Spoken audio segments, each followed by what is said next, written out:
Recorded Books presents an unabridged recording of The Great Gatsby by F. Scott Fitzgerald. Narrated by Frank Muller. Chapter 1. In my younger and more vulnerable years, my father gave me some advice that I've been turning over in my mind ever since. Whenever you feel like criticizing anyone, he told me, just remember that all the people in this world haven't had the advantages that you've had. He didn't say any more, but we've always been unusually communicative in a reserved way, and I understood that he meant a great deal more than that. In consequence, I'm inclined to reserve all judgments, a habit that has opened up many curious natures to me and also made me the victim of not a few veteran bores. The abnormal mind is quick to detect and attach itself to this quality when it appears in a normal person, and so it came about that in college I was unjustly accused of being a politician, because I was privy to the secret griefs of wild, unknown men. Most of the confidences were unsought. Frequently I have feigned sleep, preoccupation, or a hostile levity when I realized by some unmistakable sign that an intimate revelation was quivering on the horizon.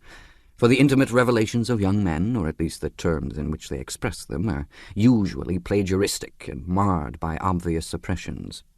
Reserving judgments is a matter of infinite hope. I am still a little afraid of missing something if I forget that, as my father snobbishly suggested, and I snobbishly repeat, a sense of the fundamental decencies is parcelled out unequally at birth. And, after boasting this way of my tolerance, I come to the admission that it has a limit. Conduct may be founded on the hard rock or the wet marshes, but after a certain point I don't care what it's founded on. When I came back from the East last autumn, I felt that I wanted the world to be in uniform and at a sort of moral attention forever. I wanted no more riotous excursions with privileged glimpses into the human heart. Only Gatsby, the man who gives his name to this book, was exempt from my reaction. Gatsby, who represented everything for which I have an unaffected scorn. If personality is an unbroken series of successful gestures, then there was something gorgeous about him, some heightened sensitivity to the promises of life, as if he were related to one of those intricate machines that register earthquakes 10,000 miles away. This responsiveness had nothing to do with that flabby impressionability which is dignified under the name of the creative temperament. It was an extraordinary gift for hope, a romantic readiness such as I have never found in any other person, and which it is not likely I shall ever find again. No, Gatsby turned out all right at the end. It is what preyed on Gatsby, what foul dust floated in the wake of his dreams that temporarily closed out my interest in the abortive sorrows and short-winded elations. My family have been prominent, well-to-do people in this middle western city for 3 generations. The Carraways are something of a clan, and we have a tradition that we're descended from the Dukes of Buccleuch. But the actual founder of my line was my grandfather's brother, who came here in '51, sent a substitute to the Civil War, and started the wholesale hardware business that my father carries on today. I never saw this great-uncle, but I'm supposed to look like him, with special reference to the rather hard-boiled painting that hangs in Father's office.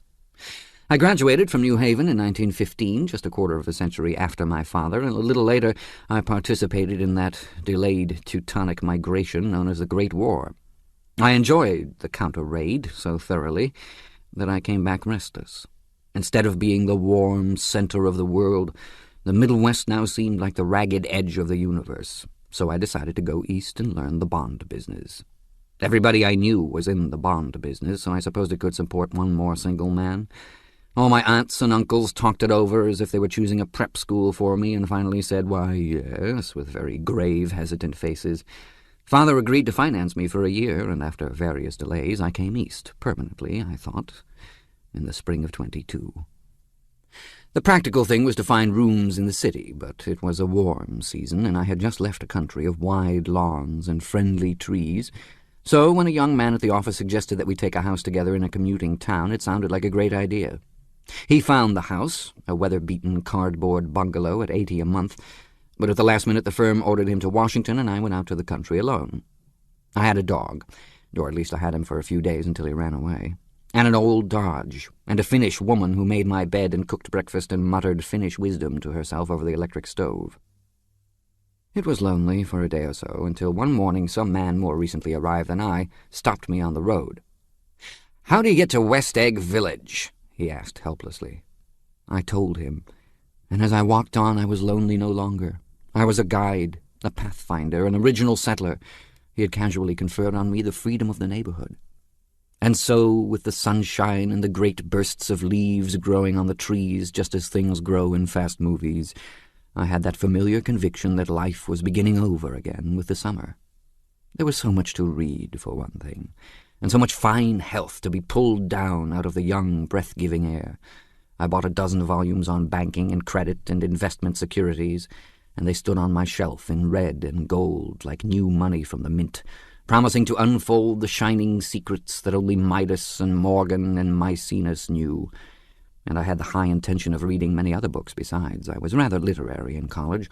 One year I wrote a series of very solemn and obvious editorials for the Yale News, and now I was going to bring back all such things into my life and become again that most limited of all specialists, the well-rounded man. This isn't just an epigram. Life is much more successfully looked at from a single window, after all.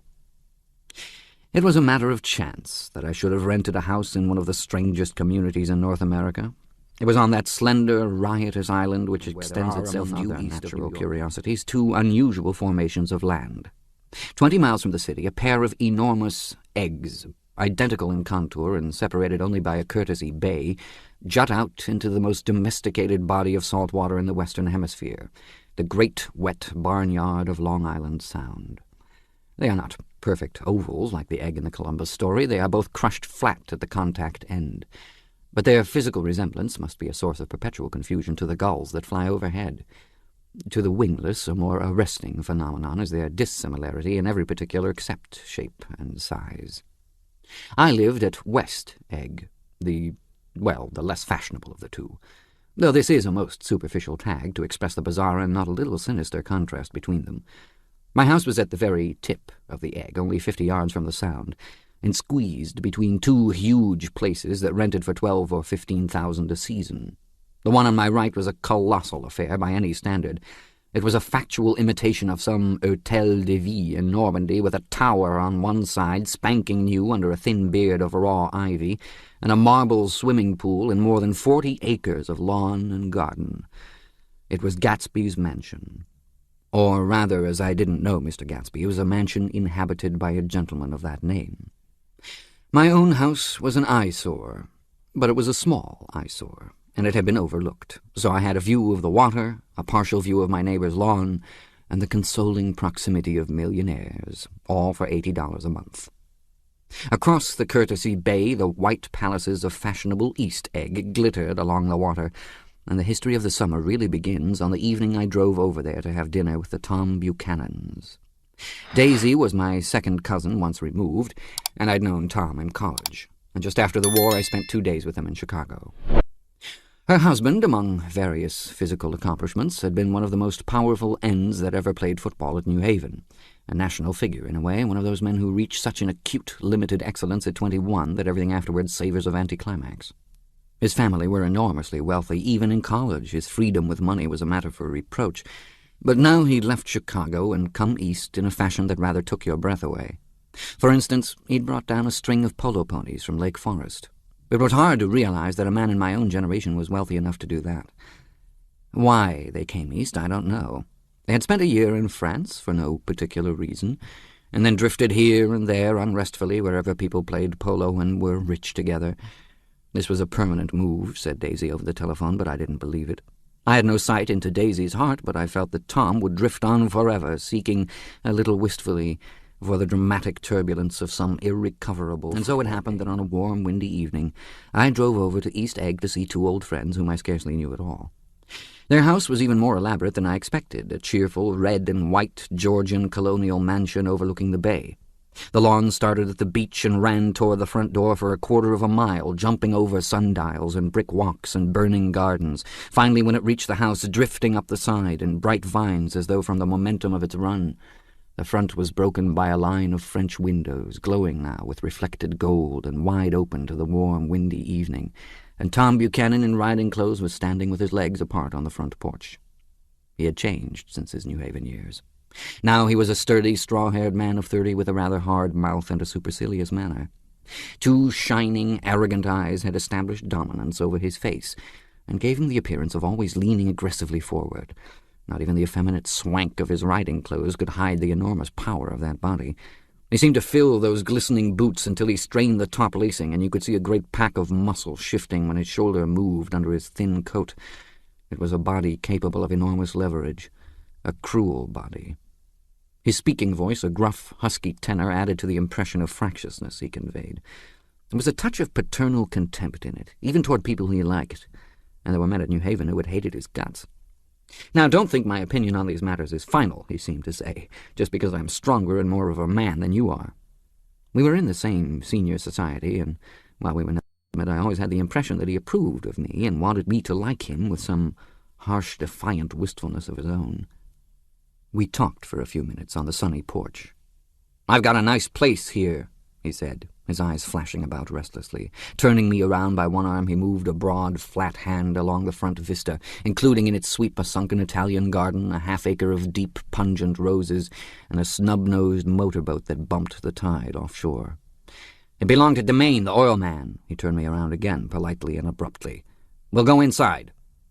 We walked through a high hallway into a bright, rosy-colored space, fragilely bound into the house by French windows at either end. The windows were ajar and gleaming white against the fresh grass outside that seemed to grow a little way into the house. A breeze blew through the room, blew curtains in at one end and out the other like pale flags, twisting them up toward the frosted wedding cake of the ceiling, and then rippled over the wine-colored rug, making a shadow on it as wind does on the sea. The only completely stationary object in the room was an enormous couch, on which two young women were buoyed up as though upon an anchored balloon. They were both in white, and their dresses were rippling and fluttering as if they had just been blown back in after a short flight around the house. I must have stood for a few moments, listening to the whip and snap of the curtains and the groan of a picture on the wall. Then there was a boom as Tom Buchanan shut the rear windows, and the caught wind died out about the room and the curtains and the rugs and the two young women ballooned. The younger of the two was a stranger to me. She was extended full length at her end of the divan, completely motionless, and with her chin raised a little, as if she were balancing something on it which was quite likely to fall. If she saw me out of the corner of her eye, she gave no hint of it. Indeed, I was almost surprised into murmuring an apology for having disturbed her by coming in. The other girl, Daisy, made an attempt to rise. She leaned slightly forward with a conscientious expression. Then she laughed, an absurd, charming little laugh. And I laughed, too, and came forward into the room. "I'm paralyzed with happiness." She laughed again as if she said something very witty, and held my hand for a moment, looking up into my face, promising that there was no one in the world she so much wanted to see. That was a way she had. She hinted in a murmur that the surname of the balancing girl was Baker. I've heard it said that Daisy's murmur was only to make people lean toward her, an irrelevant criticism that made it no less charming. At any rate, Miss Baker's lips fluttered. She nodded at me, almost imperceptibly, and then quickly tipped her head back again. The object she was balancing had obviously tottered a little and given her something of a fright. Again a sort of apology arose to my lips. Almost any exhibition of complete self-sufficiency draws a stunned tribute from me. I looked back at my cousin, who began to ask me questions in her low, thrilling voice. It was the kind of voice that the ear follows up and down, as if each speech is an arrangement of notes that will never be played again.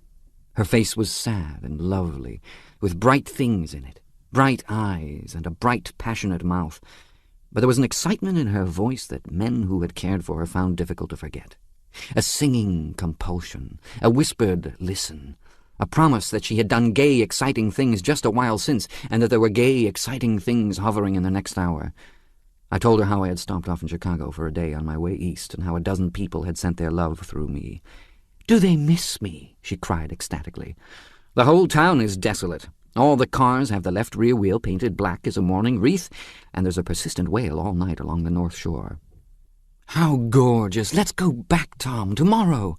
Then she added irrelevantly, "You ought to see the baby." "I'd like to."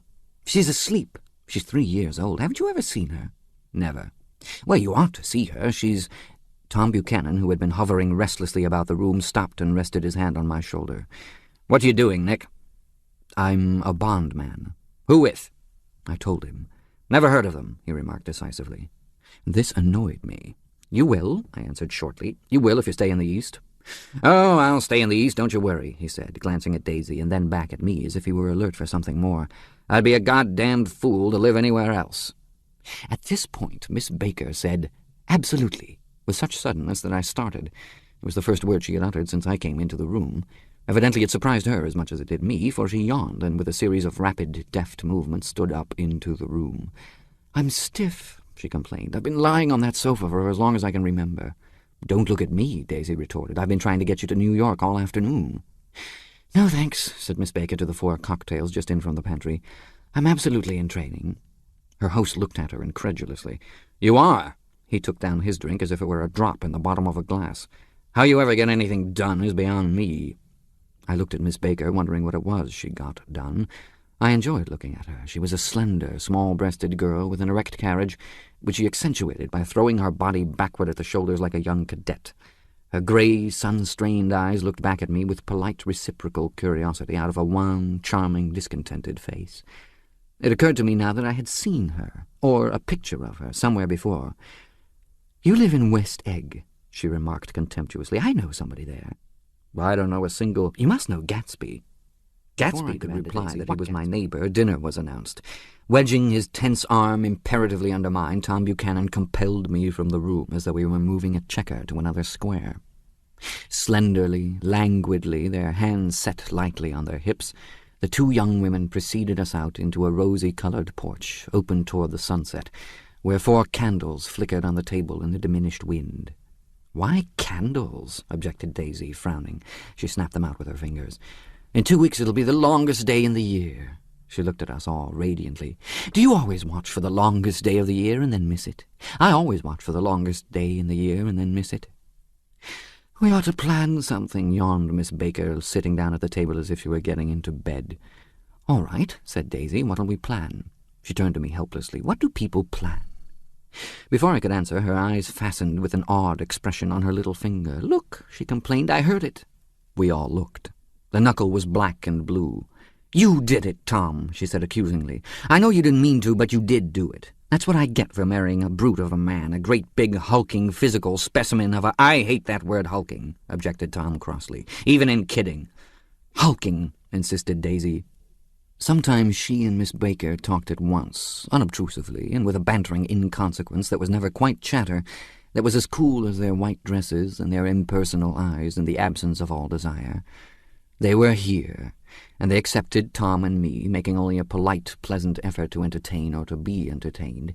They knew that presently dinner would be over, and a little later the evening, too, would be over and casually put away. It was sharply different from the West, where an evening was hurried from phase to phase toward its close, in a continually disappointed anticipation, or else in sheer nervous dread of the moment itself. "You make me feel uncivilized, Daisy," I confessed on my second glass of corky but rather impressive claret. "Can't you talk about crops or something?" I meant nothing in particular by this remark, but it was taken up in an unexpected way. "Civilization's going to pieces," broke out Tom violently. "I've got to be a terrible pessimist about things. Have you read The Rise of the Colored Empires by this man Goddard?" "Why, no," I answered, rather surprised by his tone. "Well, it's a fine book, and everybody ought to read it. The idea is, if we don't look out, the white race will be utterly submerged. It's all scientific stuff. It's been proved." "Tom's getting very profound," said Daisy with an expression of unthoughtful sadness. "He reads deep books, with long words in them. What was that word we—" "Well, these books are all scientific," insisted Tom, glancing at her impatiently. "This fellow has worked out the whole thing. It's up to us, who are the dominant race, to watch out, or these other races will have control of things." "We've got to beat them down," whispered Daisy, winking ferociously toward the fervent sun. "You ought to live in California," began Miss Baker, but Tom interrupted her by shifting heavily in his chair. "This idea is that we're Nordics. I am, and you are, and you are, and—" After an infinitesimal hesitation he included Daisy with a slight nod, and she winked at me again. "And we've produced all the things that go to make civilization. Oh, science and art in his concentration. As if his complacency, more acute than of old, was not enough to him any more. When almost immediately the telephone rang inside and the butler left the porch, Daisy seized upon the momentary interruption and leaned toward me. "I'll tell you a family secret," she whispered enthusiastically. "It's about the butler's nose. Do you want to hear about the butler's nose?" "That's why I came over tonight." "Well, he wasn't always a butler. He used to be the silver polisher for some people in New York that had a silver service for 200 people. He had to polish it from morning till night, until finally it began to affect his nose. Things went from bad to worse, suggested Miss Baker. Yes, things went from bad to worse, until finally he had to give up his position. For a moment the last sunshine fell with romantic affection upon her glowing face. Her voice compelled me forward breathlessly as I listened. Then the glow faded, each light deserting her with lingering regret, like children leaving a pleasant street at dusk. The butler came back and murmured something close to Tom's ear, whereupon Tom frowned, pushed back his chair, and without a word went inside. As if his absence quickened something within her, Daisy leaned forward again, her voice glowing and singing. "I love to see you at my table, Nick. You remind me of a rose, an absolute rose, doesn't he?" She turned to Miss Baker for confirmation. "An absolute rose?" This was untrue. I am not even faintly like a rose. She was only extemporizing. But a stirring warmth flowed from her, as if her heart was trying to come out to you concealed in one of those breathless, thrilling words. Then suddenly she threw her napkin on the table and excused herself and went into the house. Miss Baker and I exchanged a short glance, consciously devoid of meaning. I was about to speak when she sat up alertly and said, "Shh," in a warning voice. A subdued, impassioned murmur was audible in the room beyond, and Miss Baker leaned forward, unashamed, trying to hear. The murmur trembled on the verge of coherence, sank down, mounted excitedly, and then ceased altogether. "This Mr. Gatsby you spoke of is my neighbour," I said. "Don't talk. I want to hear what happens." "Is something happening?" I inquired innocently. "You mean to say you don't know?" said Miss Baker, honestly surprised. "I thought everybody knew." "I don't." "Why," she said hesitantly, "Tom's got some woman in New York." "Got some woman?" I repeated blankly. Miss Baker nodded. "She might have the decency not to telephone him at dinner time, don't you think?" Almost before I had grasped her meaning, there was the flutter of a dress and the crunch of leather boots, and Tom and Daisy were back at the table. "It couldn't be helped," cried Daisy with tense gaiety. She sat down, glanced searchingly at Miss Baker and then at me, and continued. "I looked outdoors for a minute, and it's very romantic outdoors.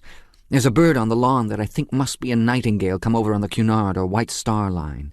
He's singing away," her voice sang. "It's romantic, isn't it, Tom?"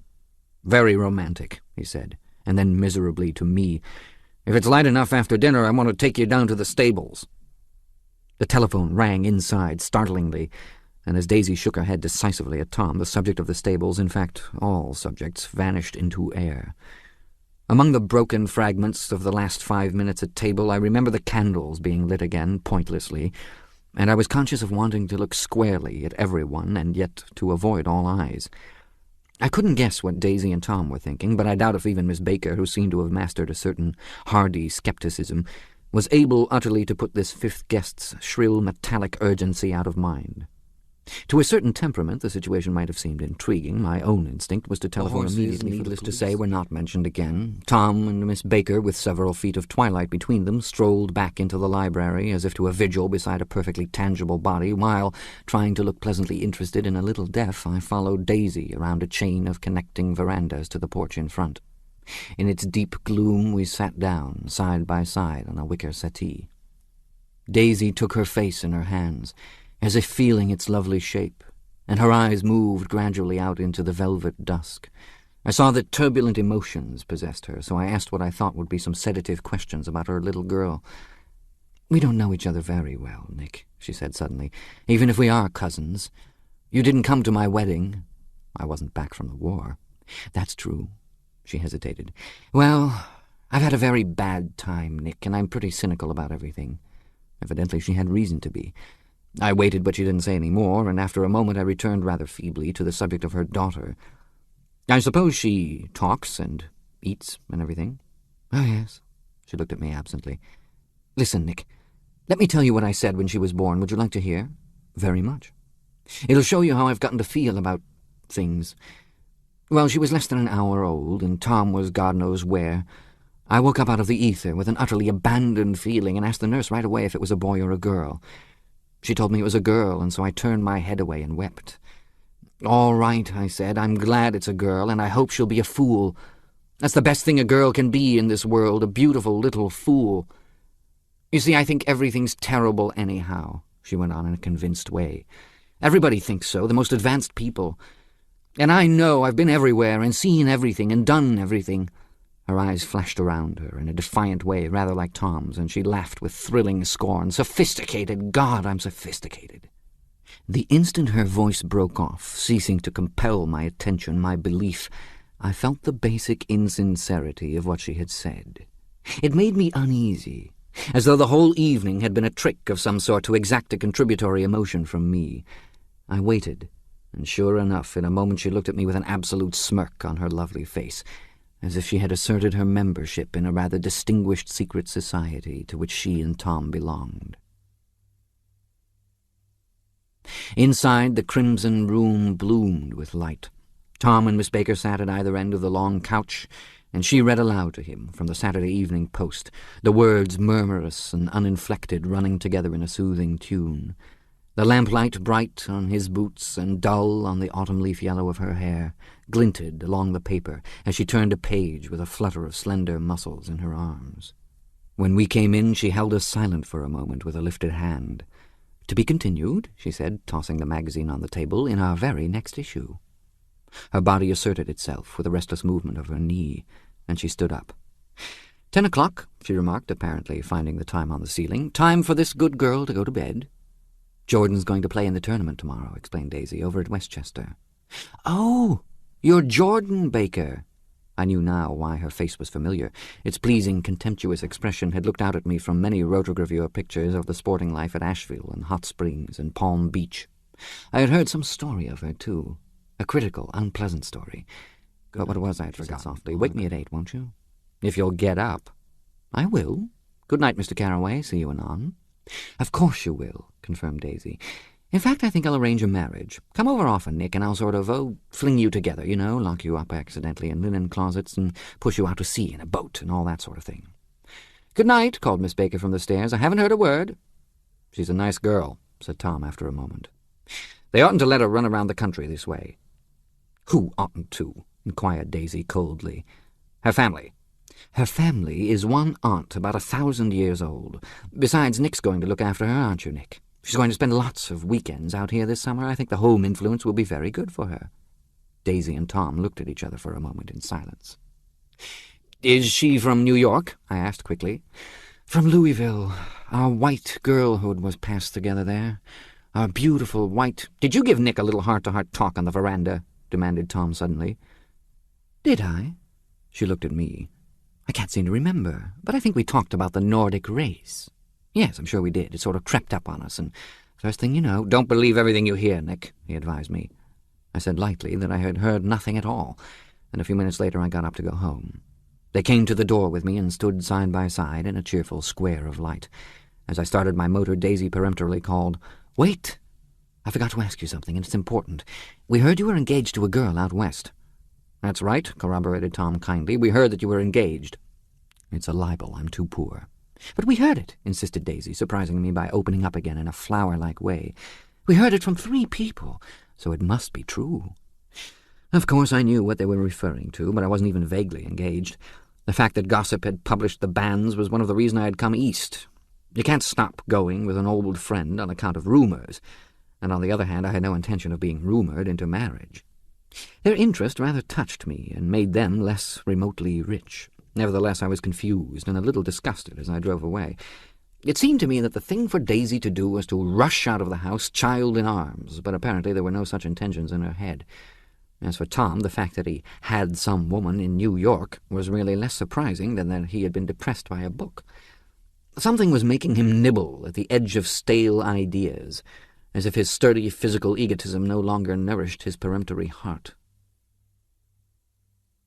Already it was deep summer on roadhouse roofs and in front of wayside garages, where new red gas pumps sat out in pools of light, and when I reached my estate at West Egg, I ran the car under its shed and sat for a while on an abandoned grass roller in the yard.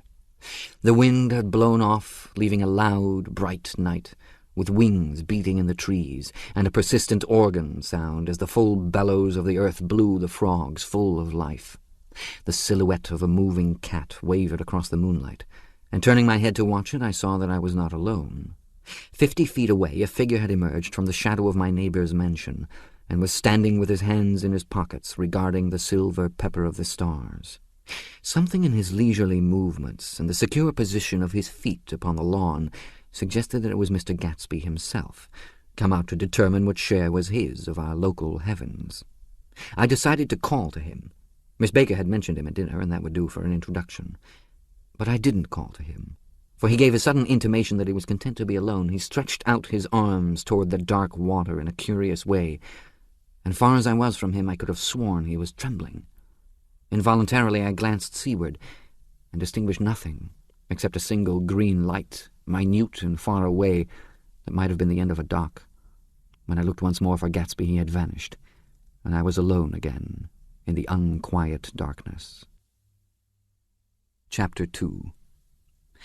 About halfway between West Egg and New York, the motor road hastily joins the railroad and runs beside it for a quarter of a mile so as to shrink away from a certain desolate area of land. This is a valley of ashes, a fantastic farm where ashes grow like wheat into ridges and hills and grotesque gardens, where ashes take the forms of houses and chimneys and rising smoke, and finally, with a transcendent effort, of men who move dimly and already crumbling through the powdery air.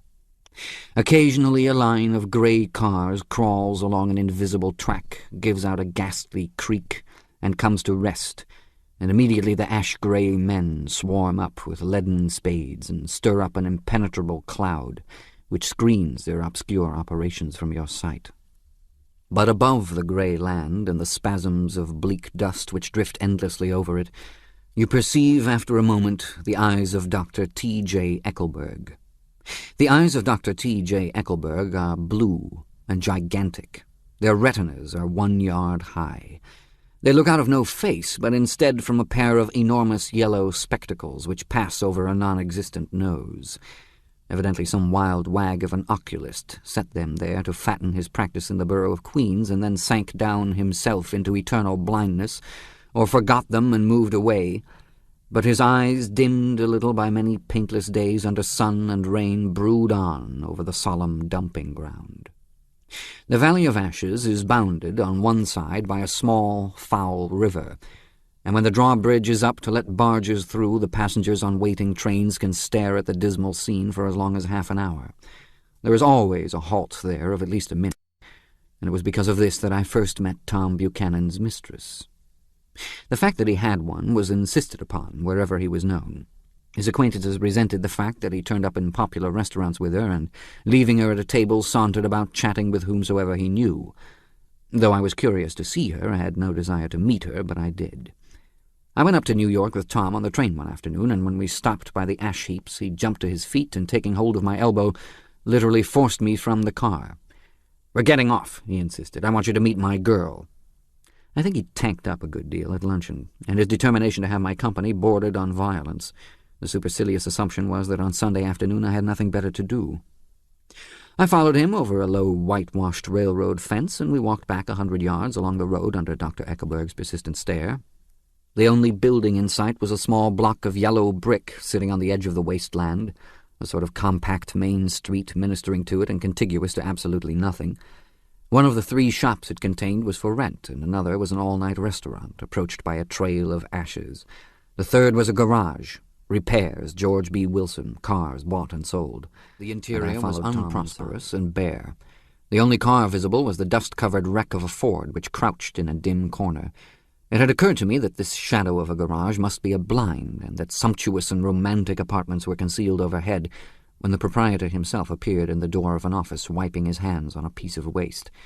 He was a blond, spiritless man, anemic and faintly handsome. When he saw us, a damp gleam of hope sprang into his light blue eyes. "Hello, Wilson, old man," said Tom, slapping him jovially on the shoulder. "How's business?" "I can't complain," answered Wilson, unconvincingly. "When are you going to sell me that car?" "Next week. I've got my man working on it now." "Works pretty slow, don't he?" "No, he doesn't," said Tom coldly. "And if you feel that way about it, maybe I'd better sell it somewhere else after all." "I don't mean that," explained Wilson quickly. "I just meant—" His voice faded off, and Tom glanced impatiently around the garage. Then I heard footsteps on the stairs, and in a moment the thickish figure of a woman blocked out the light from the office door. She was in the middle 30s and faintly stout, but she carried her surplus flesh sensuously, as some women can. Her face, above a spotted dress of dark blue crepe de chine, contained no facet or gleam of beauty, but there was an immediately perceptible vitality about her, as if the nerves of her body were continually smouldering. She smiled slowly, and walking through her husband as if he were a ghost, shook hands with Tom, looking him flush in the eye. Then she wet her lips, and without turning around spoke to her husband in a soft, coarse voice. "Get some chairs, why don't you, so somebody can sit down?" "Oh, sure," agreed Wilson hurriedly, and went toward the little office, mingling immediately with the cement color of the walls. A white ashen dust veiled his dark suit and his pale hair as it veiled everything in the vicinity, except his wife, who moved close to Tom. "I want to see you," said Tom intently. "Get on the next train." "All right. I'll meet you by the newsstand on the lower level."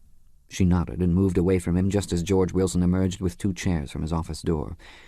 We waited for her down the road and out of sight. It was a few days before the 4th of July, and a grey, scrawny Italian child was setting torpedoes in a row along the railroad track. "Terrible place, isn't it?" said Tom, exchanging a frown with Dr. Eckelberg. "Awful. It does her good to get away." "Doesn't her husband object?" "Wilson? He thinks she goes to see her sister in New York. He's so dumb he doesn't know he's alive." So Tom Buchanan and his girl and I went up together to New York. Or not quite together, for Mrs. Wilson sat discreetly in another car. Tom deferred that much to the sensibilities of those East Eggers who might be on the train. She had changed her dress to a brown-figured muslin, which stretched tight over her rather wide hips as Tom helped her to the platform in New York. At the newsstand she bought a copy of Town Tattle and a moving picture magazine, and in the station drugstore some cold cream and a small flask of perfume. Upstairs in the solemn, echoing drive she let 4 taxicabs drive away before she selected a new one, lavender-coloured with grey upholstery, and in this we slid out from the mass of the station into the glowing sharply from the window and, leaning forward, tapped on the front glass. "I want to get one of those dogs," she said earnestly. "I want to get one for the apartment. They're nice to have, a dog." We backed up to a grey old man who bore an absurd resemblance to John D. Rockefeller. In a basket swung from his neck cowered a dozen very recent puppies of an indeterminate breed. "What kind are they?" asked Mrs. Wilson eagerly as he came to the taxi window. "All kinds. What kind do you want, lady?" "I'd like to get one of those police dogs. I don't suppose you got that kind." The man peered doubtfully into the basket, plunged in his hand, and drew one up, wriggling by the back of the neck. "That's no police dog," said Tom. "No, it's not exactly a police dog," said the man with disappointment in his voice. "It's more of an Airedale." He passed his hand over the brown wash-rag of a back. "Look at that coat. Some coat. That's a dog'll never bother you with catching cold." "I think it's cute," said Mrs. Wilson enthusiastically. "How much is it?" "That dog?" He looked at it admiringly. "That dog will cost you $10. The Airedale, undoubtedly there was an Airedale concerned in it somewhere, though its feet were startlingly white, changed hands and settled down into Mrs. Wilson's lap, where she fondled the weatherproof coat with rapture. "Is it a boy or a girl?" she asked delicately. "That dog? That dog's a boy." "It's a bitch," said Tom decisively. "Here's your money. Go and buy 10 more dogs with it." We drove over to Fifth Avenue, so warm and soft, almost pastoral on the summer Sunday afternoon, that I wouldn't have been surprised to see a great flock of white sheep turn the corner. "Hold on," I said. "I have to leave you here." "No, you don't," interposed Tom quickly. "Myrtle'll be hurt if you don't come up to the apartment, won't you, Myrtle?" "Come on," she urged. "I'll telephone my sister, Catherine. She's said to be very beautiful by people who ought to know." Well, I'd like to, but we went on, cutting back again over the park toward the West Hundreds. At 158th Street, the cab stopped at one slice in a long white cake of apartment houses. Throwing a regal, homecoming glance around the neighborhood, Mrs. Wilson gathered up her dog and her other purchases and went haughtily in. "I'm going to have the McKees come up," she announced as we rose in the elevator, "and of course I got to call up my sister, too." The apartment was on the top floor. A small living room, a small dining room, a small bedroom, and a bath. The living room was crowded to the doors with a set of tapestried furniture entirely too large for it, so that to move about was to stumble continually over scenes of ladies swinging in the gardens of Versailles. The only picture was an over-enlarged photograph, apparently a hen sitting on a blurred rock. Looked at from a distance, however, the hen resolved itself into a bonnet, and the countenance of a stout old lady beamed down into the room. Several old copies of Town Tattle lay on the table, together with a copy of Simon Called Peter, and some of the small scandal magazines of Broadway. Mrs. Wilson was first concerned with the dog. A reluctant elevator boy went for a box full of straw and some milk, to which he added on his own initiative a tin of large, hard dog biscuits, one of which decomposed apathetically in the saucer of milk all afternoon. Meanwhile, Tom brought out a bottle of whiskey from a locked bureau door. I have been drunk just twice in my life, and the second time was that afternoon. So everything that happened has a dim, hazy cast over it, although until after 8 o'clock the apartment was full of cheerful sun. Sitting on Tom's lap, Mrs. Wilson called up several people on the telephone. Then there were no cigarettes, and I went out to buy some at the drugstore on the corner. When I came back, they had disappeared, so I sat down discreetly in the living room and read a chapter of Simon Called Peter. Either it was terrible stuff or the whiskey distorted things. Just as Tom and Myrtle, after the first drink Mrs. Wilson and I called each other by our first names, reappeared, company commenced to arrive at the apartment door. The sister, Catherine, was a slender, worldly girl of about 30, with a solid, sticky bob of red hair and a complexion powdered milky white. Her eyebrows had been plucked and then drawn on again at a more rakish angle, but the efforts of nature toward the restoration of the old alignment gave a blurred air to her face. When she moved about there was an incessant clicking, as innumerable pottery bracelets jingled up and down upon her arms. She came in with such a proprietary haste and looked around so possessively at the furniture that I wondered if she lived here. But when I asked her, she laughed immoderately, repeated my question aloud, and told me she lived with a girlfriend at a hotel. Mr. McKee was a pale, feminine man from the flat below. He had just shaved, for there was a white spot of lather on his cheekbone, and he was most respectful in his greeting to everyone in the room. He informed me that he was in the artistic game, and I gathered later that he was a photographer and had made the dim enlargement of Mrs. Wilson's mother, which hovered like an ectoplasm on the wall. His wife was shrill, languid, handsome, and horrible. She told me with pride that her husband had photographed her 127 times since they had been married. Mrs. Wilson had changed her costume some time before, and was now attired in an elaborate afternoon dress of cream-coloured chiffon, which gave out a continual rustle as she swept about the room. With the influence of the dress, her personality had also undergone a change. The intense vitality that had been so remarkable in the garage was converted into impressive hauteur. Her laughter, her gestures, her assertions became more violently affected moment by moment, and as she expanded, the room grew smaller around her, until she seemed to be revolving on a noisy, creaking pivot through the smoky air. "My dear," she told her sister in a high, mincing shout, "most of these fellows will cheat you every time. All they think of is money. I had a woman up here last week to look at my feet, and when she gave me the bill you'd have thought she'd had my appendicitis out." "What was the name of the woman?" asked Mrs. McKee. "Mrs. Eberhardt. She goes around looking at people's feet in their own homes." "I like your dress," remarked Mrs. McKee. "I think it's adorable." Mrs. Wilson rejected the compliment by raising her eyebrow in disdain. "It's just a crazy old thing," she said. "I just slip it on sometimes when I don't care what I look like." "But it looks wonderful on you, if you know what I mean," pursued Mrs. McKee. "If Chester could only get you in that pose, I think he could make something of it." We all looked in silence at Mrs. Wilson, who removed a strand of hair from over her eyes and looked back at us with a brilliant smile. Mr. McKee regarded her intently, with his head on one side, and then moved his hand back and forth slowly in front of his face.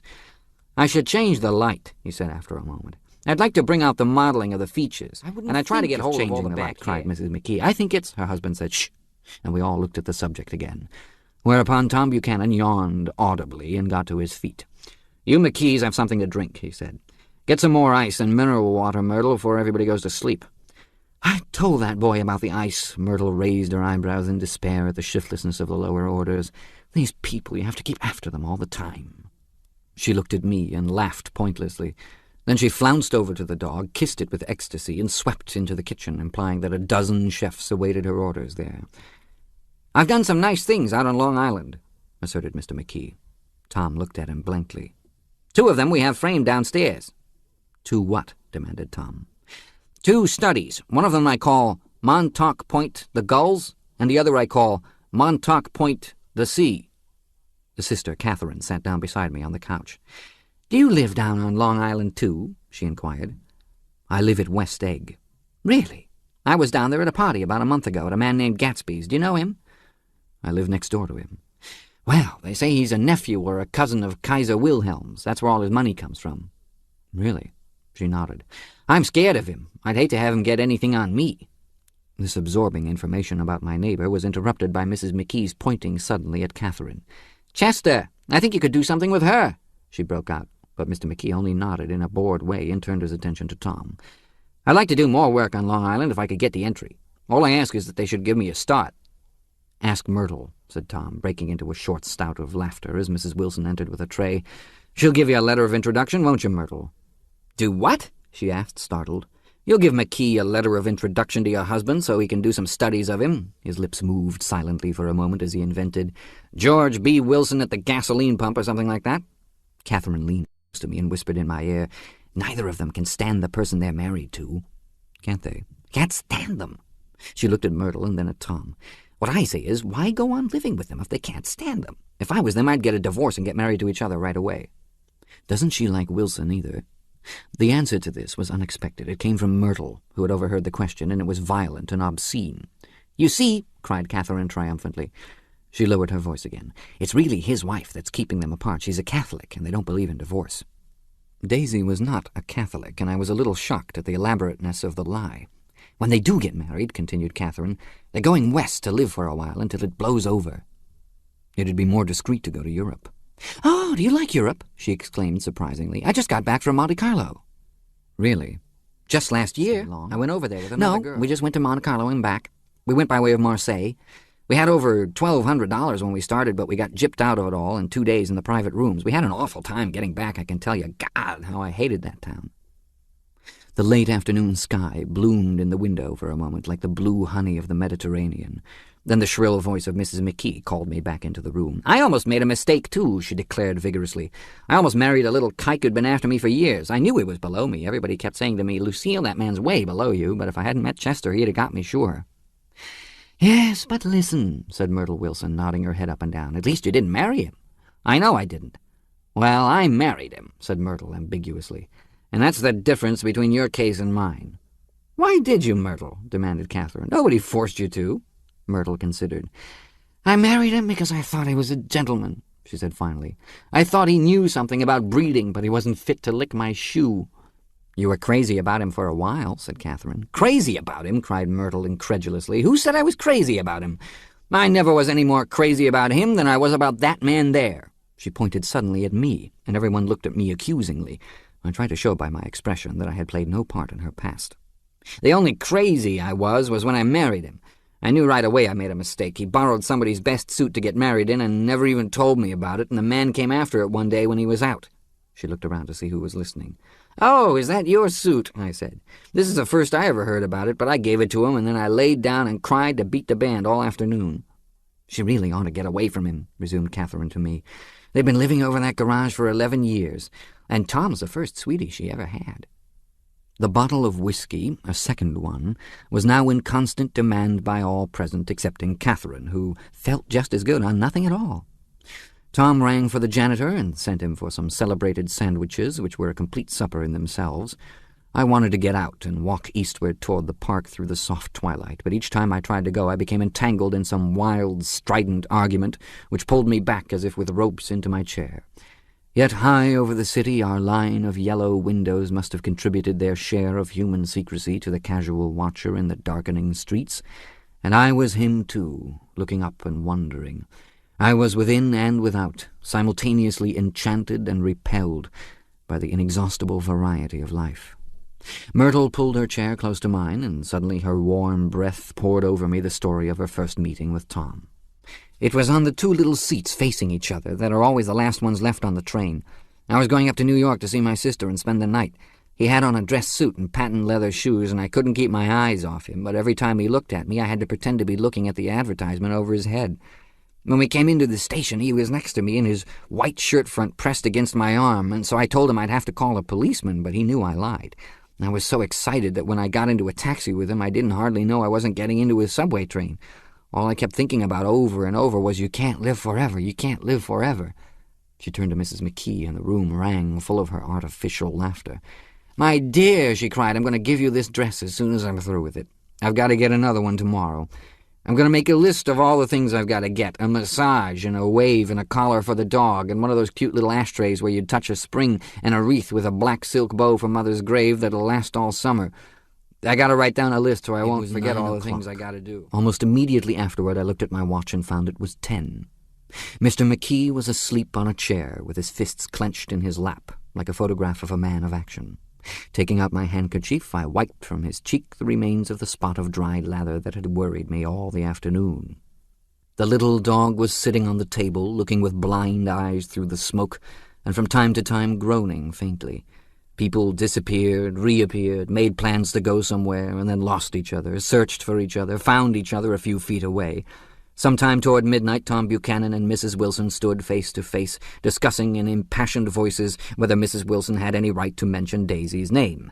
"Daisy, Daisy, Daisy," shouted Mrs. Wilson. "I'll say it whenever I want to. Daisy, Making a short, deft movement, Tom Buchanan broke her nose with his open hand.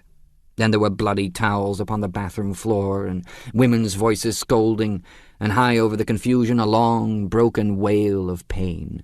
Mr. McKee awoke from his doze and started in a daze toward the door. When he had gone halfway, he turned around and stared at the scene, his wife and Catherine scolding and consoling as they stumbled here and there among the crowded furniture with articles of aid, and the despairing figure on the couch bleeding fluently and trying to spread a copy of Town Tattle over the tapestry scenes of Versailles. Then Mr. McKee turned and continued on out the door. Taking my hat from the chandelier, I followed. "Come to lunch some day," he suggested as we groaned down in the elevator. "Where?" "Anywhere. Keep your hands off the lever," snapped the elevator boy. "I beg your pardon," said Mr. McKee with dignity. "I didn't know I was touching it." "All right," I agreed. "I'll be glad to." I was standing beside his bed, and he was sitting up between the sheets, clad in his underwear, with a great portfolio in his hands. "Beauty and the Beast? Loneliness? Old Grocery Horse? Brooklyn Bridge?" Then I was lying half asleep in the cold lower level of the Pennsylvania station, staring at the morning Tribune and waiting for the 4 o'clock train. Chapter 3. There was music from my neighbor's house through the summer nights. In his blue gardens, men and girls came and went like moths among the whisperings and the champagne and the stars. At high tide in the afternoon, I watched his guests diving from the tower of his raft or taking the sun on the hot sand of his beach, while his 2 motorboats slit the waters of the Sound, drawing aquaplanes over cataracts of foam. On weekends, his Rolls-Royce became an omnibus, bearing parties to and from the city between 9 in the morning and long past midnight, while his station wagon scampered like a brisk yellow bug to meet all trains. And on Mondays, 8 servants, including an extra gardener, toiled all day with mops and scrubbing brushes and hammers and garden shears, repairing the ravages of the night before.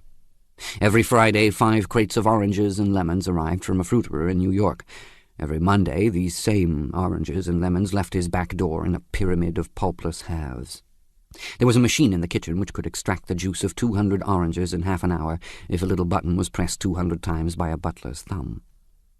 At least once a fortnight, a corps of caterers came down, with several 100 feet of canvas and enough colored lights to make a Christmas tree of Gatsby's enormous garden.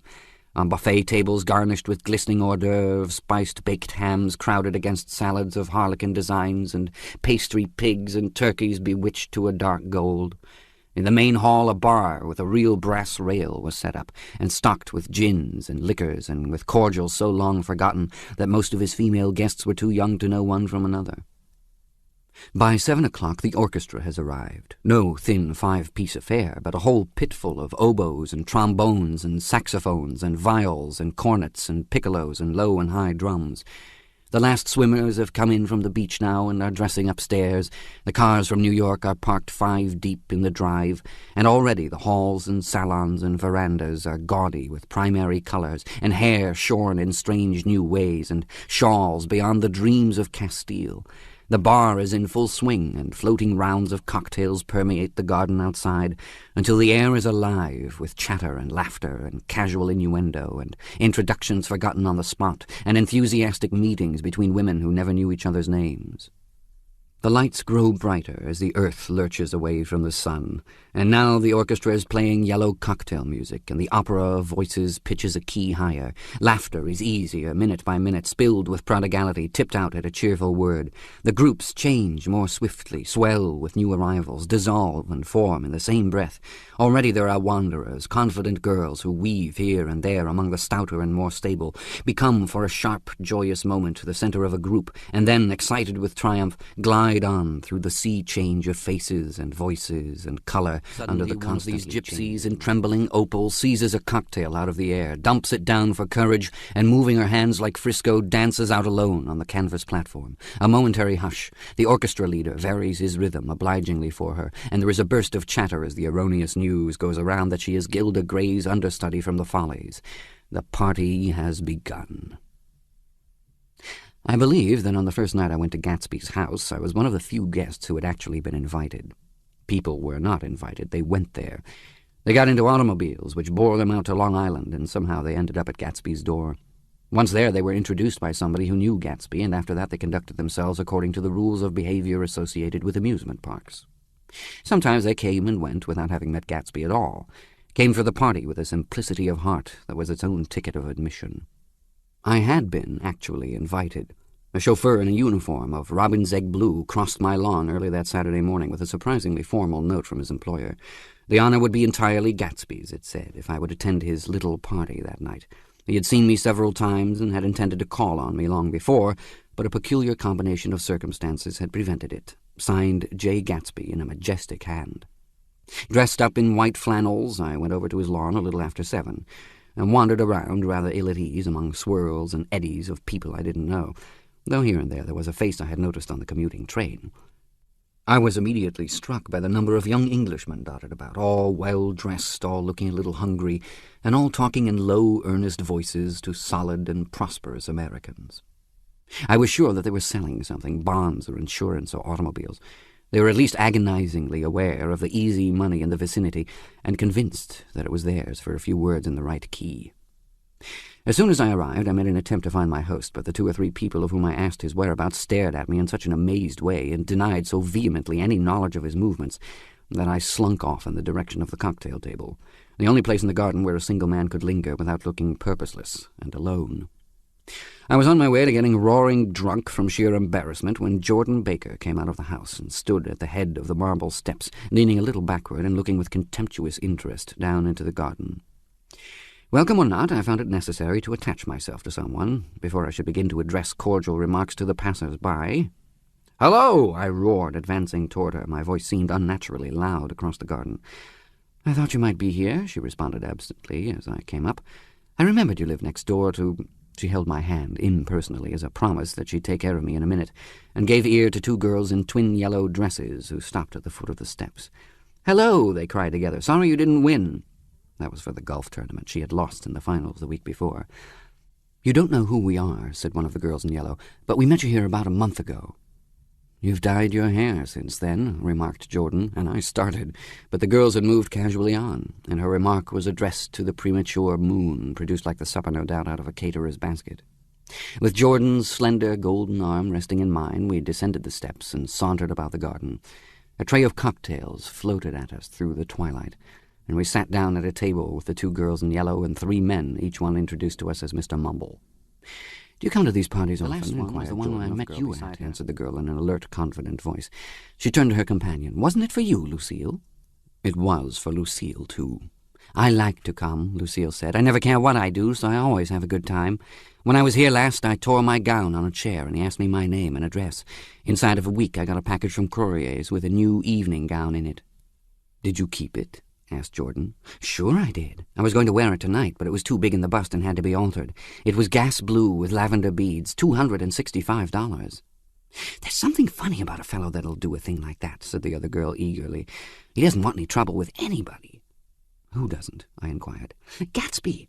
Somebody told me," the 2 girls and Jordan leaned together confidentially. "Somebody told me they thought he killed a man once." A thrill passed over all of us. The 3 Mr. Mumbles bent forward and listened eagerly. "I don't think it's so much that," argued Lucille skeptically. "It's more that he was a German spy during the war." One of the men nodded in confirmation. "I heard that from a man who knew all about him, grew up with him in Germany," he assured us positively. "Oh, no," said the first girl. "It couldn't be that, because he was in the American army during the war." As our credulity switched back to her, she leaned forward with enthusiasm. "You look at him sometimes when he thinks nobody's looking at him. I'll bet he killed a man." She narrowed her eyes and shivered. Lucille shivered. We all turned and looked around for Gatsby. It was testimony to the romantic speculation he inspired that there were whispers about him from those who had found little that it was necessary to whisper about in this world. The first supper, there would be another one after midnight, was now being served, and Jordan invited me to join her own party, who was spread around a table on the other side of the garden. There were 3 married couples, and Jordan's escort, a persistent undergraduate given to violent innuendo, and obviously under the impression that sooner or later Jordan was going to yield him up her person to a greater or lesser degree. Instead of rambling, this party had preserved a dignified homogeneity and assumed to itself the function of representing the staid nobility of the countryside, East Egg condescending to West Egg, and carefully on guard against its spectroscopic gaiety. "Let's get out," whispered Jordan, after a somehow wasteful and inappropriate half-hour. "This is much too polite for me." We got up, and she explained that we were going to find the host. I had never met him, she said. It was making me uneasy. The undergraduate nodded in a cynical, melancholy way. The bar, where we glanced first, was crowded, but Gatsby was not there. She couldn't find him from the top of the steps, and he wasn't on the veranda. On a chance we tried an important-looking door and walked into a high Gothic library, panelled with carved English oak and probably transported complete from some ruin overseas. A stout, middle-aged man with enormous owl-eyed spectacles was sitting somewhat drunk on the edge of a great table, staring with unsteady concentration at the shelves of books. As we entered, he wheeled excitedly around and examined Jordan from head to foot. "What do you think?" he demanded impetuously. "About what?" He waved his hand toward the bookshelves. "About that. As a matter of fact, you needn't bother to ascertain. I ascertained. They're real." "The books?" He nodded. "Absolutely real. Have pages and everything. I thought they'd be nice, durable cardboard. Matter of fact, they're absolutely real. Pages and... Here, let me show you." Taking our skepticism for granted, he rushed to the bookcases and returned with Volume 1 of the Stoddard Lectures. "See!" he cried triumphantly. "It's a bona fide piece of printed matter. It fooled me. This fellow's a regular Belasco. It's a triumph. What thoroughness! What realism! You went to stop, too, didn't cut the pages. And what do you want? What do you expect?" He snatched the book from me and replaced it hastily on its shelf, muttering that if one brick was removed, the whole library was liable to collapse. "Who brought you?" he demanded. "Or did you just come? I was brought. Most people were brought." Jordan looked at him alertly, cheerfully, without answering. "I was brought by a woman named Roosevelt," he continued. "Mrs. Claude Roosevelt, you know her. Met her somewhere last night. I've been drunk for about a week now, and I thought it might sober me up to sit in a library." "Has it?" "A little bit, I think. I can't tell yet. I've only been here an hour. Did I tell you about the books? They're real. They're—" "You told us." We shook hands with him gravely and went back outdoors. This ends Disc 1. Great Gatsby. Disc 2.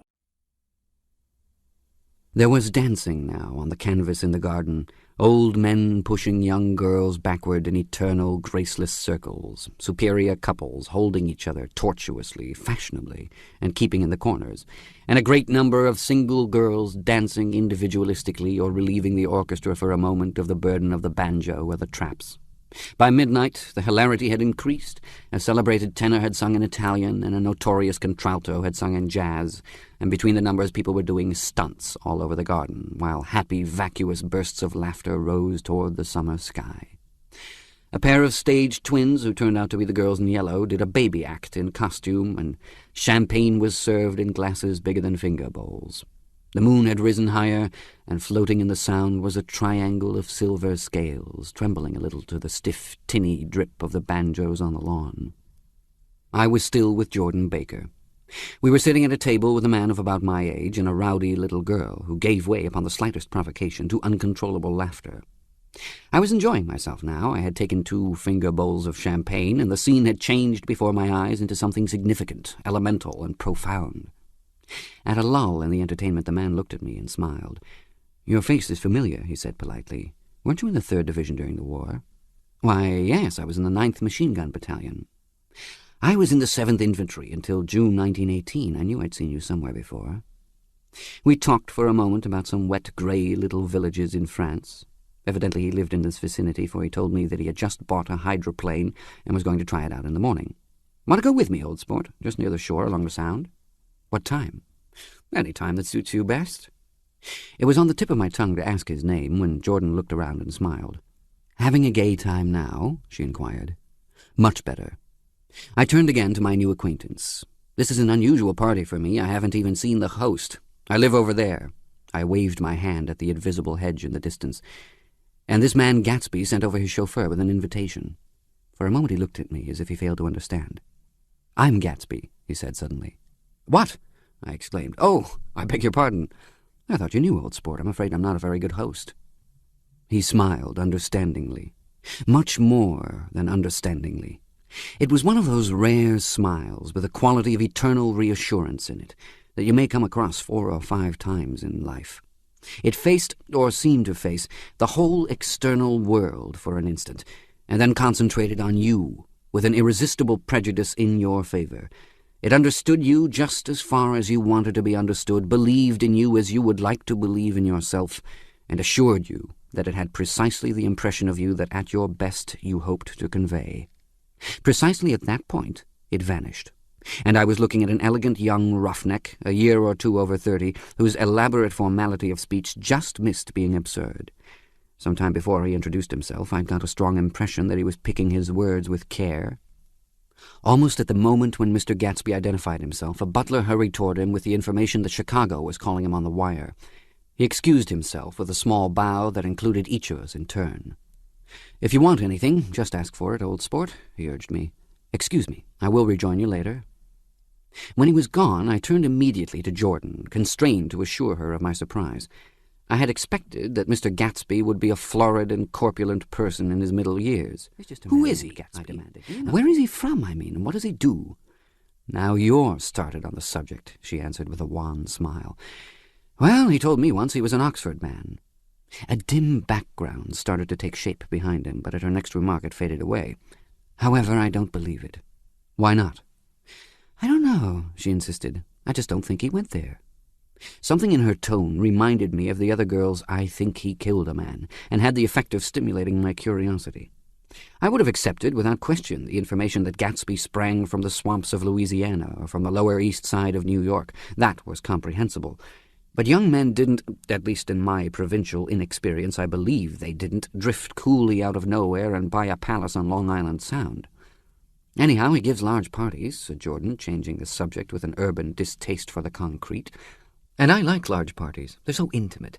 At small parties there isn't any privacy." There was the boom of a bass drum, and the voice of the orchestra leader rang out suddenly above the echolalia of the garden. "Ladies and gentlemen," he cried, "at the request of Mr. Gatsby, we are going to play for you Mr. Vladimir Tostof's latest work, which attracted so much attention at Carnegie Hall last May. If you read the papers, you know there was a big sensation." He smiled with jovial condescension and added, "Some sensation," whereupon everybody laughed. "The piece is known," he concluded lustily, "as Vladimir Tostof's Jazz History of the World." The nature of Mr. Tostof's composition eluded me, because just as it began my eyes fell on Gatsby, standing alone on the marble steps and looking from one group to another with approving eyes. His tanned skin was drawn attractively tight on his face, and his short hair looked as though it were trimmed every day. I could see nothing sinister about him. I wondered if the fact that he was not drinking helped to set him off from his guests, for it seemed to me that he grew more correct as the fraternal hilarity increased. When the Jazz History of the World was over, girls were putting their heads on men's shoulders in a puppyish, convivial way. Girls were swooning backward playfully into men's arms, even into groups, knowing that someone would arrest their falls. But no one swooned backward on Gatsby, and no French bob touched Gatsby's shoulder, and no singing quartets were formed with Gatsby's head for one link. "I beg your pardon?" Gatsby's butler was suddenly standing beside us. "Miss Baker," he inquired, "I beg your pardon, but Mr. Gatsby would like to speak to you alone." "With me?" she exclaimed in surprise. She got up slowly. Yes, raising her eyebrows at me in astonishment, and followed the butler toward the house. I noticed that she wore her evening dress, all her dresses, like sports clothes. There was a jauntiness about her movements, as if she had first learned to walk upon golf courses on clean, crisp mornings. I was alone, and it was almost 2. For some time confused and intriguing sounds had issued from a long, many-windowed room which overhung the terrace. Eluding Jordan's undergraduate, who was now engaged in an obstetrical conversation with 2 chorus girls, and who implored me to join him, I went inside. The large room was full of people. One of the girls in yellow was playing the piano, and beside her stood a tall, red-haired young lady from a famous chorus engaged in song.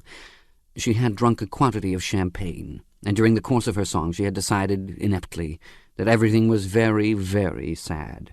She was not only singing, she was weeping, too.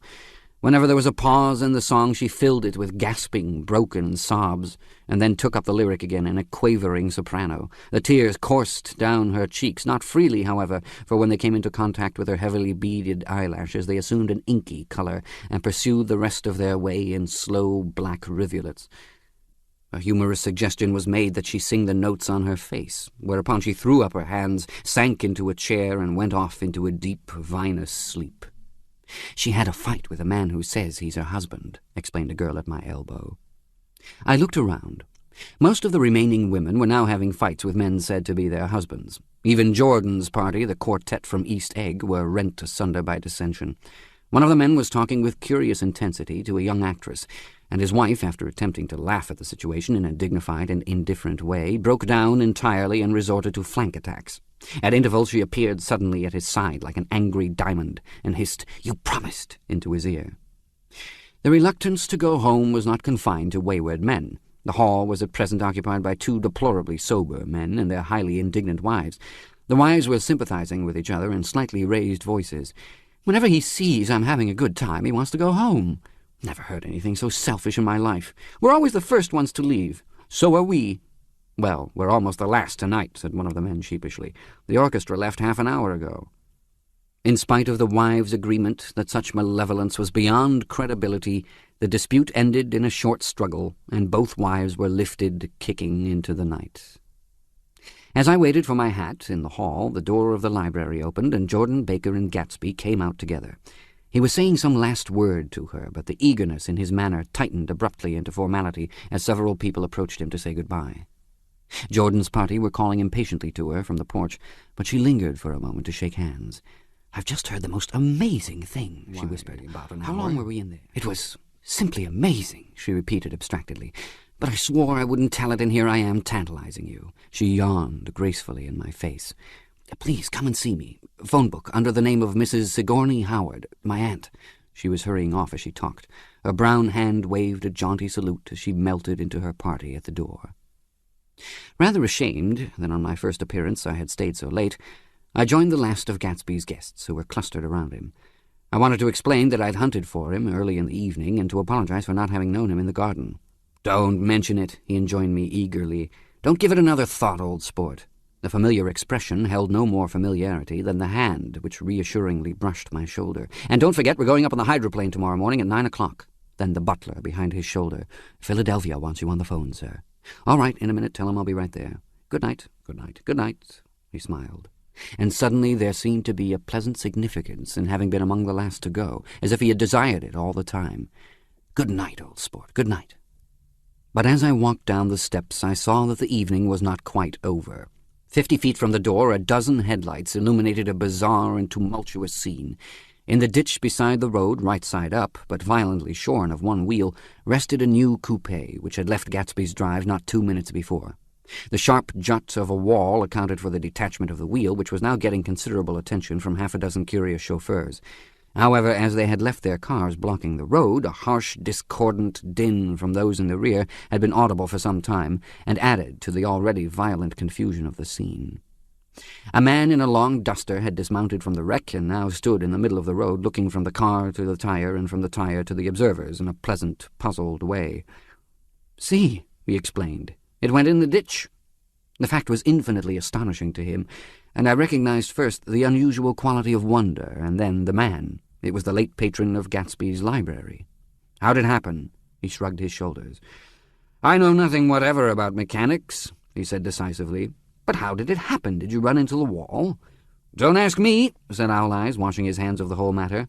"I know very little about driving, next to nothing. It happened, and that's all I know." "Well, if you're a poor driver, you oughtn't to try driving at night." "But I wasn't even trying," he explained indignantly. "I wasn't even trying." An awed hush fell upon the bystanders. "Do you want to commit suicide? You're lucky it was just a wheel, a bad driver, and not even trying."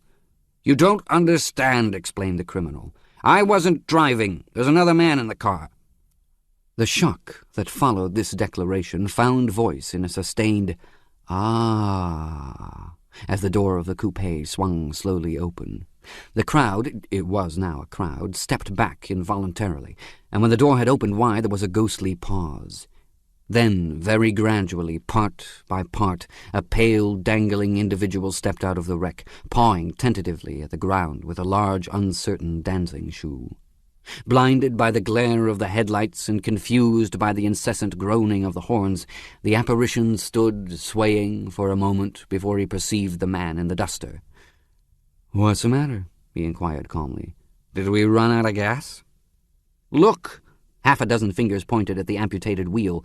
He stared at it for a moment and then looked upward as though he suspected that it had dropped from the sky. "It came off," someone explained. "At first I didn't notice we'd stopped."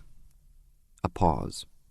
Then, taking a long breath and straightening his shoulders, he remarked in a determined voice, "Wonder if you tell me where there's a gasoline station." At least a dozen men, some of them a little better off than he was, explained to him that wheel and car were no longer joined by any physical bond. "Back out," he suggested after a moment. "Put her in reverse." "But the wheel's off." He hesitated. "No harm in trying," he said. The caterwauling horns had reached a crescendo, and I turned away and cut across the lawn toward home. I glanced back once. A wafer of a moon was shining over Gatsby's house, making the night fine as before, and surviving the laughter and the sound of his still glowing garden. A sudden emptiness seemed to flow now from the windows and the great doors, endowing with complete isolation the figure of the host, who stood on the porch, his hand up in a formal gesture of farewell. Reading over what I have written so far, I see I have given the impression that the events of 3 nights several weeks apart were all that absorbed me. On the contrary, they were merely casual events in a crowded summer, and until much later they absorbed me infinitely less than my personal affairs. Most of the time I worked. In the early morning the sun threw my shadow westward as I hurried down the white chasms of lower New York to the Probity Trust. I knew the other clerks and young bond salesmen by their first names, and lunched with them in dark, crowded restaurants on little pig sausages and mashed potatoes and coffee. I even had a short affair with a girl who lived in Jersey City and worked in the accounting department. But her brother began throwing mean looks in my direction, so when she went on her vacation in July, I let it blow quietly away. I took dinner usually at the Yale Club. For some reason it was the gloomiest event of my day, and then I went upstairs to the library and studied investments and securities for a conscientious hour. There were generally a few rioters around, but they never came into the library, so it was a good place to work. After that, if the night was mellow, I strolled down Madison Avenue, past the old Murray Hill Hotel, and over 33rd Street to the Pennsylvania Station. I began to like New York, the racy, adventurous feel of it at night, and the satisfaction that the constant flicker of men and women and machines gives to the restless eye. I liked to walk up Fifth Avenue and pick out romantic women from the crowd, and imagine that in a few minutes I was going to enter into their lives, and no one would ever know or disapprove. Sometimes in my mind I followed them to their apartments on the corners of hidden streets, and they turned and smiled back at me before they faded through a door into warm darkness. At the enchanted metropolitan twilight, I felt a haunting loneliness sometimes, and felt it in others, poor young clerks who loitered in front of windows, waiting until it was time for a solitary restaurant dinner, young clerks in the dusk wasting the most poignant moments of night and life. Again at 8 o'clock, when the dark lanes of the 40s were 5 deep with throbbing taxicabs bound for the theatre district, I felt a sinking in my heart. Forms leaned together in the taxis as they waited, and voices sang, and there was laughter from unheard jokes, and lighted cigarettes outlined unintelligible gestures inside. Imagining that I, too, was hurrying toward gaiety and sharing their intimate excitement, for a while I wished them sight of Jordan Baker. And then in midsummer I found her again. At first I was flattered to go places with her, because she was a golf champion, and everyone knew her name. Then it was something more. I wasn't actually in love, but I felt a sort of tender curiosity. The bored, haughty face that she turned to the world concealed something. Most affectations conceal something eventually, even though they don't in the beginning. And one day I found what it was. When we were on a house party together up in Warwick, she left a borrowed car out in the rain with the top down and then lied about it. And suddenly I remembered the story about her that had eluded me that night at Daisy's. At her first big golf tournament, there was a row that nearly reached the newspapers, a suggestion that she had moved her ball from a bad lie in the semi-final round. The thing approached the proportions of a scandal, then died away. The caddy retracted his statement, and the only other witness admitted that he might have been mistaken. The incident and the name had remained together in my mind. Jordan Baker instinctively avoided clever, shrewd men, and now I saw that this was because she felt safer on a plane where any divergence from a code would be thought impossible. She was incurably dishonest. She wasn't able to endure being at a disadvantage, and given this unwillingness, I suppose she had begun dealing in subterfuges when she was very young, in order to keep that cool, insolent smile turned to the world, and yet satisfy the demands of her hard, jaunty body. It made no difference to me. Dishonesty in a woman is a thing you never blame deeply. I was casually sorry, and then I forgot. It was on that same house party that we had a curious conversation about driving a car. It started because she passed so close to some workman that our fender flicked a button on one man's coat. "You're a rotten driver," I protested. "Either you ought to be more careful or you oughtn't to drive at all." "I am careful." "No, you're not." "Well, other people are," she said lightly. "What's that got to do with it?" "They'll keep out of my way," she insisted. "It takes two to make an accident." "Suppose you met somebody just as careless as yourself." "I hope I never will," she answered. "I hate careless people. That's why I like you." Her gray, sun-strained eyes stared straight ahead, but she had deliberately shifted our relations, and for a moment I thought I loved her. But I am slow-thinking, and full of interior rules that act as brakes on my desires, and I knew that first I had to get myself definitely out of that tangle back home. I'd been writing letters once a week and signing them Love Nick, and all I could think of was how, when that certain girl played tennis, a faint moustache of perspiration appeared on her upper lip. Nevertheless, there was a vague understanding that had to be tactfully broken off before I was free. Everyone suspects himself of at least one of the cardinal virtues, and this is mine. I am one of the few honest people that I have ever known.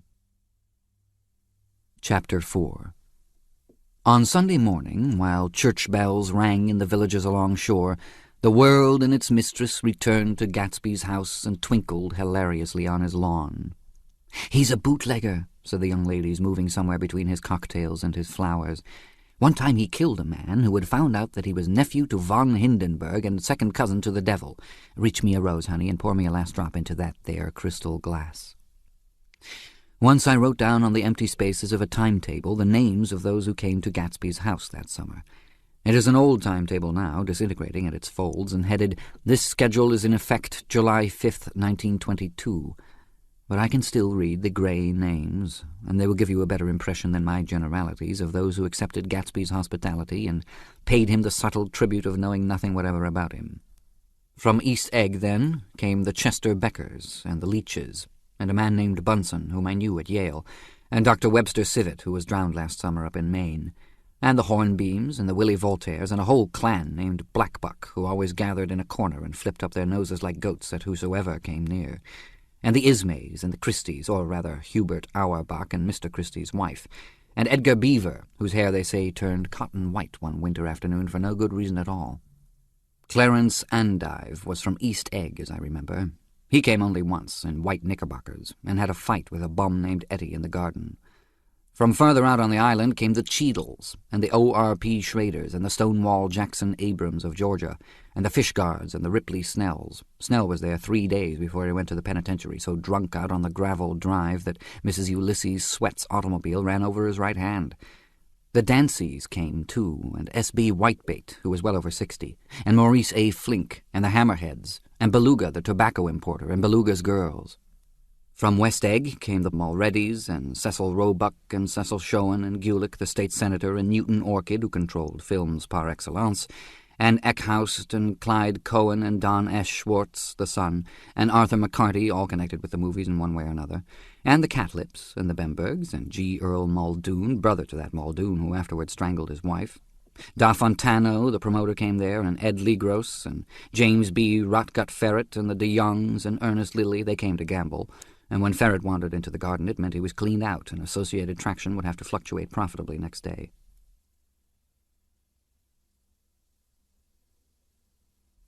A man named Klipspringer was there so often and so long that he became known as the Boarder. I doubt if he had any other home. Of theatrical people, there were Gus Ways and Horace O'Donovan and Lester Meyer and George Duckweed and Francis Bull. Also from New York were the Cromes and the Backhissens and the Denekers and Russell Betty and the Corrigans and the Kelleher's and the Dewars and the Scullys and S.W. Belcher and the Smirks and the young Quinns, divorced now, and Henry L. Palmetto, who killed himself by jumping in front of a subway train in Times Square. Benny McClenahan arrived always with 4 girls. They were never quite the same ones in physical person, but they were so identical one with another that it inevitably seemed they had been there before. I've forgotten their names, Jacqueline, I think, or else Consuela, or Gloria, or Judy, or June, and their last names were either the melodious names of flowers and months, or the sterner ones of the great American capitalists, whose cousins, if pressed, In they addition would to confess all these, themselves to be. I can remember that Faustina O'Brien came there at least once, and the Bedecker girls, and young Brewer, who had his nose shot off in the war, and Mr. Albruxberger, and Miss Haag, his fiancée, and Ardita Fitzpeters, and Mr. P. Jewett, once head of the American Legion, and Miss Claudia Hipp, with a man reputed to be her chauffeur, and a prince of something, whom we called Duke, and whose name, if I ever knew it, I have forgotten. All these people came to Gatsby's house in the summer. At 9 o'clock one morning late in July, Gatsby's gorgeous car lurched up the rocky drive to my door, and gave out a burst of melody from its 3-noted horn. It was the first time he had called on me, though I had gone to 2 of his parties, mounted in his hydroplane, and, at his urgent invitation, made frequent use of his beach. "Good morning, old sport. You're having lunch with me today, and I thought we'd ride up together." He was balancing himself on the dashboard of his car with that resourcefulness of movement that is so peculiarly American. That comes, I suppose, with the absence of lifting work or rigid sitting in youth, and even more with the formless grace of our nervous, sporadic games.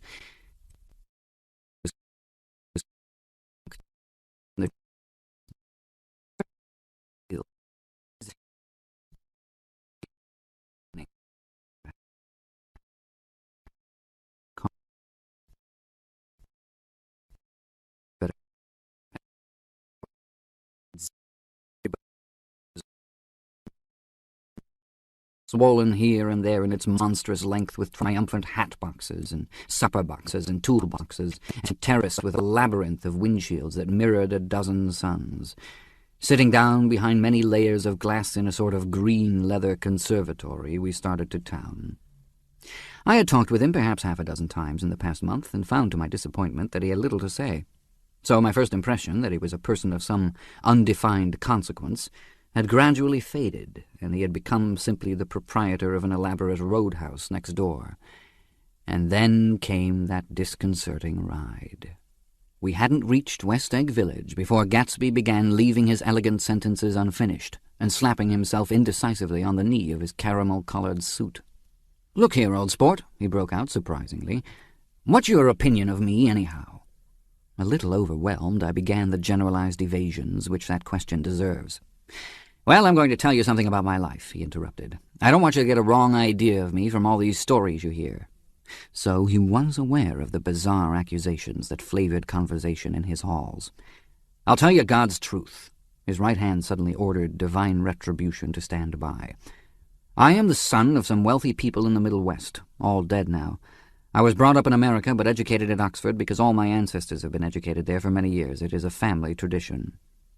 He looked at me sideways, and I knew why Jordan Baker had believed he was lying. He hurried the phrase "educated at Oxford," or swallowed it, or choked on it, as though it had bothered him before. And with this doubt, his whole statement fell to pieces, and I wondered if there wasn't something a little sinister about him after all. "What part of the Middle West?" I inquired casually. "San Francisco." "I see. My family all died, and I came into a good deal of money."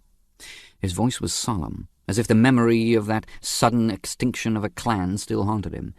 For a moment I suspected that he was pulling my leg, but a glance at him convinced me otherwise.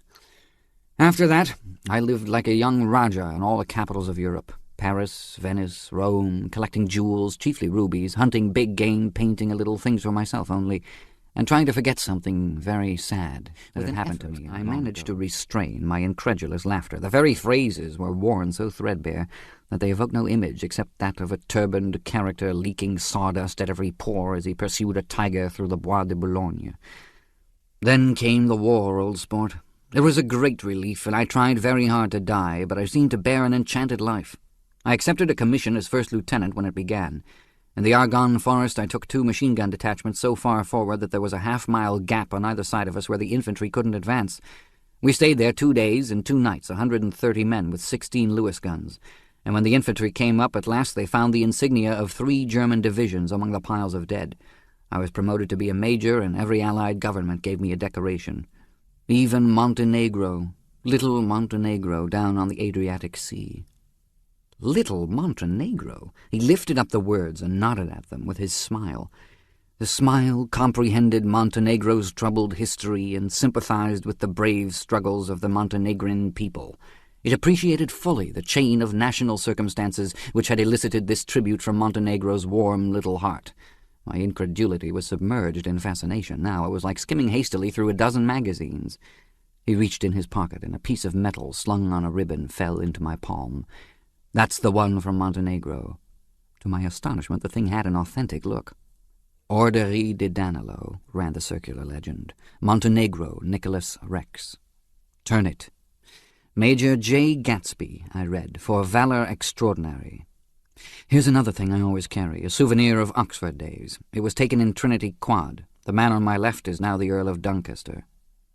It was a photograph of 6 young men in blazers loafing in an archway through which were visible a host of spires. There was Gatsby, looking a little, not much, younger, with a cricket bat in his hand. Then it was all true. I saw the skins of tigers flaming in his palace on the Grand Canal. I saw him opening a chest of rubies to ease with their crimson-lighted depths the gnawings of his broken heart.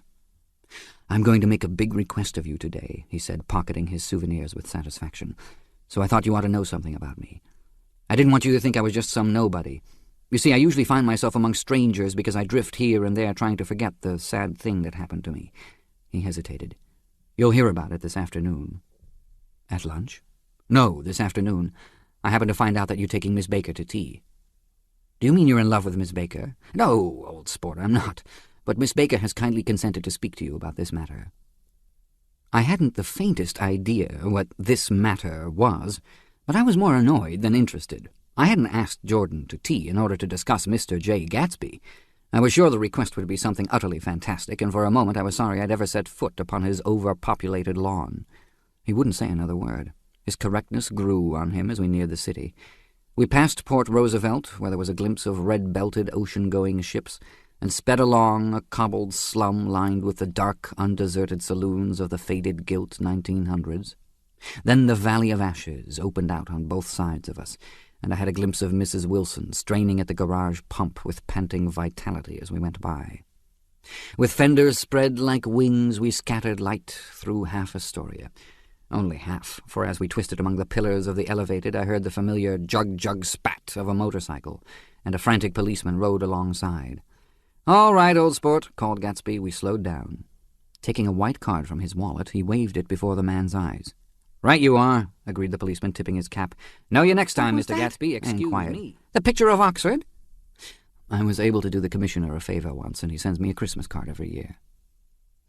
Over the great bridge, with the sunlight through the girders making a constant flicker upon the moving cars, and the city rising up across the river in white heaps and sugar lumps all built with a wish out of non-olfactory money. The city seen from the Queensborough Bridge is always the city seen for the first time, in its first wild promise of all the mystery and the beauty in the world.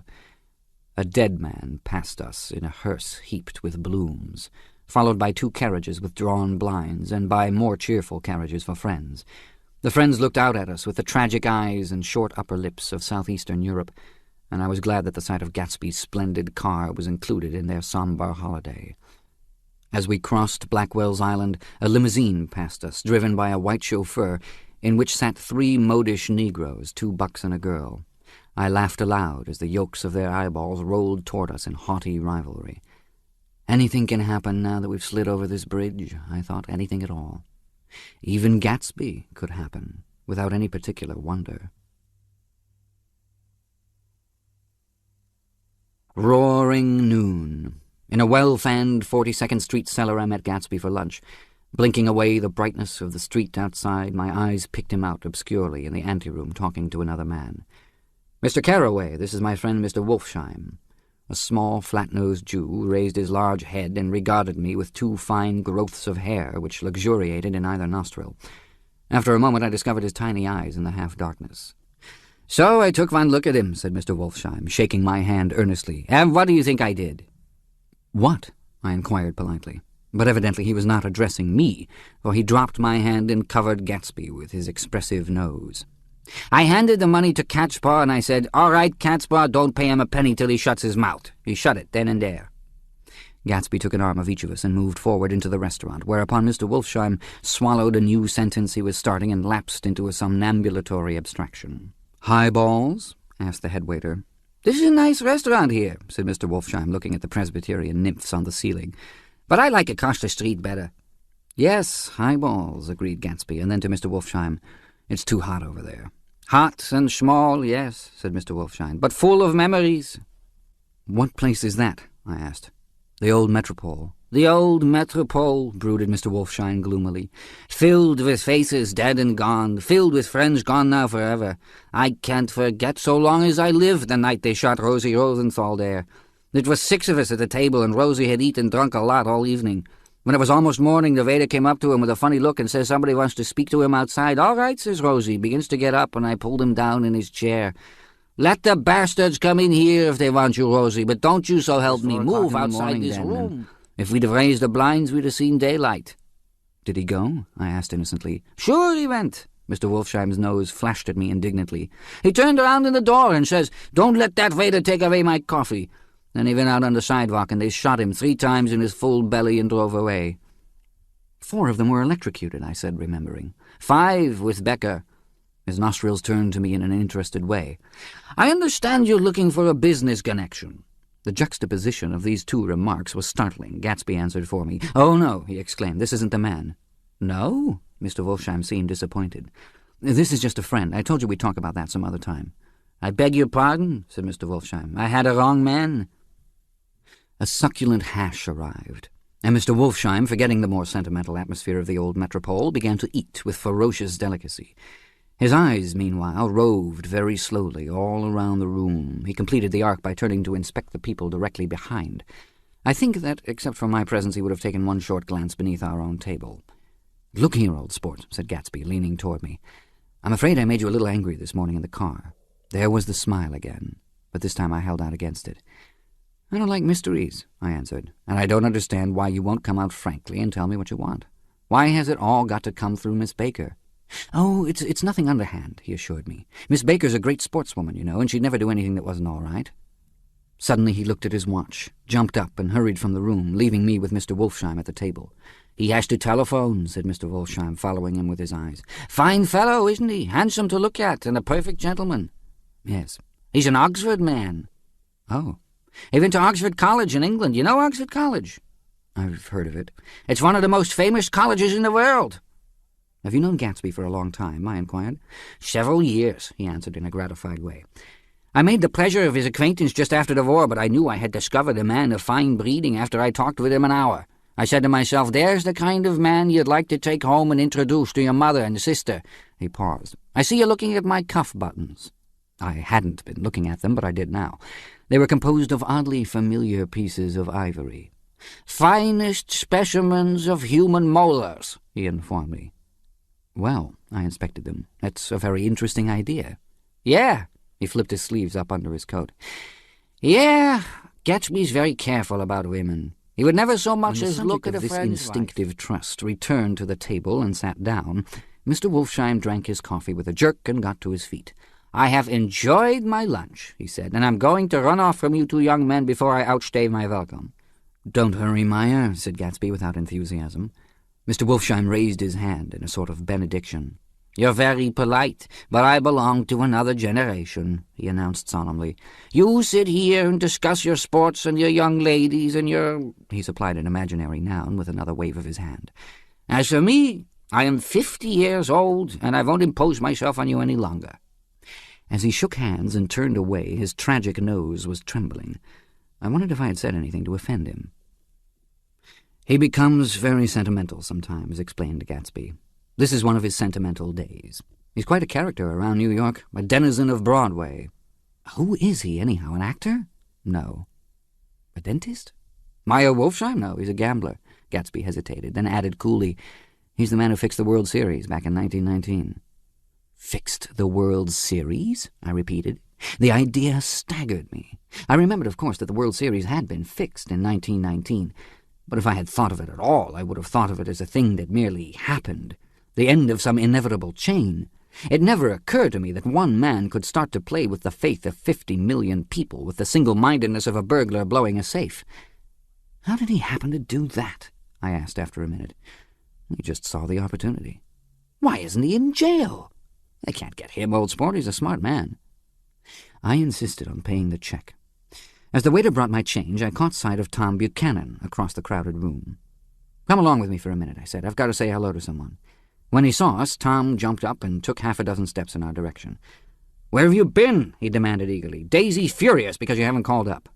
This is Mr. Gatsby, Mr. Buchanan. They shook hands briefly, and a strained, unfamiliar look of embarrassment came over Gatsby's face. How have you been, anyhow? Demanded Tom of me. How'd you happen to come up this far to eat? I've been having lunch with Mr. Gatsby. I turned toward Mr. Gatsby, but he was no longer there. One October day in 1917, said Jordan Baker that afternoon, sitting up very straight on a straight chair in the tea garden at the Plaza Hotel, I was walking along from one place to another, half on the sidewalks and half on the lawns. I was happier on the lawns, because I had on shoes from England with rubber knobs on the soles that bit into the soft ground. I had on a new plaid skirt, also, that blew a little in the wind, and whenever this happened, the red, white, and blue banners in front of all the houses stretched out stiff and said tut-tut-tut-tut in a disapproving way.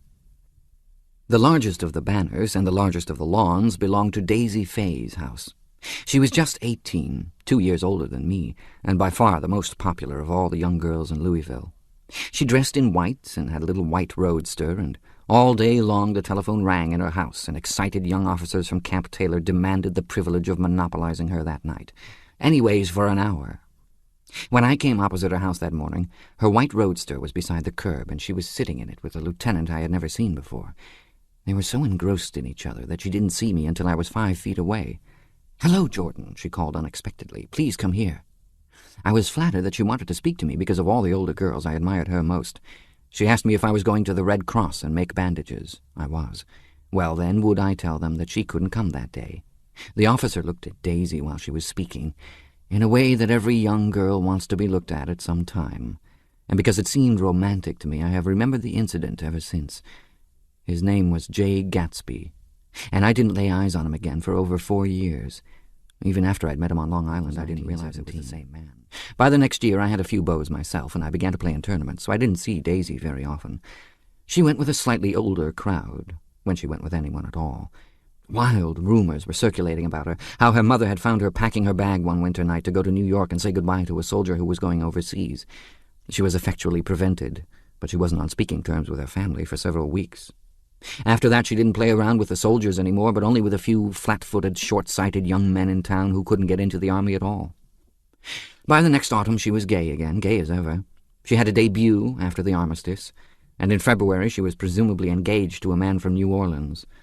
In June, she married Tom Buchanan of Chicago, with more pomp and circumstance than Louisville ever knew before. He came down with 100 people in 4 private cars, and hired a whole floor of the Seelbach Hotel, and the day before the wedding he gave her a string of pearls valued at $350,000. I was a bridesmaid. I came into her room half an hour before the bridal dinner, and found her lying on her bed, as lovely as the June night in her flowered dress, and as drunk as a monkey. She had a bottle of Sauterne in one hand and a letter in the other. "Congratulate me," she muttered. "Never had a drink before, but oh, how I do enjoy it." "What's the matter, Daisy?" I was scared, I can tell you. I'd never seen a girl like that before. "Here, dears." She groped around in a wastebasket she had with her on the bed and pulled out the string of pearls. "Take her downstairs and give 'em back to whoever they belong to. Tell 'em all Daisy's changed her mind. Say, Daisy's changed her mind." She began to cry. She cried and cried. I rushed out and found her mother's maid, and we locked the door and got her into a cold bath. She wouldn't let go of the letter. She took it into the tub with her and squeezed it up into a wet ball, and only let me leave it in the soap dish when she saw that it was coming to pieces like snow. But she didn't say another word. We gave her spirits of ammonia and put ice on her forehead and hooked her back into her dress, and half an hour later, when we walked out of the room, the pearls were around her neck, and the incident was over. Next day at 5 o'clock she married Tom Buchanan without so much as a shiver, and started off on a 3-month trip to the South Seas. I saw them in Santa Barbara when they came back, and I thought I'd never seen a girl so mad about her husband. If he left the room for a minute, she'd look around uneasily and say, "Where's Tom gone?" and wear the most abstracted expression until she saw him coming in the door. She used to sit on the sand with his head in her lap by the hour, rubbing her fingers over his eyes and looking at him with unfathomable delight. It was touching to see them together. It made you laugh in a hushed, fascinated way. That was in August.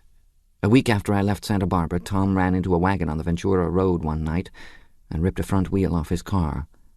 The girl who was with him got into the papers too because her arm was broken. She was one of the chambermaids in the Santa Barbara Hotel. The next April, Daisy had her little girl, and they went to France for a year. I saw them one spring in Cannes, and later in Deauville, and then they came back to Chicago to settle down. Daisy was popular in Chicago, as you know. They moved with a fast crowd, all of them young and rich and wild, but she came out with an absolutely perfect reputation. Perhaps because she doesn't drink. It's a great advantage not to drink among hard-drinking people. You can hold your tongue, and moreover, you can time any little irregularity of your own so that everybody else is so blind that they don't see or care.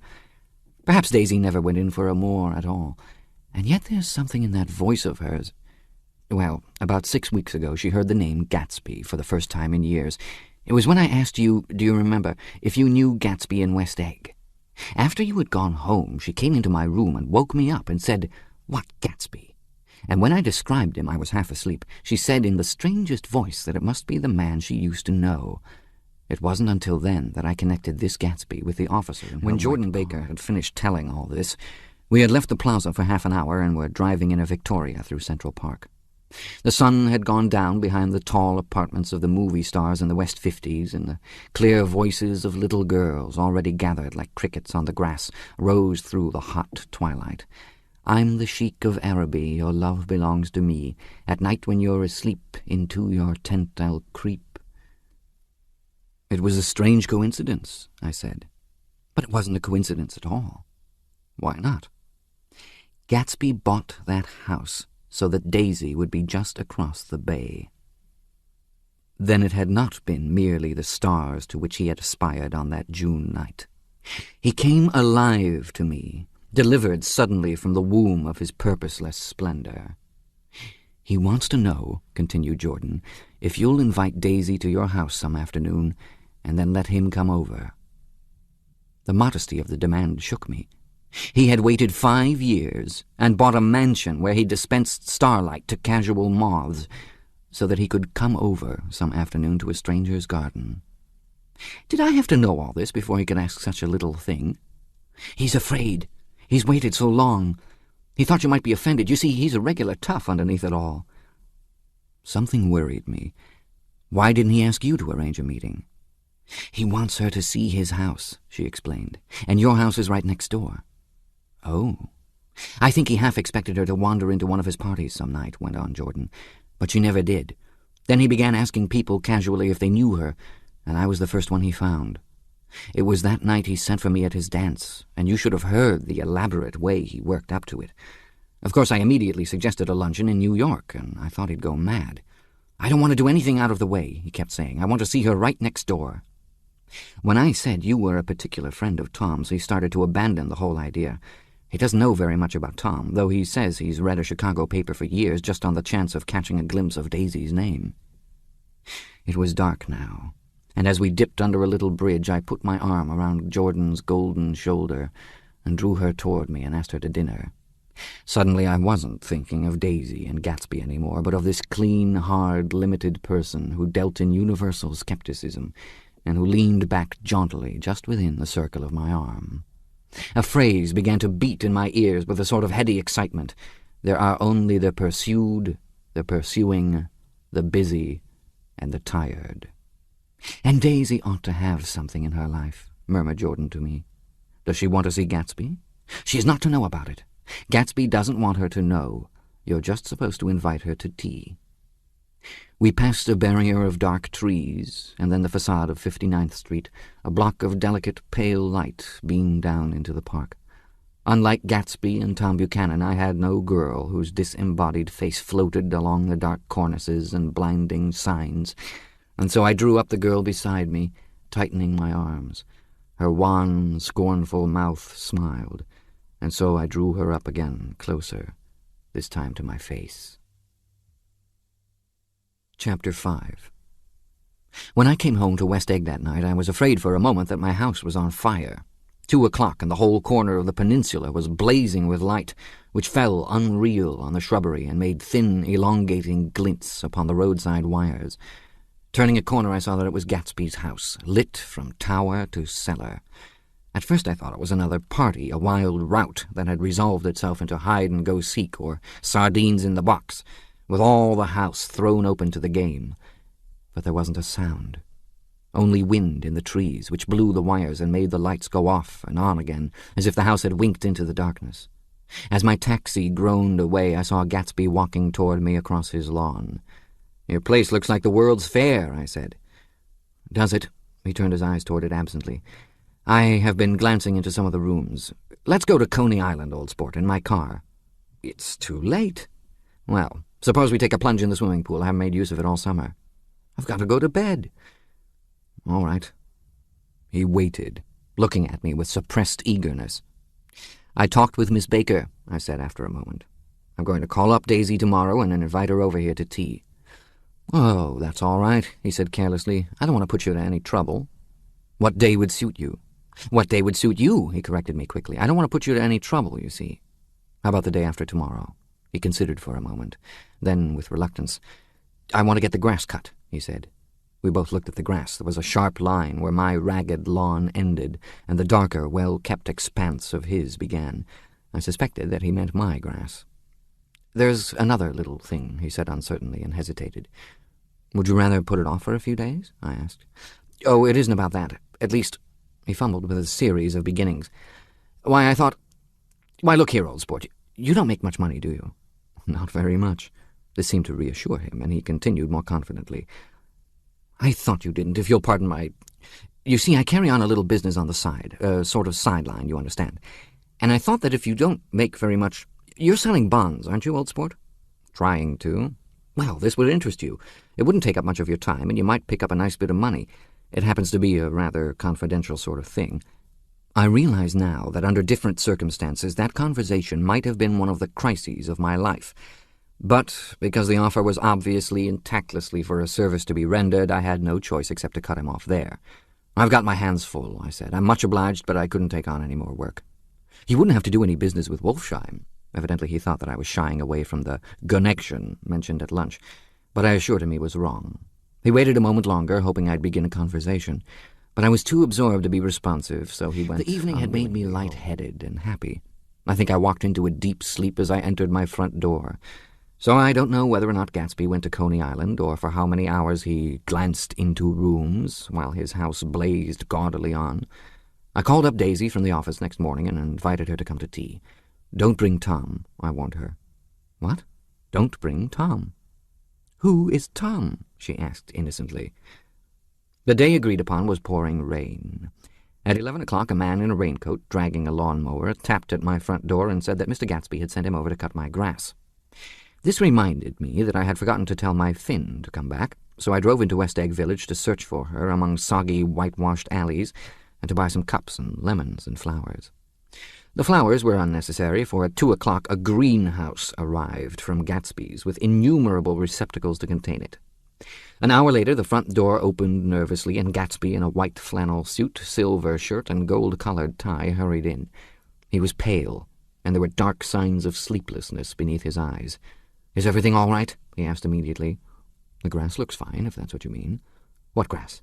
he inquired blankly. "Oh, the grass in the yard." He looked out the window at it, but judging from his expression, I don't believe he saw a thing. "Looks very good," he remarked vaguely. "One of the papers said they thought the rain would stop about 4. I think it was the Journal. Have you got everything you need in the shape of tea?" I took him into the pantry, where he looked a little reproachfully at the Finn. Together we scrutinized the 12 lemon cakes from the delicatessen shop. "Will they do?" I asked. Of course, they're fine," and he added hollowly, "old sport." The rain cooled about 3:30 to a damp mist, through which occasional thin drops swam like dew. Gatsby looked with vacant eyes through a copy of Clay's Economics, starting at the finished tread that shook the kitchen floor and peering toward the bleared windows from time to time, as if a series of invisible but alarming happenings were taking place outside. Finally he got up and informed me in an uncertain voice that he was going home. "Why is that?" "Nobody's coming to tea. It's too late."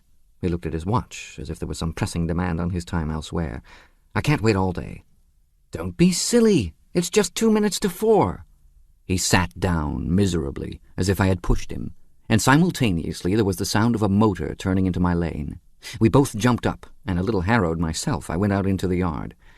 Under the dripping, bare lilac trees, a large open car was coming up the drive. It stopped. Daisy's face, tipped sideways beneath a 3-cornered lavender hat, looked out at me with a bright, ecstatic smile. "Is this absolutely where you live, my dearest one?" The exhilarating ripple of her voice was a wild tonic in the rain.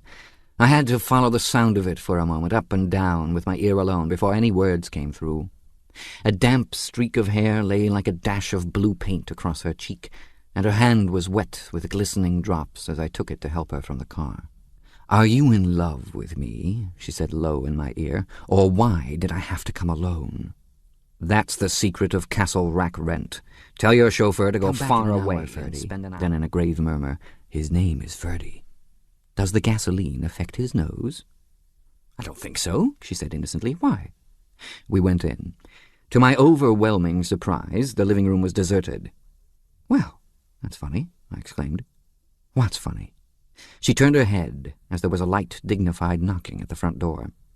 I went out and opened it. Gatsby, pale as death, with his hands plunged like weights in his coat pockets, was standing in a puddle of water, glaring tragically into my eyes. With his hands still in his coat pockets, he stalked by me into the hall, turned sharply as if he were on a wire, and disappeared into the living room. It wasn't a bit funny.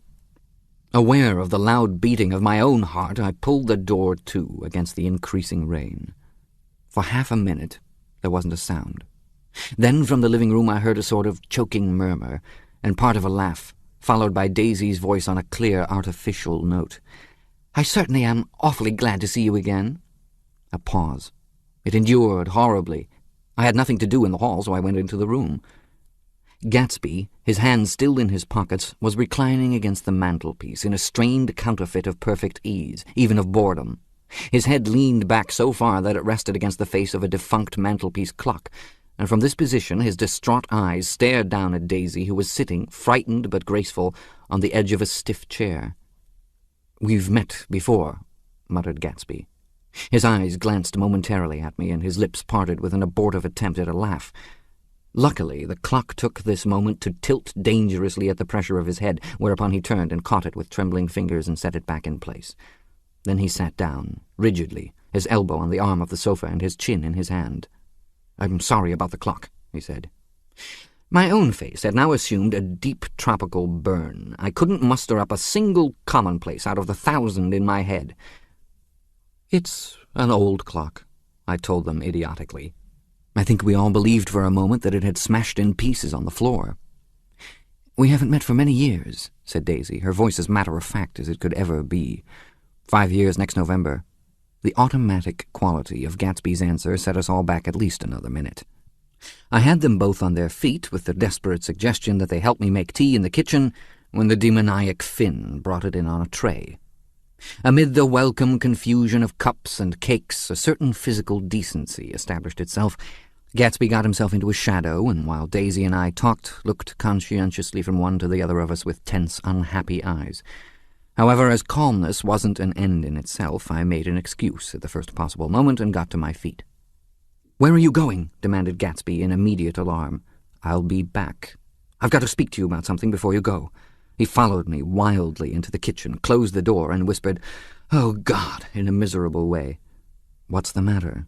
"This is a terrible mistake," he said, shaking his head from side to side. "A terrible, terrible mistake." "You're just embarrassed, that's all." And luckily I added, "Daisy's embarrassed, too." "She's embarrassed?" he repeated incredulously. "Just as much as you are." "Don't talk so loud." "You're acting like a little boy," I broke out impatiently. "Not only that, but you're rude. Daisy's sitting in there all alone." He raised his hand to stop my words, looked at me with unforgettable reproach, and opening the door cautiously, I went walked back out into the the back back way, just as Gatsby had when he had made his nervous circuit of the house half an hour before, and ran for a huge black knotted tree whose massed leaves made a fabric against the rain. Once more it was pouring, and my irregular lawn, well shaved by Gatsby's gardener, abounded in small muddy swamps and prehistoric marshes. There was nothing to look at from under the tree except Gatsby's enormous house, so I stared at it, like Kant at his church steeple, for half an hour. A brewer had built it early in the period craze, a decade before, and there was a story that he'd agreed to pay 5 years' taxes on all the neighbouring cottages if the owners would have their roofs thatched with straw. Perhaps their refusal took the heart out of his plan to found a family. He went into an immediate decline. His children sold his house with the black wreath still on the door. Americans, while occasionally willing to be serfs, have always been obstinate about being peasantry. After half an hour the sun shone again, and the grocer's automobile rounded Gatsby's drive with the raw material for his servant's dinner. I felt sure he wouldn't eat a spoonful. A maid began opening the upper windows of his house, appeared momentarily in each, and leaning from a large central bay, spat meditatively into the garden. It was time I went back. While the rain continued, it had seemed like the murmur of their voices, rising and swelling a little now and then with gusts of emotion. But in the new silence, I felt that silence had fallen within the house, too. I went in, after making every possible noise in the kitchen, short of pushing over the stove. But I don't believe they heard a sound. They were sitting at either end of the couch, looking at each other as if some question had been asked, or was in the air, and every vestige of embarrassment was gone. Daisy's face was smeared with tears, and when I came in she jumped up and began wiping at it with her handkerchief before a mirror. But there was a change in Gatsby that was simply confounding. He literally glowed.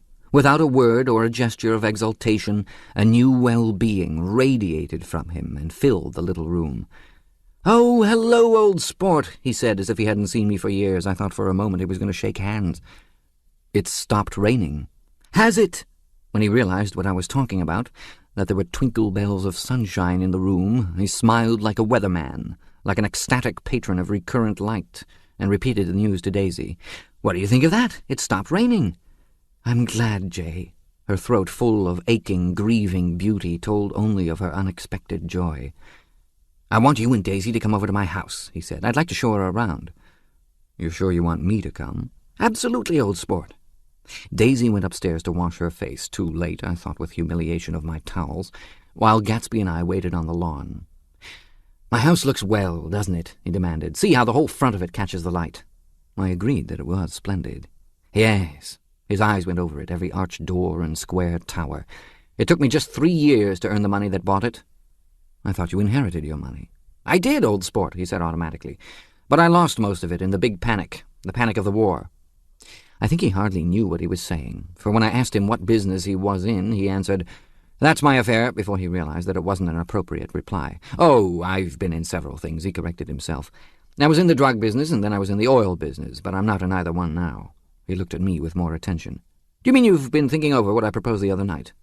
Before I could answer, Daisy came out of the house, and 2 rows of brass buttons on her dress. "That huge place there?" she cried, pointing. "Do you like it?" "Well, I love it, but I don't see how you live there all alone." "I keep it always full of interesting people, night and day, people who do interesting things, celebrated people." Instead of taking the shortcut along the Sound, we went down to the road and entered by the big postern. With enchanting murmurs, Daisy admired this aspect or that of the feudal silhouette against the sky, admired the gardens, the sparkling odour of jonquils, and the frothy odour of hawthorn, and the pale gold odour of kiss me at the gate. It was strange to reach the marble steps and find no stir of bright dresses in and out of the door, and hear no sound but bird voices in the trees. And inside, as we wandered through Marie Antoinette music rooms and restoration salons, I felt that there were guests concealed behind every couch and table, under orders to be breathlessly silent until we had passed through. As Gatsby closed the door of the Merton College Library, I could have sworn I heard the owl-eyed man break into ghostly laughter. We went upstairs, through period bedrooms swathed in rose and lavender silk and vivid with new flowers, through dressing rooms and pool rooms and bathrooms with sunken baths, intruding into one chamber where a dishevelled man in pyjamas was doing liver exercises on the floor. It was Mr. Klipspringer, the boarder. I had seen him wandering hungrily about the beach that morning. Finally we came to Gatsby's own apartment, a bedroom and a bath and an Adam's study, where we sat down and drank a glass of some chartreuse he took from a cupboard in the wall. He hadn't once ceased looking at Daisy, and I think he revalued everything in his house according to the measure of response it drew from her well-loved eyes. Sometimes, too, he stared around at his possessions in a dazed way, as though in her actual and astounding presence none of it was any longer real. Once he nearly toppled down a flight of stairs. His bedroom was the simplest room of all, except where the dresser was garnished with a toilet set of pure, dull gold. Daisy took the brush with delight and smoothed her hair, whereupon Gatsby sat down and shaded his eyes and began to laugh. "It's the funniest thing, old sport," he said hilariously. "I can't... when I try to—" He had passed visibly through 2 states and was entering upon a third. After his embarrassment and his unreasoning joy, he was consumed with wonder at her presence. He had been full of the idea so long, dreamed it right through to the end, waited with his teeth set, so to speak, at an inconceivable pitch of intensity. Now, in the reaction, he was running down like an overwound clock. Recovering himself in a minute, he opened for us 2 hulking patent cabinets, which held his massed suits and dressing gowns and ties and his shirts, piled like bricks in stacks a dozen high. "I've got a man in England who buys me clothes. He sends over a selection of things at the beginning of each season, spring and fall." He took out a pile of shirts and began throwing them one by one before us, shirts of sheer linen and thick silk and fine flannel, which lost their folds as they fell and covered the table in many-coloured disarray. While we admired, he brought more, and the soft, rich heap mounted higher, shirts with stripes and scrolls and plaids in coral and apple green and lavender and faint orange, with monograms of Indian blue. Suddenly, with a strained sound, Daisy bent her head into the shirts and began to cry stormily. "They're such beautiful shirts," she sobbed, her voice muffled in the thick folds. "It makes me sad because I've never seen such beautiful shirts before." This ends Disc 2. The Great Gatsby, Disc 3. After the house, we were to see the grounds and the swimming pool and the hydroplane and the midsummer flowers. But outside Gatsby's window it began to rain again, so we stood in a row looking at the corrugated surface of the Sound. "If it wasn't for the mist, we could see your home across the bay," said Gatsby. "You always have a green light that burns all night at the end of your dock." Daisy put her arm through his abruptly, but he seemed absorbed in what he had just said. Possibly it had occurred to him that the colossal significance of that light had now vanished forever. Compared to the great distance that had separated him from Daisy, it had seemed very near to her, almost touching her. It had seemed as close as a star to the moon. Now it was again a green light on a dock. His count of enchanted objects had diminished by 1. I began to walk about the room, examining various indefinite objects in the half-darkness. A large photograph of an elderly man in yachting costume attracted me, hung on the wall over his desk. "Who's this?" That's Mr. Dan Cody, old sport." The name sounded faintly familiar. "He's dead now. He used to be my best friend years ago." There was a small picture of Gatsby, also in yachting costume, on the bureau. Gatsby, with his head thrown back defiantly, taken apparently when he was about 18. "I adore it," exclaimed Daisy. "The pompadour. You never told me you had a pompadour or a yacht." "Look at this," said Gatsby quickly. "Here's a lot of clippings about you." They stood side by side, examining it. I was going to ask to see the rubies when the phone rang, and Gatsby took up the receiver. "Yes. Well, I can't talk now." "I can't talk now, old sport. I said a small town. You must know what a small town is." "Well, he's no use to us if Detroit is his idea of a small town." He rang off. "Come here, quick!" cried Daisy at the window. The rain was still falling, but the darkness had parted in the west, and there was a pink and golden billow of foamy clouds above the sea. "Look at that," she whispered, and then after a moment, "I'd like to just get one of those pink clouds and put you in it and push you around." I tried to go then, but they wouldn't hear of it. Perhaps my presence made them feel more satisfactorily alone. "I know what we'll do," said Gatsby. He went out of the room, calling, "Ewing! and returned in a few minutes accompanied by an embarrassed, slightly worn young man with shell-rimmed glasses and scanty blonde hair. He was now decently clothed, in a sport shirt open at the neck, sneakers, and duck trousers of a nebulous hue. "Did we interrupt your exercises?" inquired Daisy politely. "I was asleep," cried Mr. Klipspringer in a spasm of embarrassment. "That is, I'd been asleep. Then I got up." "Klipspringer plays the piano," said Gatsby, cutting him off. "Don't you, Ewing, old sport?" "But I don't play well. I hardly play at all. I'm out of practice." "We'll go downstairs," interrupted Gatsby. He flipped a switch. The grey windows disappeared as the house glowed full of light. In the music room, Gatsby turned on a solitary lamp beside the piano. He lit Daisy's cigarette from a trembling match and sat down with her on a couch far across the room where there was no light save what the gleaming floor bounced in from the hall. When Klipspringer had played the Love Nest, he turned around on the bench and searched unhappily for Gatsby in the gloom. "I'm all out of practice, you see. I told you I couldn't play. I'm all out of practice." "Don't talk so much, old sport," commanded Gatsby. "Play!" "In the morning, in the evening, ain't we got fun?" Outside the wind was loud and there was a faint flow of thunder along the sound. All the lights were going on in West Egg now. The electric trains, men carrying, were plunging home through the rain from New York. It was the hour of a profound human change, and excitement was generating on the air. One thing sure and nothing surer, the rich get rich and the poor get children. In the meantime, in between time. As I went over to say goodbye, I saw that the expression of bewilderment had come back into Gatsby's face, as though a faint doubt had occurred to him as to the quality of his present happiness. Almost 5 years! There must have been moments, even that afternoon, when Daisy tumbled short of his dreams, not through her own fault, but because of the colossal vitality of his illusion.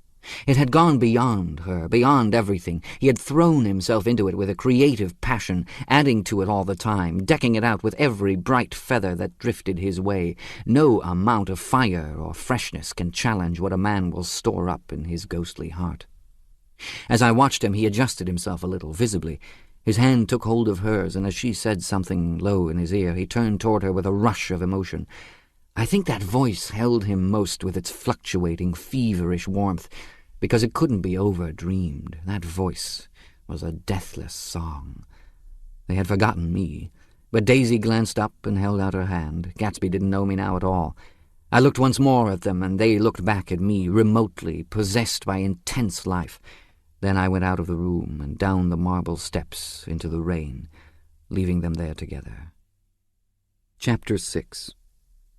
About this time, an ambitious young reporter from New York arrived one morning at Gatsby's door and asked him if he had anything to say. "Anything to say about what?" inquired Gatsby politely. "Why, any statement to give out." It transpired, after a confused 5 minutes, that the man had heard Gatsby's name around his office, in a connection which he either wouldn't reveal or didn't fully understand. This was his day off, and with laudable initiative he had hurried out to see. It was a random shot, and yet the reporter's instinct was right. Gatsby's notoriety, spread about by the hundreds who had accepted his hospitality and so become authorities upon his past, had increased all summer until he fell just short of being news. Contemporary legends, such as the underground pipeline to Canada, attached themselves to him. And there was one persistent story that he didn't live in a house at all, but in a boat that looked like a house and was moved secretly up and down the Long Island shore. Just why these inventions were a source of satisfaction to James Gatz of North Dakota isn't easy to say. James Gatz. That was really, or at least legally, his name. He had changed it at the age of 17 and at the specific moment that witnessed the beginning of his career, when he saw Dan Cody's yacht drop anchor over the most insidious flat on Lake Superior.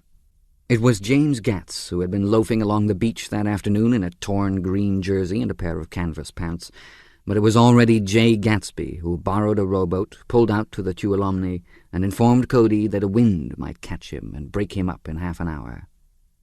I suppose he'd had the name ready for a long time, even then. His parents were shiftless and unsuccessful farm people. His imagination had never really accepted them as his parents at all. The truth was that J. Gatsby of West Egg, Long Island, sprang from his platonic conception of himself. He was a son of God, a phrase which, if it means anything, means just that, and he must be about his father's business, the service of a vast, vulgar, and meretricious beauty. So he invented just the sort of J. Gatsby that a 17-year-old boy would be likely to invent. and to this conception he was faithful to the end. For over a year he had been beating his way along the south shore of Lake Superior as a clam digger and a salmon fisher, or in any other capacity that brought him food and bed.